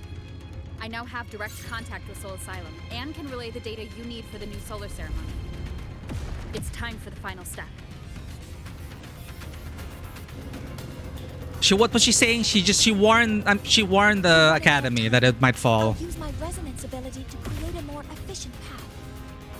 What's your resonance ability? Huh? We don't know what it is since we didn't read your bio. And I'm hoping this story will explain it.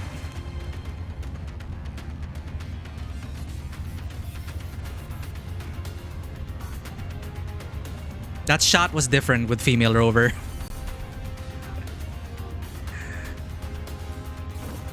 Okay, your resonance ability can create ramps.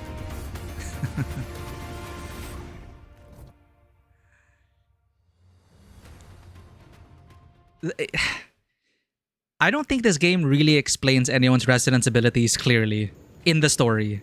They expect you to read the character bio.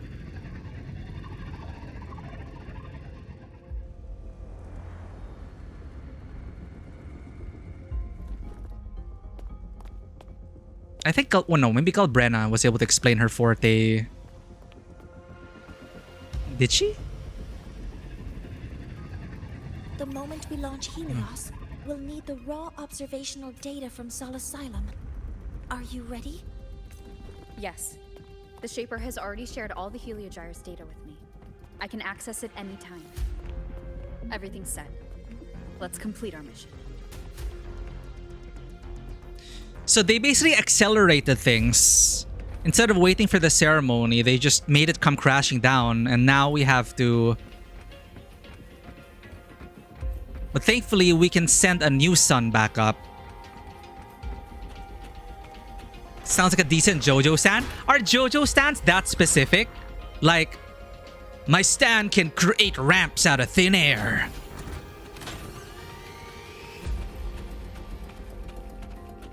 You know what? I'm bothered.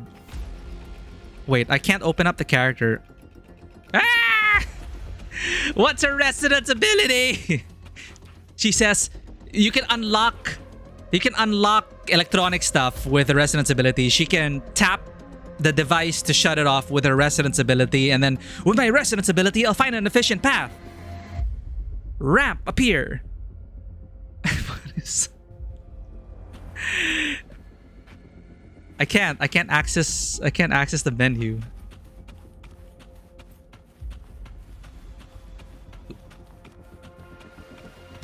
Okay, so now we need to rush and send the sun back up. And also prevent this thing from crashing down and killing everyone. Let's do it.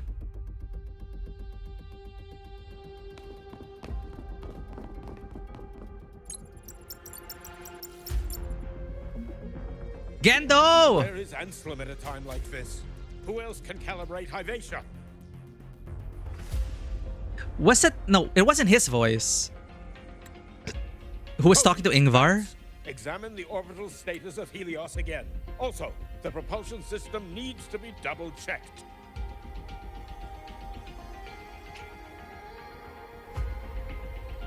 The artificial sun crafted by the Space Trek Collective. Oh, we read this.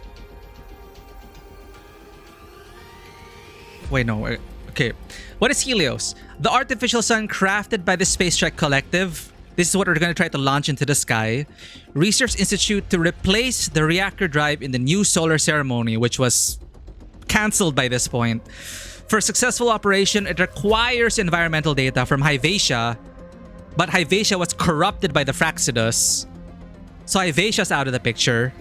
And raw observational data on the reactor drive provided by the Heliogyre. And the Heliogyre was also shut down by conspiracy. But now, we at least have the Heliogyre going. But who will replace Hyvatia's calculations?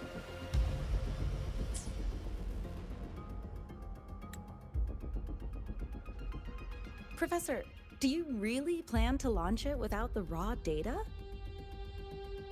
I understand your concerns, but we are on the verge of a disaster. The Collective can't just sit by and watch it happen. This is my decision as the supervisor of this project. I will bear the consequences. I can't remember if this this was the voice talking to Ingvar. Characters building infrastructure faster than the government. Well, sometimes you gotta take... I mean... Who built our highways in Metro Manila? Or who's managing our highways? Private corporations. No need for that.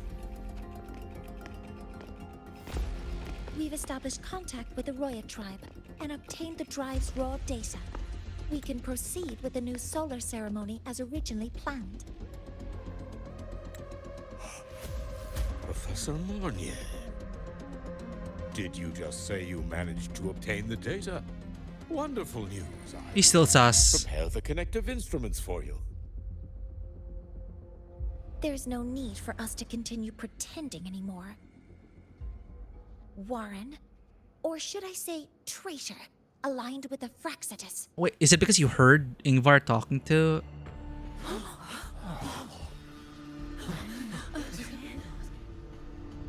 That is a serious accusation, Professor Mornye. Okay, he is a baddie. I know. I meant it to be. You must be very familiar with this device, Warren.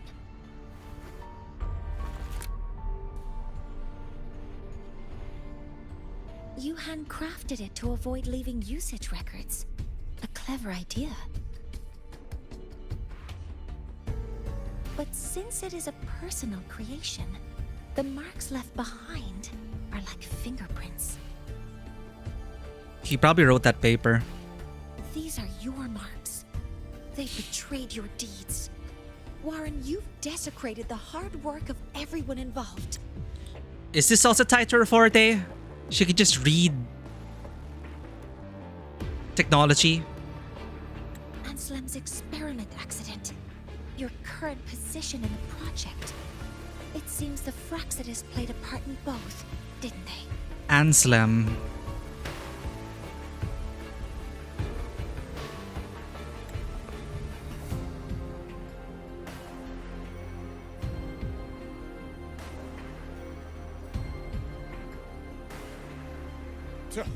That is a lot of assumptions and conjectures, with no evidence. I could easily sue you for slander.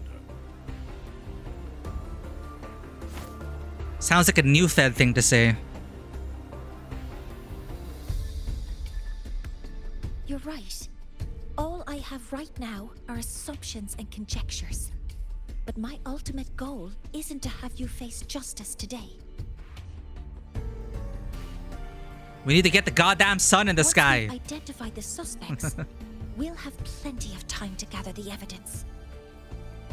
What I need in this moment is for you to step down as supervisor of this project. Yeah. The one taking over will be me. Dun dun dun. One more thing. Your subordinate provided us with some key evidence already. You want me to testify against Professor Warren? That's practically perjury. Sure, I could work some verbal magic, but honestly, I don't even know who I'm dealing with on the other side. Ah! So she called Linnae earlier. I was wondering. Because they hid the conversation. It is a dirty tactic, but it's effective. I'm confident in my analysis of those devices, but we'll need the university's verification to use them as evidence.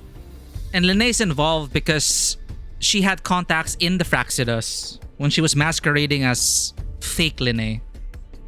In the limited time we have, the quickest way to detain Warren is your testimony. Professor Mornye. First day as a freshman. If I'm wrong, it'll be your guarantee later. Or you can refuse. Nice working with you then. That's why she responds. Thank you. It's a pleasure working with you as well. How did that traitor manage to...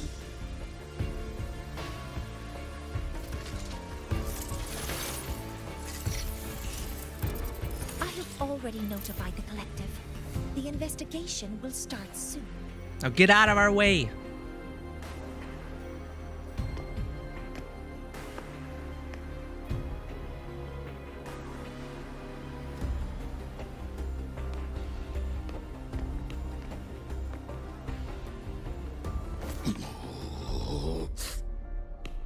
What? I thought he was gonna shank her. That was so awkward. From here on out, Rover and I will be overseeing the launch procedure. All Space Trek Collective personnel, to your stations. Oh, that's so mecha coded.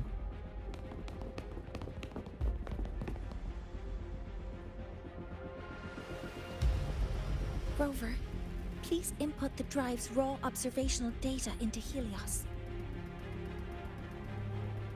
Shaper, can you hear me? Of course. To you, have all the Heliogyre's readings been transmitted? Then everything is ready. Let's commence with the new solar ceremony.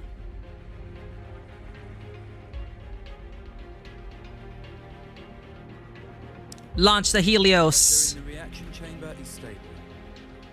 Waveform shows no anomalies. All systems have entered the final launch check sequence. Getting goosebumps. Say more tech stuff. Preparing to open the energy output channel. Input data.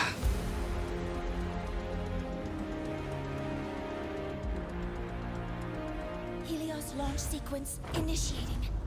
Void matter module calibration complete. Core energy system operation normal. Astral up. Propulsion system primed and ready. Helios is ready for launch. Ignition successful. 5. What are we gonna do with a falling reactor? 2. Let our light shine in the sky.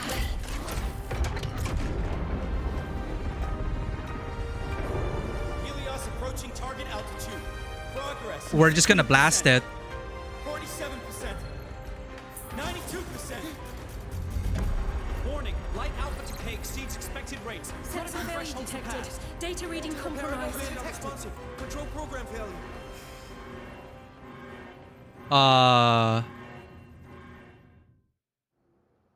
What now?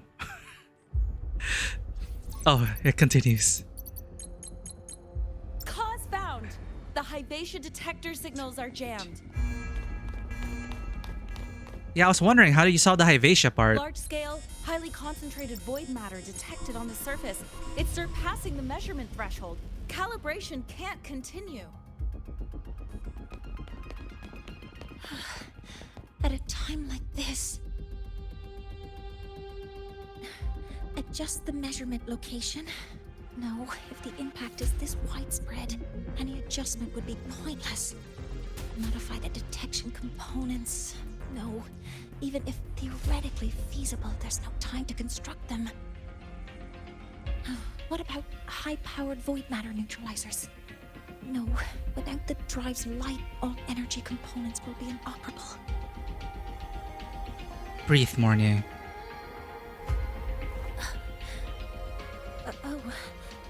And here we are smiling. Tell me what's happening. We'll figure it out together.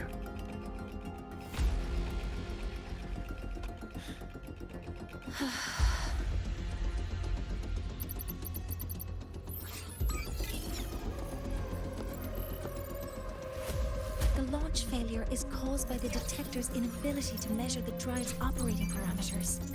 That's due to the high concentration of void matter interfering with the reading. So we just gotta get rid of the void matter. There are How? two potential solutions. We could increase the detector's tolerance to void matter, Or that. we could eliminate the surrounding void matter. But neither of those options are feasible in the time we have. What if we transport it somewhere that isn't affected by void matter?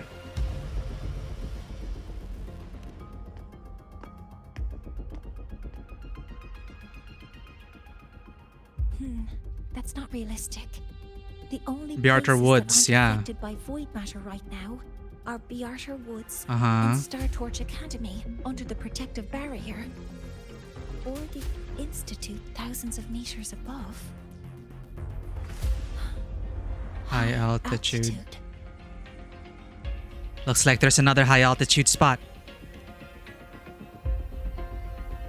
Do we have spares for Hyvatia's measurement modules? Yes. Researcher Ansem left behind several prototypes. I'll go fetch one from the warehouse. I'm trying to remember who Anselm was. But what do you intend to do with them?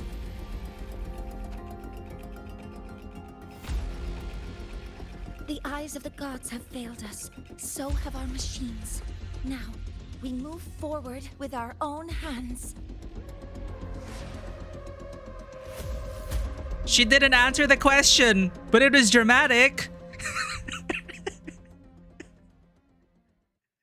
I'd be like, so what are you gonna do?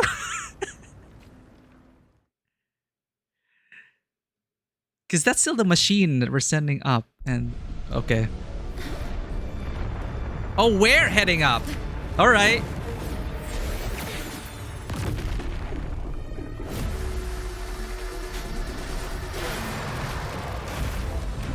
Whoa!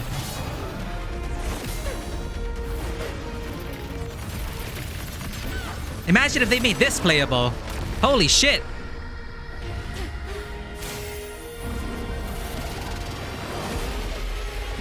Oh, now it's playable. We're gonna beat you up, whatever you are.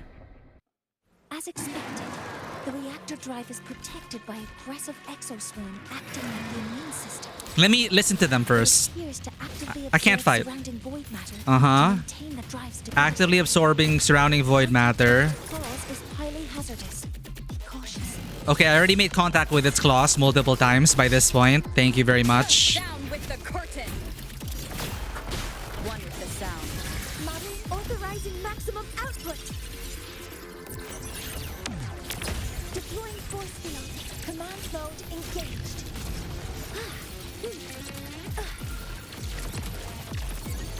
Order executed. Access confirmed. Swift and resolute. I'm detecting strong energy signals from the target. Please be careful. Oh, that's a giant blade. Keep it together. Ah!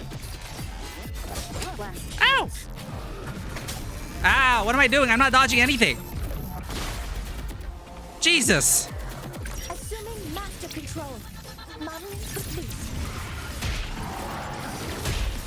Initiating criticality protocol. Guidance ready. Processing complete. What space? Oh, to go back down. Swift and resolute. You will obey. One with the sound. Ah! Ow! Claws! Hazardous! Very hazardous! Ow! It stabbed itself! It's so edgy! Oh god. Well, it's a story battle, so we can't fail it apparently. That's also another decision they made. Because they want to preserve the momentum, I guess, of the story. But that's pretty much fail. We got 1 HP. Activating countermeasure. Can we really not die? Yeah, we really can't die. One with the sound.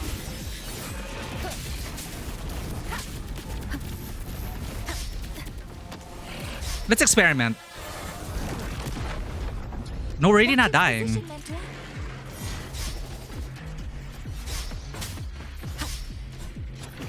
Tugs, tugs, tugs, tugs. I should send... Well, Bushu's gonna listen to this track when she gets here. Yeah, we really can't die. You can't fail. This will suffice. Initiating max power output. Suppressing target. Suppression complete. Now's your chance.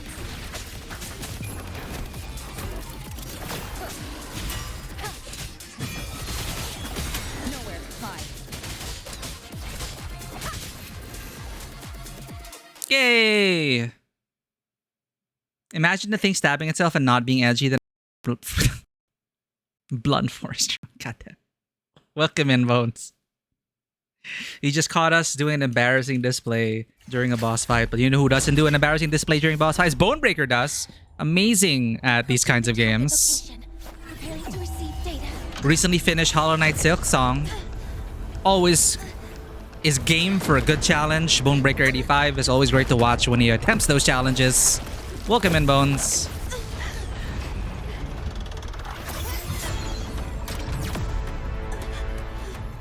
Automatic concentration is increasing. Abnormal expression detected in the reactor drive. Evacuate immediately. To cheat. She can... Evacuate immediately. Not now. See, where's Shisa and Lene? Where's the rest of the faculty? We have already come this far. Oh no. It's a repeat of her Resonator showcase. So... Professor, no! Take that final step myself!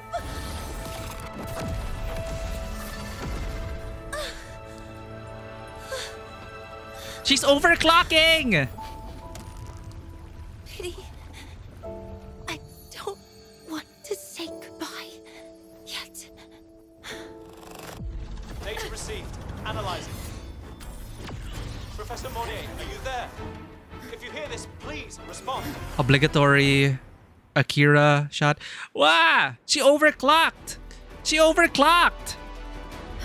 That light just now. Mornye must have entered the reactor. She dumped into the drive! The Space Trade Collective is connected to your vehicle and will provide assistance. Oh! We can't reach Oh! Professor Mornye. You're our only hope now.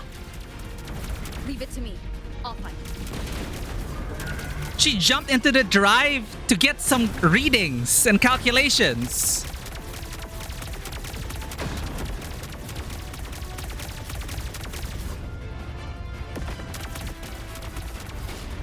That was the sacrifice vibe. When those are signs of overclocking. So she's pushing her abilities to the max, and her body slowly disintegrating as we speak. But we'll find a way. We'll always find a way. Motorcycle physics? What is that? We defy all laws of physics. We're Rover. We are the arbiter. We are the predicted one. You don't have This to... should be enough for what I need. What are we gonna pull off now? Boost!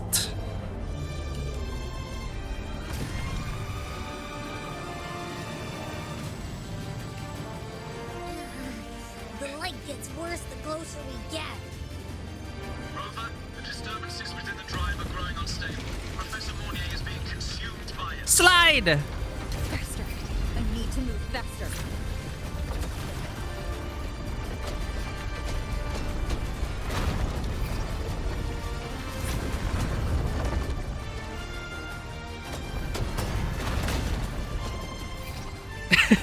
It's like climbing up Titan again in FF16. Let's try out the institutes. I want this on my bike normally. What are we gonna do? Blast them? Beep. Multiple swarm! Missile swarm!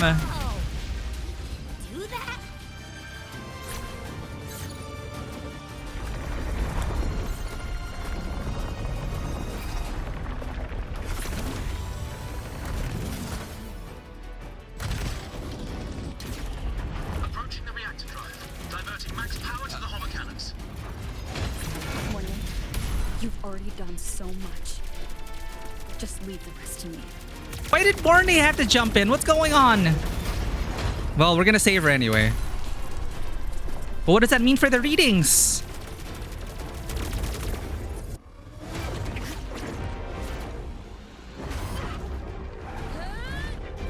No wings, no problem. Let's just ride our motorbike into the sky.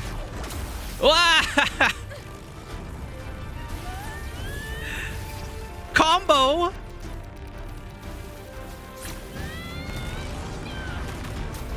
Oh god, we got those black and white impact frames. Okay, our wings will take us the rest of the way.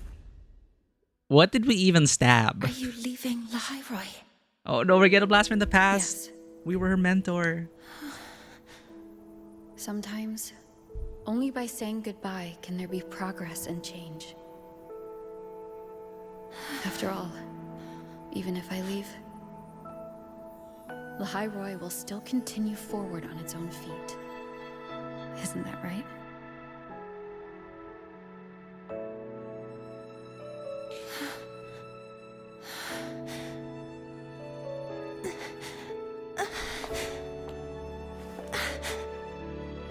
Have I reached you this time, Mentor?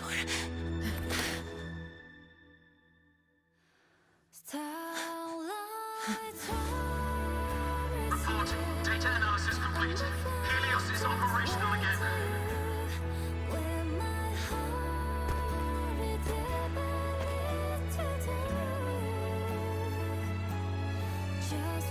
This is the first light of a new sun. How wonderful. Sun.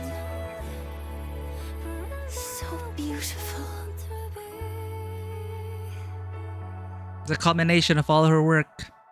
The frames were dying. She was literally dying. We are underground. It's a sky projection. Though there is an artificial sun which maintains the ecosystem underground. And that projected sky, we learned, was created by Professor Mornye, the one with the prosthetic legs. So this is like a culmination of her efforts to give humanity a star to look forward to. You know, a star to look up at for a future to look forward to.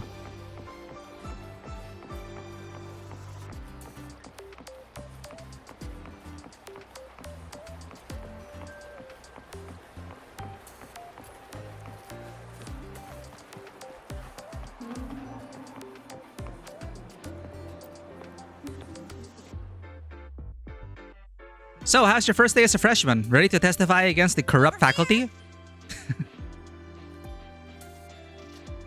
Oh, 3 days later. They've crossed my name off the mental health watch list. I'm finally free!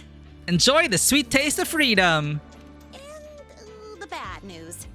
Since I kinda did some falsifying during the investigation, they said I breached the rules. What? But since I did it to make sure the bad guy didn't get away with anything, and I actually helped out, Here we go again. the verdict is I'll still have to stay on the mental health watch list for a while. So the Academy got its hands on solid evidence? Well, once you have your suspect, the rest is easy. Plus, there's one teacher whose forte can wring out the truth from anyone. Who's that? Is that the You doctor? have Professor Mornye to thank for sending an official email that explained everything. That's the only reason they believed me. I guess that means it'll be harder to skip her classes now. Dr. Herson said she was overclocked for too long. I'm worried. She'll be fine. You should be more worried about passing her class. Yeah, you're right. Let's go check on her. I bet knowing we're thinking about her will help her bounce back faster. You just want to buy more time. May I Nana! ask if you are Rover? I'm here to inform you that Professor Mornye has just woken up.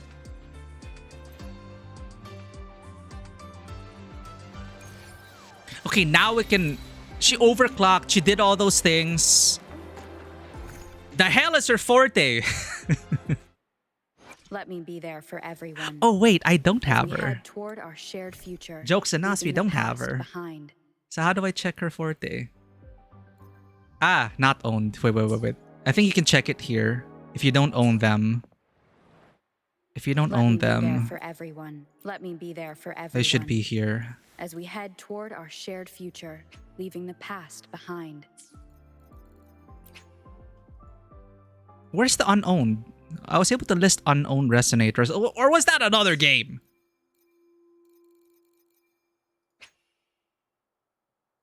Huh?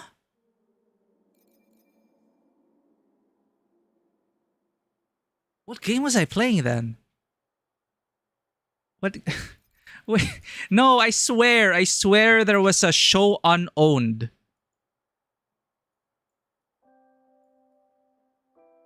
Paywalled lore, 0 out of 10, literally unplayable. Remember what I said in the beginning when I failed the temple? 0 out of 10 game. Uninstalling right now. It should be here then.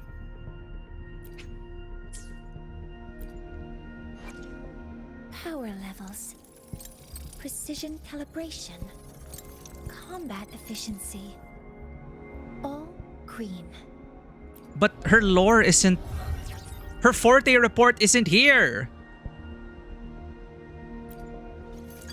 Mornye, a Space Trek Collective Research Institute engineer and a Department of Exostrider Engineering professor at Star Torch Academy. Each step on her prosthetic legs carries her toward the stars of her dreams. That's not helpful!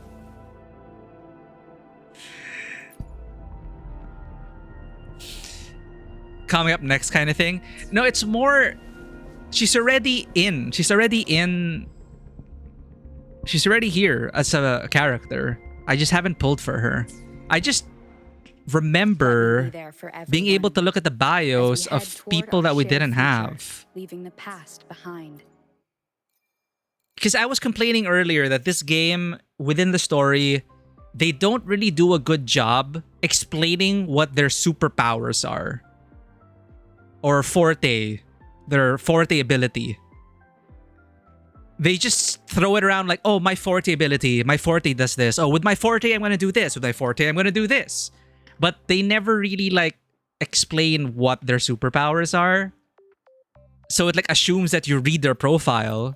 Make this quick. For example, Mortefi. And then you read here. Forte examination report, and then this is what what describes their superpower. I'm looking for this. I'm looking for her forte examination report. Ruthie, welcome in. Welcome to the 3 stream streak. Thank you for streaking with us. It's more fun to streak with friends, Ruthie. But you know what's also fun? Ruthie Bathory's stream. Does a variety of games, currently playing Heartopia, sounds adorable, but plays multiplayer games as well with her friends, Phasmophobia, Valorant, a variety of things, but just a great, wholesome person, very supportive. Thank you so much, Ruthie Bathory, for being here. Please check her out. We just finished the main story, I think, currently, but before we move on and talk to Professor Mornye, I'm gonna have to Google her wiki.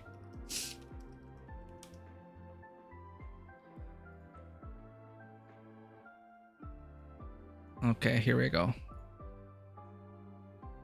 Forte. Does this have No, it doesn't have the report. This wiki doesn't have the report.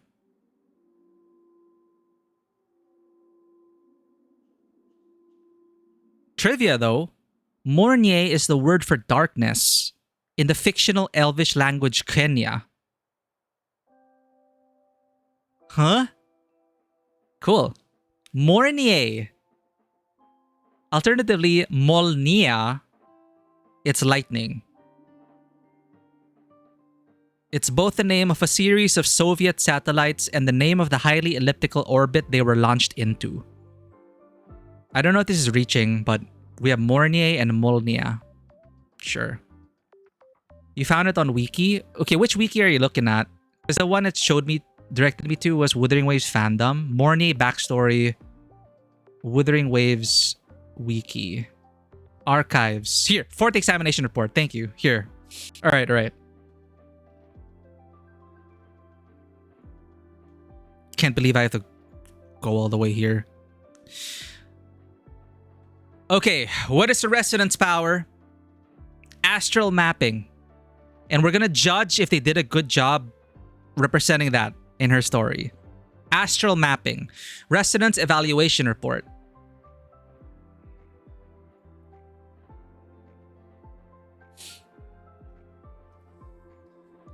Name Mornye, Space Trek Collective, Research Institute in Department of Exostrider Engineering. Forte assessment, baseline classification. The subject is classified as a natural resonator with a tacit mark located on the lateral aspect of the left thigh, which is curious because that is her prosthetic leg.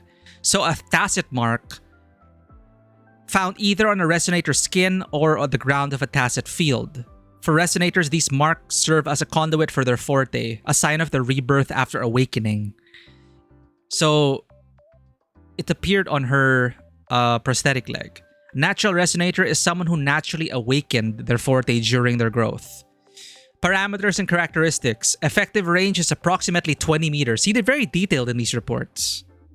Within this radius, the subject demonstrates direct, fine-grained manipulation of mechanical entities with complex internal structures. Precision of manipulation remains stable across the entire effective range, with no observed signal degradation. Activation prerequisite. Forte initiation requires a complete structural analysis of the target's internal mechanical composition. The Forte cannot be initiated on objects with unknown internal structures, which limitation it did apply, which is why, but she was aware of Hivacia's inner workings and structures.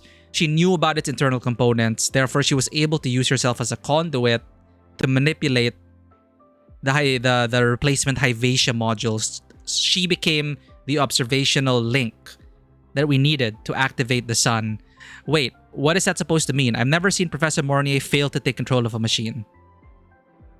Okay, she understood the workings of it.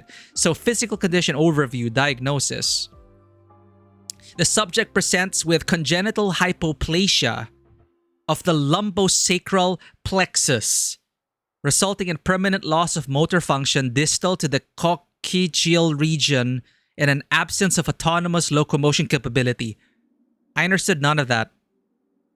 But the gist of it, from what I can understand based on the context clues, is that she's paralyzed. Her lower half is paralyzed because of the Forte. Wait. Congenital hypoplasia of the lumbosacral plexus. Congenital hypoplasia means an organ or tissue is underdeveloped or incomplete at birth due to insufficient cell formation. Of the lumbosacral plexus. So lumbar support, right? So it's that part of the spine.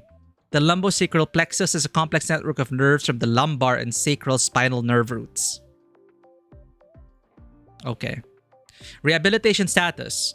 Through a custom neural interface prosthetic limb system, the subject has achieved full independence in ambulation and daily activity. Functional stability has been maintained for several years. This evaluation constitutes a routine review. Overclock diagnostic report. So we witnessed her overclocking.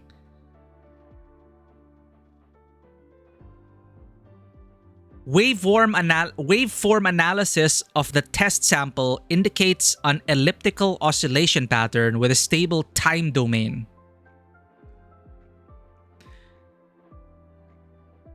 Okay. While a prolonged tendency toward irregular fluctuations was previously documented, the waveform has since stabilized. Examination results are determined to be within normal parameters. Similar to you? I thought you'd be able to relate to her as a character. Conclusion. Resonant criticality is within normal range. Subject stability remains robust. No present risk of overclocking. But she overclocked. So for those who don't know, overclocking is the overuse of power. Overuse of power or obsession, didn't know that, can overload a resonator's mind and forte, leading to overclocking. While overclocking can be controlled, there is currently no known permanent cure. Resonator Mornye has a prior history of overclocking. Maximum severity rating is mild. The subject reported inducing a brief episode several years ago to sustain the operation of a critical signal tower. Okay, this makes sense then. She represented this. Like, why did she have to overclock? But no, when I saw the scene, I thought she overclocked to protect herself from the machine. But specifically, she overclocked to get the job done, to maintain the operation of a critical signal tower, which is why she had to remain there, because she was the replacement for the Hivacia's observational data. There were two observational datas needed: the raw readings from the gyre, the Helios gyre, which was provided by Rover, and then on her side, she was meant to provide the Hivacia's observational data, environmental data. But since Hivacia was compromised, we launched ourselves into high orbit, avoiding the void storm interference. And in the last-ditch effort, she overclocked to maintain the operational stability of the Hivacia measuring tools. So that's why she overclocked. And connecting to her superpower, which is, they call it astral mapping, but it doesn't align with what it actually does, which is fine-grained manipulation of mechanical entities with complex internal structures. So something only Mornye could really have done. So she didn't need to overclock, but then since things were desperate, and we were pushed back and we were separated, she had to. But I guess the original plan was just to use her regular forte to activate Hivacia's measuring tools. So due to timely medical intervention, no post-overclocking symptoms were observed. So we saw this in her resonator video. She overclocked, I believe, to keep the signal tower operational in order to fulfill her dream of the mapped sky. Which is how she lost her legs again, I guess. She was already in a wheelchair to begin with, but her legs had to be amputated, thus the replacement prosthetics.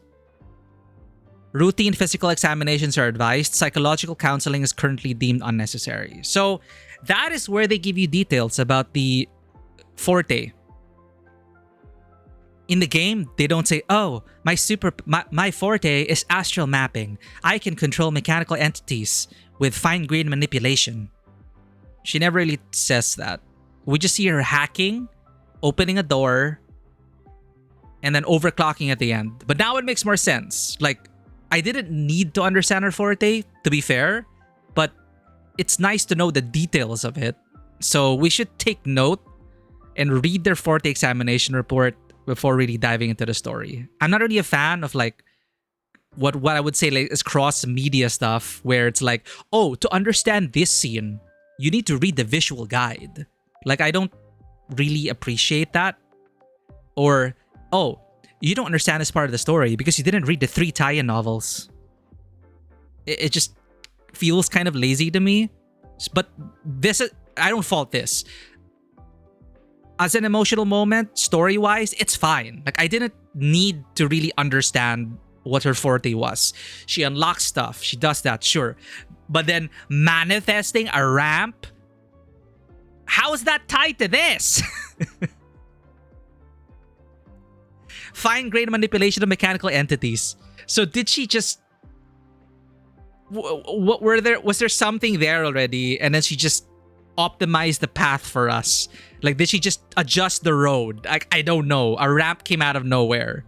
So it's like, I felt like that's the only time I felt like, wait, I thought her 40 ability was related to hacking. Not really. It's mechanical manipulation. She opened the door. And then she manifests a ramp. And then she overclocks. But I thought she was overclocking to defend herself.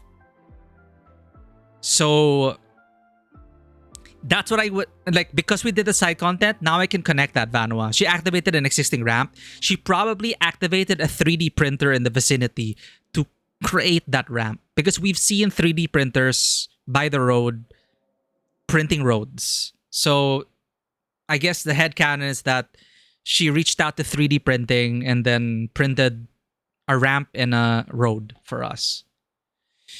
It's an interesting coincidence that in Limbus, overclocking is a mechanic. It's to essentially intentionally triggering emotional haywire in order to unleash more power. Yeah, it is a trope after all. Like, unleash my power, remove all limiters. And it's at the cost to your own well-being for more power, and only in desperate circumstances. And it's a one-way street because we have Dante. All right, a certain power, if not for a certain power. And I'm assuming it's because of MC.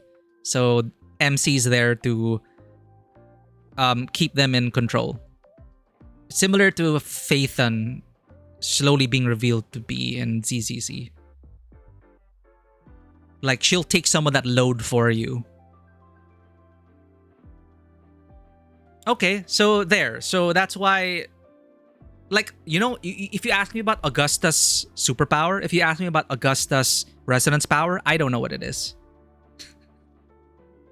Because she never explains what it is. But it was such an important part of her character because it's because of her forte, which was deemed weak and inconsequential, that she was frowned, that people looked down on her, and that she gained power despite that.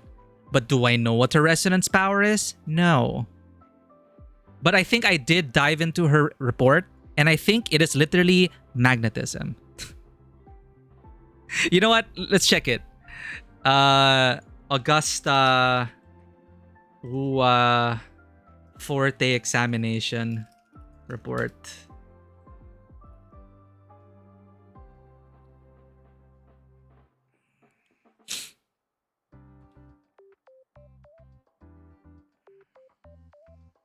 What do you mean Augustus isn't here?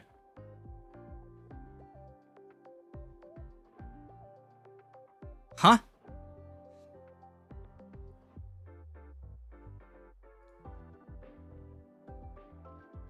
See, there's even a Reddit here.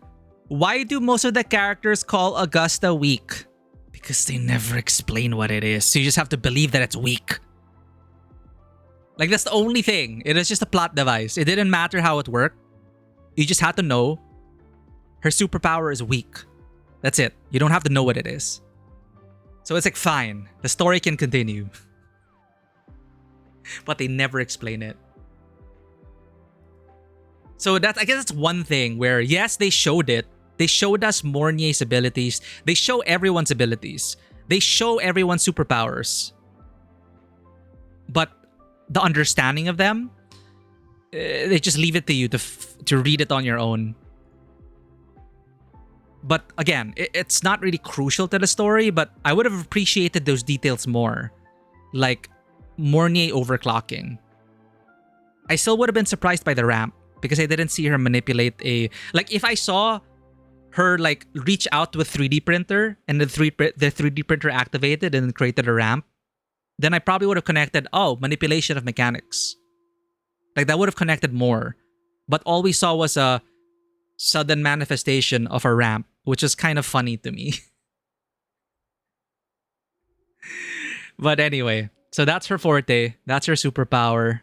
And that's why she overclocked. Because she had to maintain, just like what she did in the Resonator showcase, she had to overclock to maintain the functioning of Hivacious modules. So, respect. It was a sacrifice moment. But Rover got to her in time because the job was done.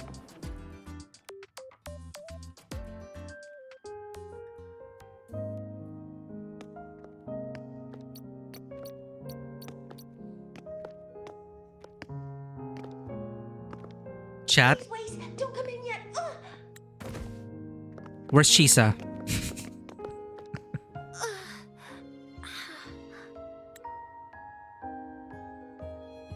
Oh, her legs aren't fully charged. Sorry.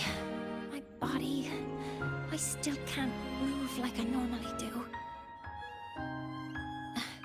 I've gone through rehab before, and it's been a while since this happened. Don't worry. I can handle this much on my own. Just overclock, that's fine.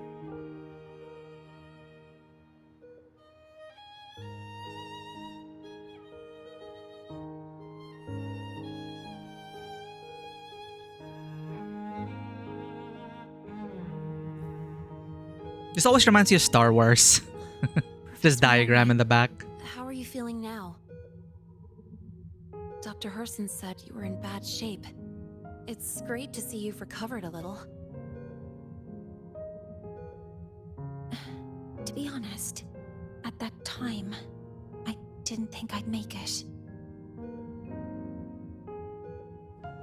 But when I was drifting in and out of consciousness, I thought I saw a girl within a light blue ring. Amath? A light blue ring? Amath. Yeah. Can you describe what you saw in more detail? God's favorite pilot.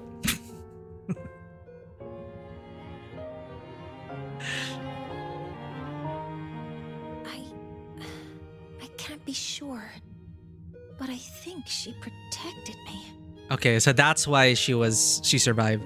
It's because of Amath. And similarly, Amath's gonna do that for us when we get into the Ava. Get into the Ava, Rover, gladly. But to avoid being wiped out from existence, Amath is gonna take the brunt for us. So very witch for Mercury. It sounds like the girl Mornye saw is the same one I encountered when I first got to Lahai-Roi. She's able to go up against the Threnodian herself and appear in the reactor drive. She's connected with the Exostrider and the Threnodian in ways we still don't fully understand. Too bad, Rover. We got spoiled by her showcase videos. And what happened to her will be the next big task. Rover? Rover! Hey! Stop spacing out! To celebrate Professor Mornye waking up and the crisis being averted, don't you think we should? Go on a ride. Totally avoid our responsibilities as freshman students. Again. Go for a ride! Oh, hell yeah, see? Nothing beats the wind on your face, especially when the three of us still don't have a group picture. Where's Chisa? A photo under the new Helios? Sounds like it'll make a good souvenir. Yes. Witnessing the rise of the new sun together. That's also the promise between the two of us, Mentor.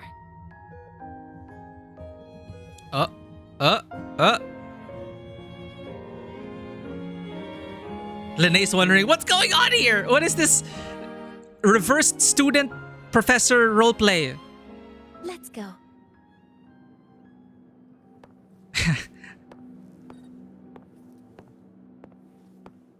Oh, it does look different. Damn. It is a new sun.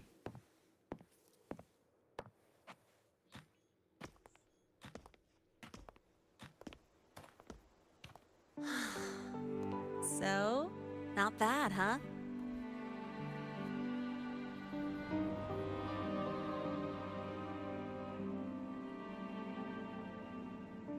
Back in the day, whenever I was stressed about the future, hanging out here always made me feel a little better. Look, now we can just enjoy the breeze without a care in the world. I used to think that when I saw this view, I'd cry because my wish would be fulfilled. But now, when I see Helios's light pouring over the land, with the ancient frostlands and people who've been here for only a few decades sharing the same warmth, I just think, what a beautiful sight.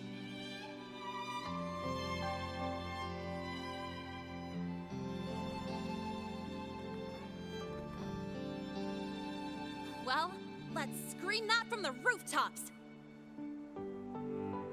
To freedom! To civilization. To new beginnings. Okay, I wasn't prepared. Thank you, Rover. Where's Shisa?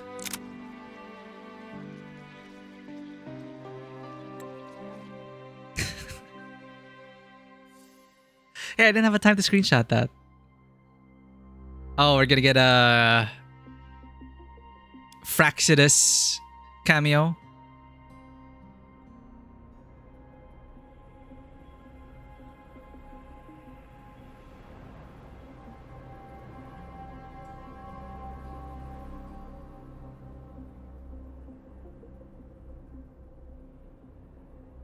Oh, it's Doc. 3 days ago, when Helios was launched, we registered an unexpected spike in void matter concentrations near Hyvatia. It interfered with the launch. We're still unsure what triggered the surge, but after comparing the waveforms with the device Professor Mornye brought back, we suspect it was an artificially induced void storm. And we found you unconscious close by. Oh, the double. Dr. Herson, I really can't remember anything. Ah, okay, that's Anselm. You can relax. Professor Lucilla has already given you the clear. You're not a suspect. So it's Professor Lucilia I'm who just here for protective sees the oversight. truth. Acting as your personal bodyguard, you might say. Aren't you the campus doctor? And you're... Or is he the one that sees the truth? He looks so The happy doctor's about duty, that. Isn't it? But there is one thing I need your testimony on. Sorokuma, welcome in. We just finished the Mornye story. Who did you see? Good day, gentlemen. Hyvatia's routine maintenance has been completed. I'll be on my way. When you put a question mark like that, you're immediately sus. Routine maintenance, I'll be on my way. Who's that? Our night's been good. I enjoy the story. And I like the lore developments here. Oh, never mind. No time to think about that. When you say it like that, Anselm. Come on. Doc knows. Dr. Herson, the Academy's review committee thinks that what I've said is unbelievable. But if you're willing to trust me... So I think Doc is the one who can suss out the truth. Myself. The architect. It seems my hastily chosen pawn has proven to be utterly ineffectual. It appears I'll have to add the final flourish to push the story to its climax. But no matter. No matter. Cristoforo. I'll simply chalk this up as a poor judgment call. A band of fools who enacted a farce. Oh, such a pity, though. With this piece expended, the chapter where the girl forms her bond with a Threnodian must be delayed. Forms her bond with the Threnodian. But that is a tale to be savored later. Right? Surprise Cristoforo, breaking the fourth wall. Not going to lie, I thought you You thought I was a girl? Oh, that's fine. GG.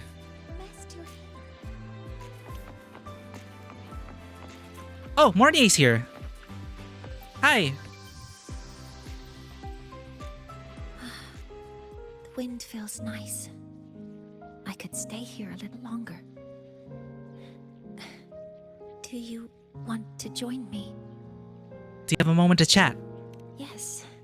The Space Trek Collective has given me a whole month of paid sick leave. My schedule is clear. For once in her life. The last time I had this much time off, I think I was back in middle school when I tumbled down a flight of stairs. Oh no. Were you alright? Well, at the time, I dropped the book I was reading down the stairs. So I accidentally... No, I shouldn't mention such embarrassing things like that in front of you. We saved the world together. We're fine. What would you like to discuss? Oh hey, more dialogue. The new solar ceremony. The reactor drive didn't land as the Space Trek Collective had originally planned. But now that it's on the ground, we can finally start researching it. I was wondering how they were going to prevent the reactor drive from... I guess it landed safely. It didn't land on anything or anyone. And then, someday, we'll prove that both the sun and the stars are within our reach. It would be nice if you could be there to witness it with me. Chat about something else. What would you like to discuss? About your nickname for me. Oh, it's because it prevents your identity from being exposed. But that's no longer necessary, right? You're right. I suppose I can't call you that anymore. But I have a friend. She faced a medical condition, and during a difficult time, she was guided by a mentor. Friend is her. She's talking about a friend and she's talking about our past self. Even though that mentor left soon after, their influence stayed with her and, well, still affects me. I mean, my friend. It's okay. I'm new to this. What does clear do? Sorry, what are you talking about? Clear? Cheer? Sheer? I'm not sure what you're referring to, Soru. CHEAR? What does cheer mean? Do. Is that from the game? Oh! Like what does cheer mean? I guess it's when you celebrate. When you cheer for something, it means you celebrate that thing. It's like shouting joy or praise or encouragement. So when you're cheering for someone, you're saying, let's go, let's go. You can do it, you can do it. So that's like cheering. So if I'm cheering for a friend, that's what I would be doing. Like in a sports match. Like, go, Warriors, you can do it. That's cheering. As long as you have something to teach, you remain a mentor. No, don't say that, Soro. You're not dumb. You are learning. We are always learning. You are not dumb for not knowing what cheering is. I'm assuming English is not your first language. That doesn't mean you're dumb. There's so many words I don't know.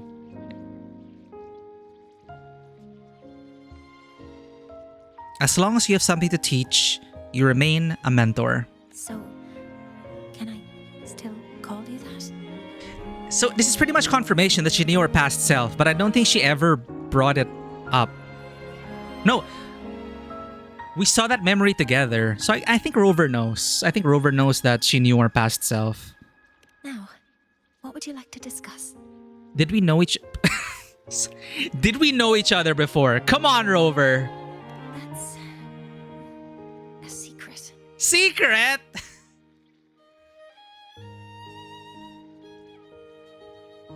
Why? Did she tell everyone, hey, I'ma erase my memory. Don't tell my future self about your encounters with past self. What? It's because someone made me promise that when they left, only by saying goodbye can there be progress and change. Thank you for the care package, Zen.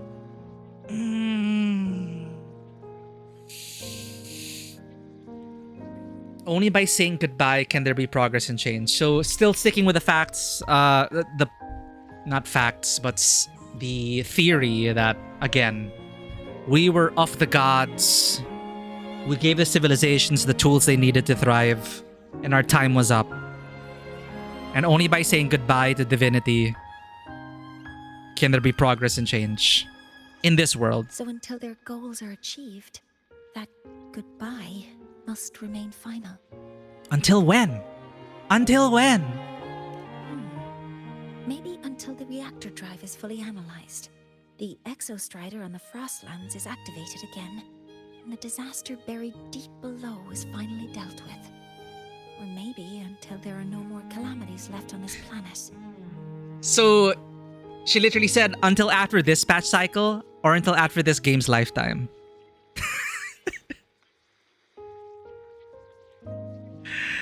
Mornye. Until I can give you that answer myself, please hold on to that curiosity for just a little longer. But it's just making it so obvious. It's like, come on, Rover. Now, what would you like to discuss? Take care of yourself. See you next time. Okay. See you next time. Oh, one more thing. Stay a bit longer this time, Mentor. She's all like, "Oh, did I know you? Did I know you in a past life?" And she's like, "Secret. Oh, but stay a bit longer this time, Mentor." So obvious. We know. Did you pull Mornye? Plus, this is spoiling yourself. Oh, if you're also a Wuthering Waves enjoyer, Soru, we just finished, so please avoid spoilers. But we are going to pull for Mornye right now. We're gonna use up our meager resources to pull for Mornye because I used up all my savings to get 3 copies of Cartithia. Do I regret it? Not yet. But I'm gonna get this. Thankfully, I already have Augusta and Yuno. Do I know what their forte abilities are? No. I have to read the report for that.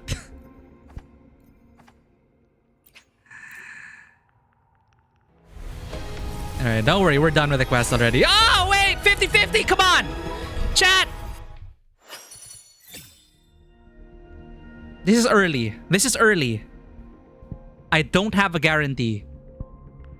No, I don't. I do not have a guarantee because I pulled Cartithia. I don't know if this is guarantee or not.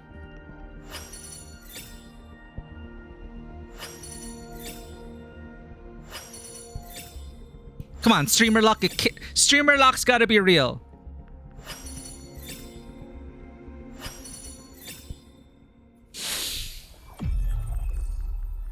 I need not wait for a starry night, nor tilt my gaze to seek the sky, for I have placed it at my back, in my hands, and upon my eyelids. I love those showcases. I don't know if we were guaranteed or not, but I think that came early. So, we got her! Soru asked, did you pull Mornye? We just did! Guarantee or not, that was early. So, streamer luck is real. 20 pulls on stream. 20 pulls. I think I did 10 pulls off stream. So 30 pulls. Saru, thank you for the follow and welcome in. But yeah, don't worry. There are no more spoilers. We just finished the story. I hope you have fun with the story, Saru. It is a nice Well, it wasn't as explosive as the initial quest with Linnae, but it's a nice development. It's a nice gradual development of the plot. And I'm still very excited for La Roy's region. With all of its plot threads, I could just really see a climactic conclusion. I'm really hoping for an explosive climactic conclusion. And as a fan of like the mecha genre as well, and the anime high school genre, it's all coming together. You know, we're getting a lot of inspirational shades of like Eva and Gundam and all that. It is too much to hope for a double, but whatever. We got her in 30 pulls. And thank the gacha gods. Weapon is guaranteed. So I just need resources for this. It takes so much pressure off, alright? More gachas need guaranteed weapons. They also did this with their previous game, Punishing Grey Raven. It's like, I wish they would do away with 50-50 entirely. It's never good for the consumer. But at least your weapon is freaking guaranteed. Right? That's the least they could do. Hoyo could never.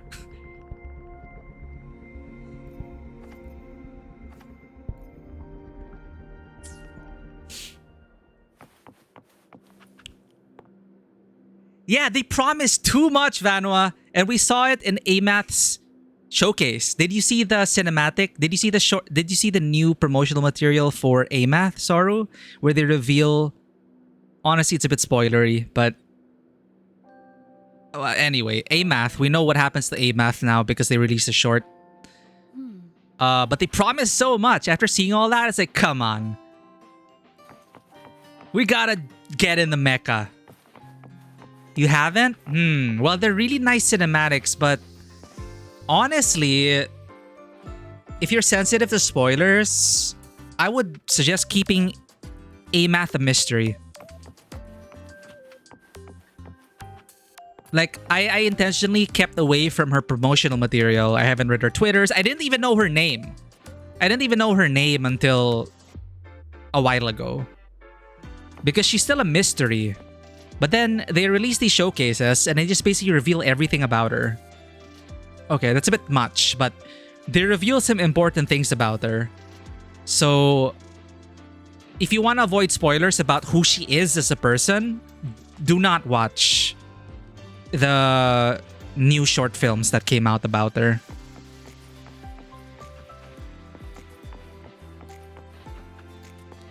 And I keep asking, where's Shisa? Oh my god, she's just a waves line message away. She was here! Chat, that's her Pocky! Chat, that's her Pocky! I can't zoom in. Did Rover just remember Chisa existed because there was Pocky? I swear to god, they're so allergic to bringing in their older cast members. Even Linnae has an appearance here.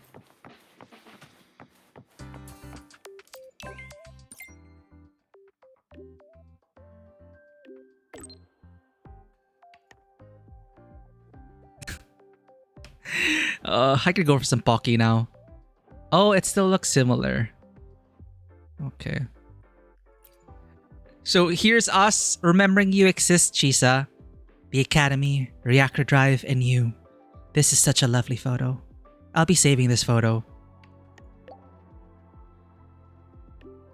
Don't mind me. I'm just keeping a record. Thinking back on everything that's happened, it all feels a bit surreal. You and I met in Honami, went through so much together, and in the end, we made it back to the Academy safe and sound, and then the writers forgot about me. Professor Mornye, whom I'd met before, my new friend Linnae, and my family. Everyone here. I have been blessed.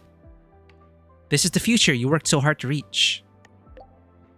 Being enrolled as Star Torch was only the beginning. There's still so much ahead of you worth experiencing. Thank you, Miku. I owe it all to you. I hope you reach the future you wish for as well, and that you enjoy your time at the Academy. Do I sound too serious on Waves Line? Anyway, if you ever need my help, do let me know. Whatever it may be, we'll face it together. I'm sorry, Chisa, the writers are against you. We'll face it together if the writers deem it proper.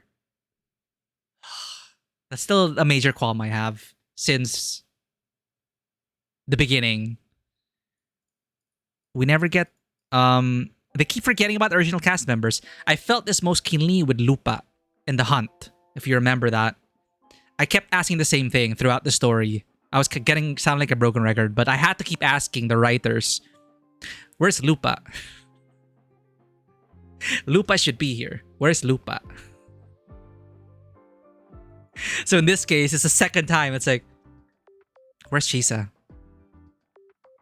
Enjoying school life.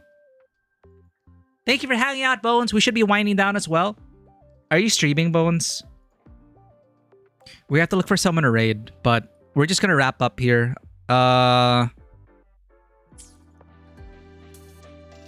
Is that it? The sea just within reach. So there's a new quest. One new quest. The sea just within reach. Discuss the submerged tunnel rebuild with Abby? Huh? Rev it up Star Torch race? Sure, we have like 15 minutes. Let's check out these. I can't complete it, but let's just check it out. Disappearance of non-banner characters. Yeah, that's the thing. When has gacha ever been good for the consumer? And how it's locking in people. Like, can you imagine how much more freedom they would have for storytelling if they weren't locked to the gacha schedule? Yeah. Anyway, thanks, Bones. Good luck with the stream. You hear that? Bones is about to stream. Give him a follow. Go check him out. Undercover message.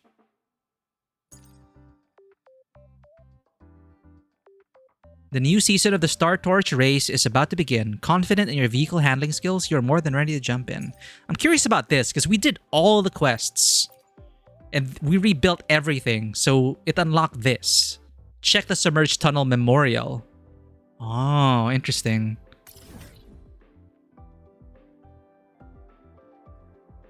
Cannot fast travel with trial. What do you mean trial character? Oh. We haven't left the story zone. Okay, we talked to Mornye already. The wind feels nice. I could stay here a little longer. Do you want to join me? Yes. This be the last time I had this. Now, what would you like to discuss? Okay. Okay. Stay a bit longer this time, Mentor.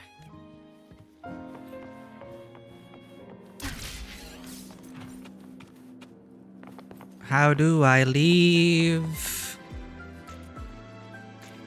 Alright, we're back.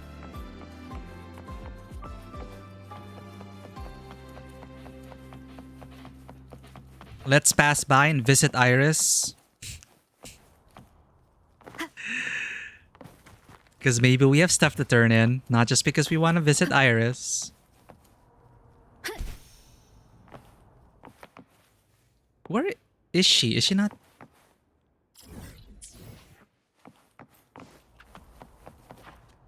How many floors is this thing? The critical trigger. Eh? No, this is the ground floor.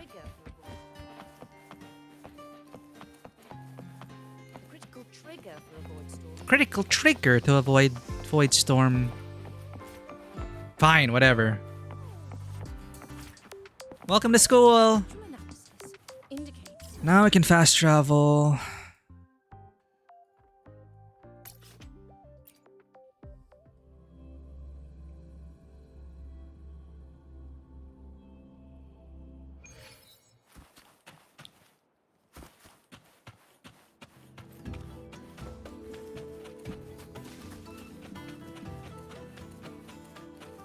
Oh. Wait, is this the memorial?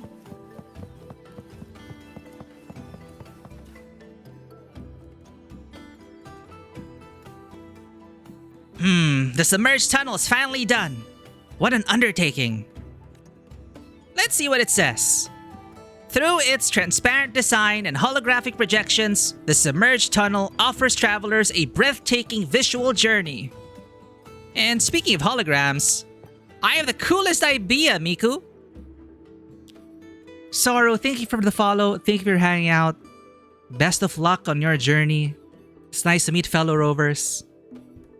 Have a great rest of your week. And speaking of holograms, I have the coolest idea, Miku.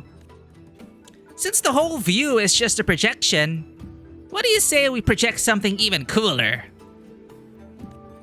Like, change the schools of fish into dragons of dirge, or turn the water into fire and make the whole tunnel a path of the inferno. I like the way you think. I know. Isn't Mornye some big scientist at the Research Institute? She can help us with this. We just had a whole adventure with her, Abby, but okay. Alright. Mornye is still on sick leave. Ah, okay. I'll send her a message. Did this quest unlock after the main story? Mornye, Abby has a strange question. Can the submerged tunnel project different types of holograms? Like, say, a swarm of dragons of dirge, or make the entire length of the tunnel a path of the inferno? Question mark. I wasn't part of the submerged tunnel project. To answer accurately would require a site survey and access to blueprints, construction logs, operational data. I recall that the tunnel runs from Bjartar Woods to Sundermere. I'm near Bjartar Woods now. I could come help you if you need it. Aren't you on silk leave? Sick leave? On an expedition for a project. Don't worry. Dr. Herson says my post-overclocking symptoms are mostly recovered. Now I just need to stay in a good mood. And making research progress puts me in a very good mood. Can't argue with that logic. What you need right now is rest. Once your expedition is complete, meet me by the tunnel. We need to talk. Pufferfish. Sad face. Alright.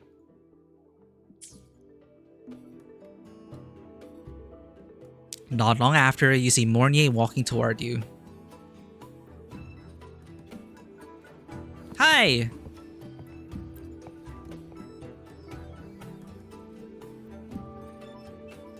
Sorry to keep you waiting, Mentor.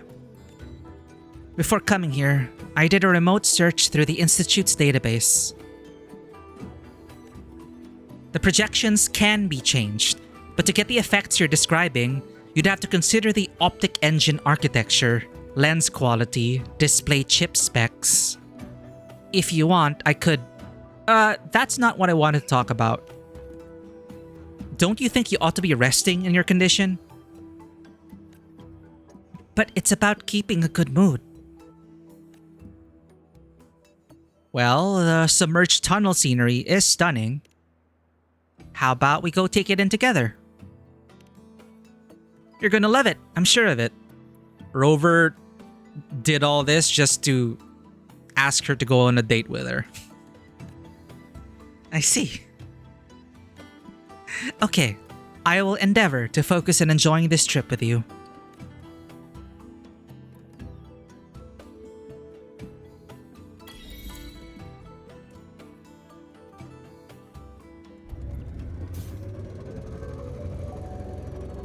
Smooth Rover.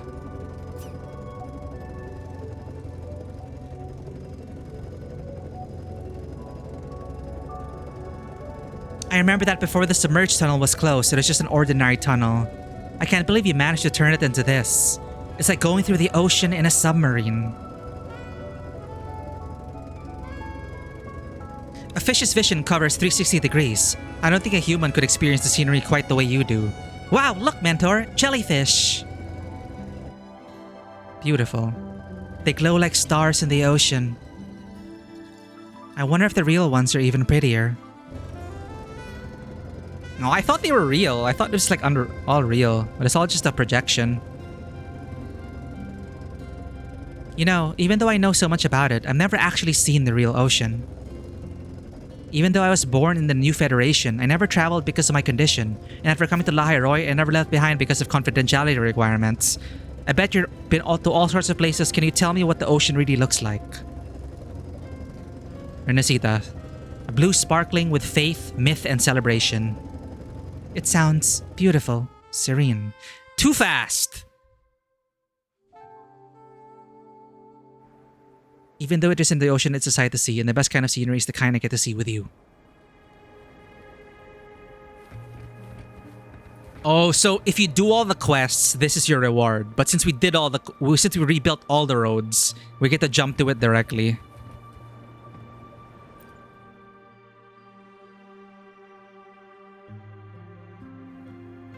Thank you for showing me this, Mentor. I feel really happy. It's like you said, taking in the scenery really does help you keep a positive attitude.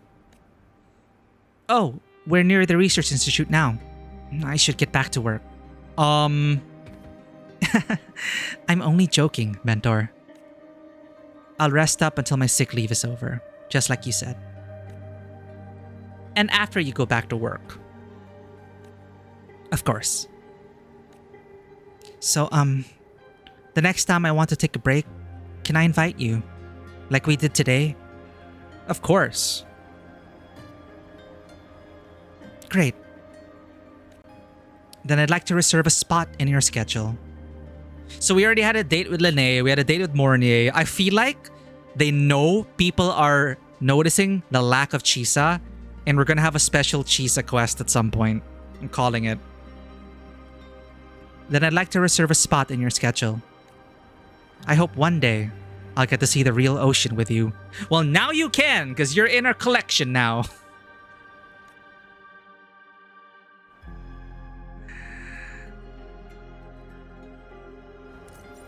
Cool. Do submarines dream of data seas? I understood that reference. Alright, all side quests complete. Rev it up, Star Torch race. Let's just get into the races. See how it is.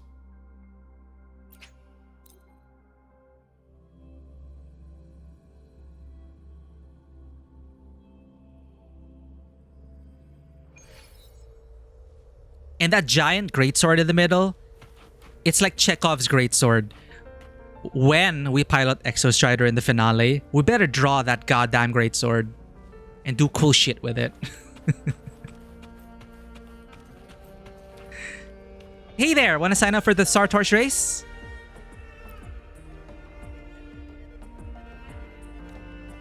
I'll register your details on the entry list right now so you can jump straight into the race. Wow, that's too much. The Academy is sponsoring this year's event more generously than ever before. Huge rewards, brilliantly designed tracks. There's no way you can miss it. The buzz around the race has been fading these past few years, but our Star Torch Race fan club will never let this event die out. We're gonna save another fan club. Our seniors in the club have worked for years to finally convince the Academy to raise the budget for the race. I believe that as long as we have enough racers, a true star rider will emerge and keep this competition burning bright. Just like rider Huafeng, who took 3 championships across the 7 major tracks years ago. Didn't we meet Huafeng? Didn't Huafeng design? Who knows? Maybe then the next legend out there is you. Alright, your registration's all set. Now shout it with me. Star Torch race, rev it up! She's really fired up. Oh, yo. The current racetrack is displayed here. Beat the race record on the leaderboard to earn rewards. Wait, Huafeng is only in part number 3? We have number 1 and Rainmaster. Have a guess who Lene is. What would Lene's be? Rainmaster? Is that her? If she appears as number 1 on all the leaderboards, that's probably Lene. Okay. Go. So how is this different from the other racetracks we've had?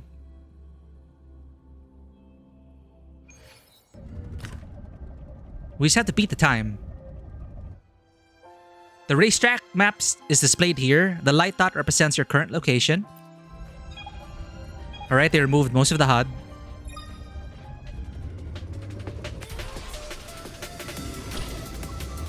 Yo, we get a new soundtrack for this. Jump!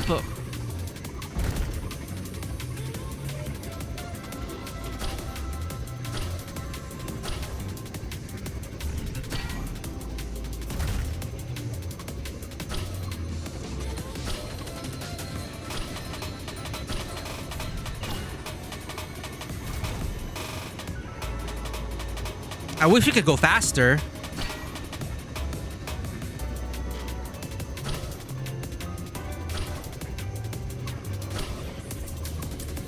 Huh.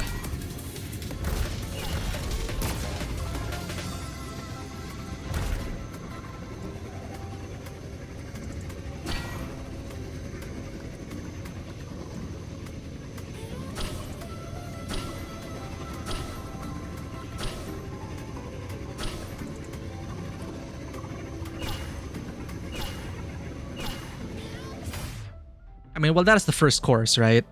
Yo, we beat Rainmaster. All right, it's not so bad.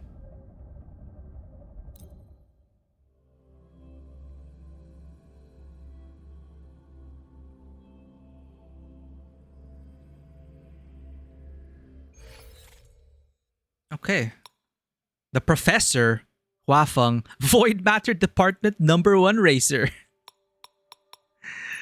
Okay, what do we get? So you just have to surpass... Oh, okay, cool.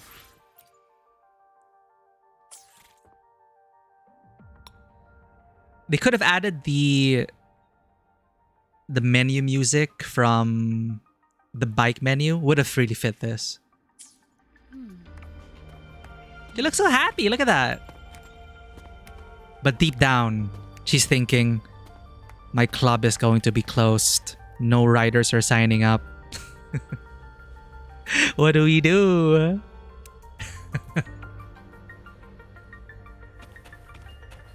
She didn't even ask us. She just signed us up.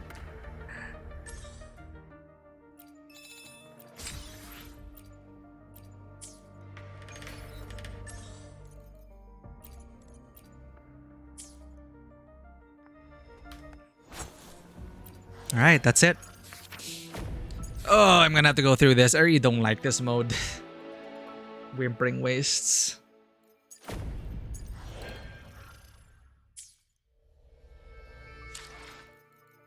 This music.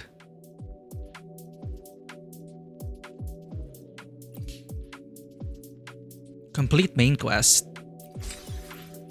So we get 2 modding. Ah, okay, complete.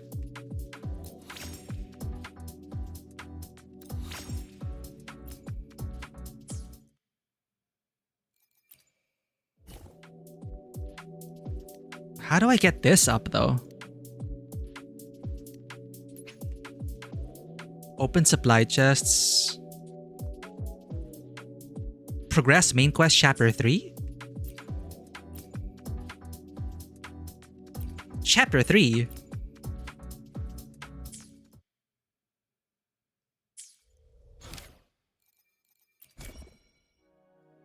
Oh, that is chapter... Oh, we are in chapter 3. Lahai Roy.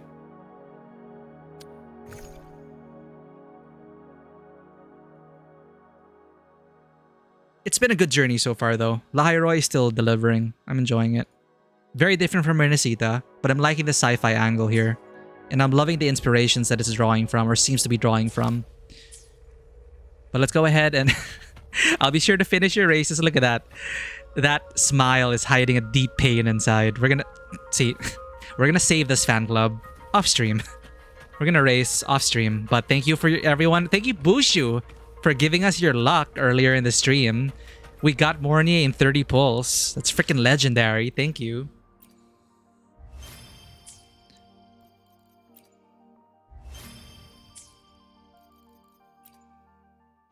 Let me be there for everyone as we head toward our shared future. Mornye. Power levels, precision calibration, combat efficiency, all green. There's still hope of pulling Amath and other characters. I think there are 3 more resonators. All right. Thank you for being here. Lara, Bones. We rated Bones last time, but Bones is playing Chronos. Right, I was supposed to play that game. Next stream, we're going to be playing Arknights Enfield.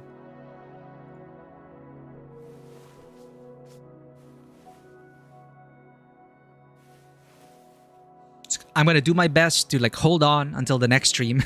Because Arknights Enfield is releasing tomorrow, our time, or in 2 days.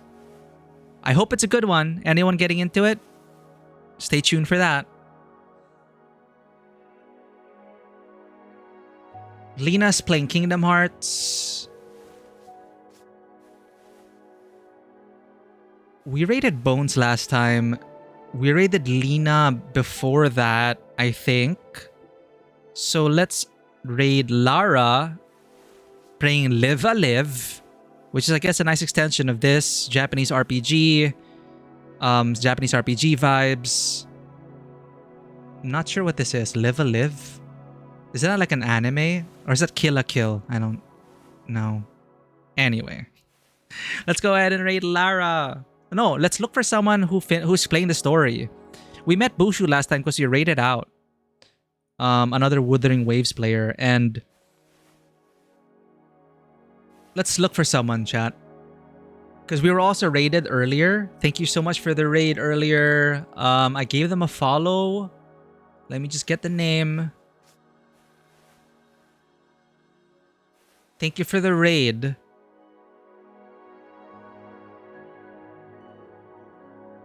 Calcico VT gave you a follow. Hopefully I can check one of your streams. Is Calcico streaming now?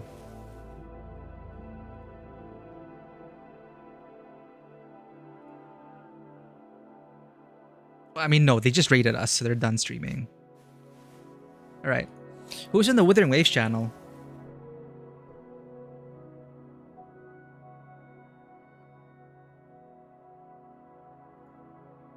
This person looks familiar. Oh, Tigerish, but she has 17k followers. That's a bit much. But I remember jumping. I don't know how I ended up on Tigerish's streams before. PC playing on my buddy's account. Who's this? Oh, they're currently going through the Renacita story.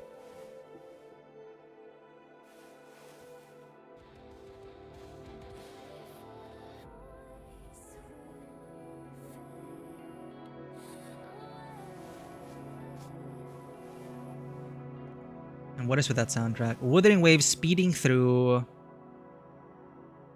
events. Come on, let me switch to Zani. Fuck's sake.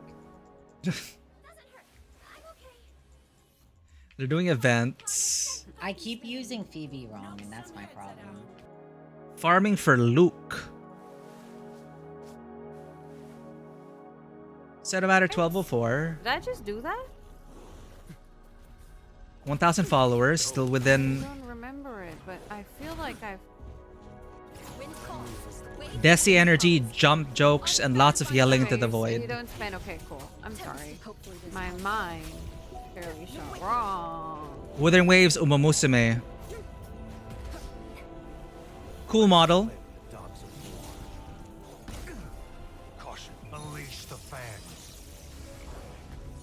But they're doing weekly content. I don't know where they are in the story, if ever. But, you know, Off with you. Your life they seem interesting. is mine to take. Let's make new friends.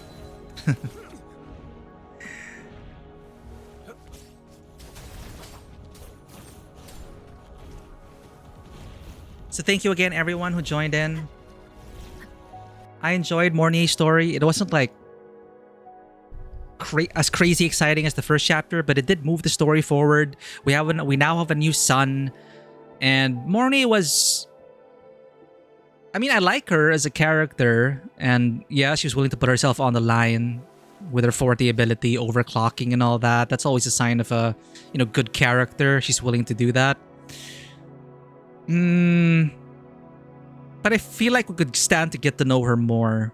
And obviously she was still looking at us and focusing on us as mentor, right?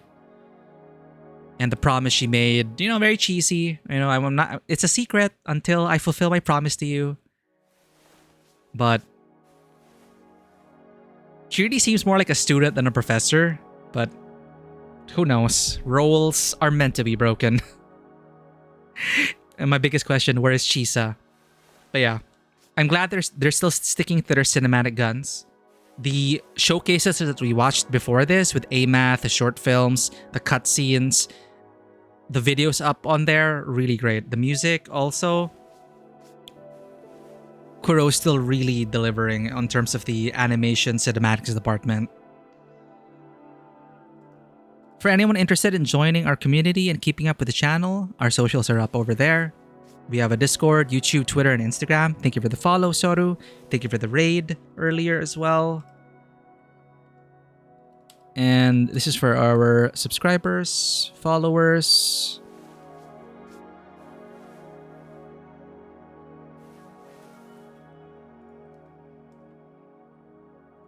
We're going to go ahead and raid Seno Matter 1204.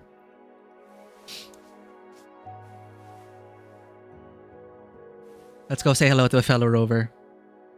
Thank you again for your luck, everyone. We used it for Mornye. Hopefully we can get it for future pulls. Thank you. And as always, welcome to the table. Have a great day, and I will see you all in the Enfield. Bye-bye.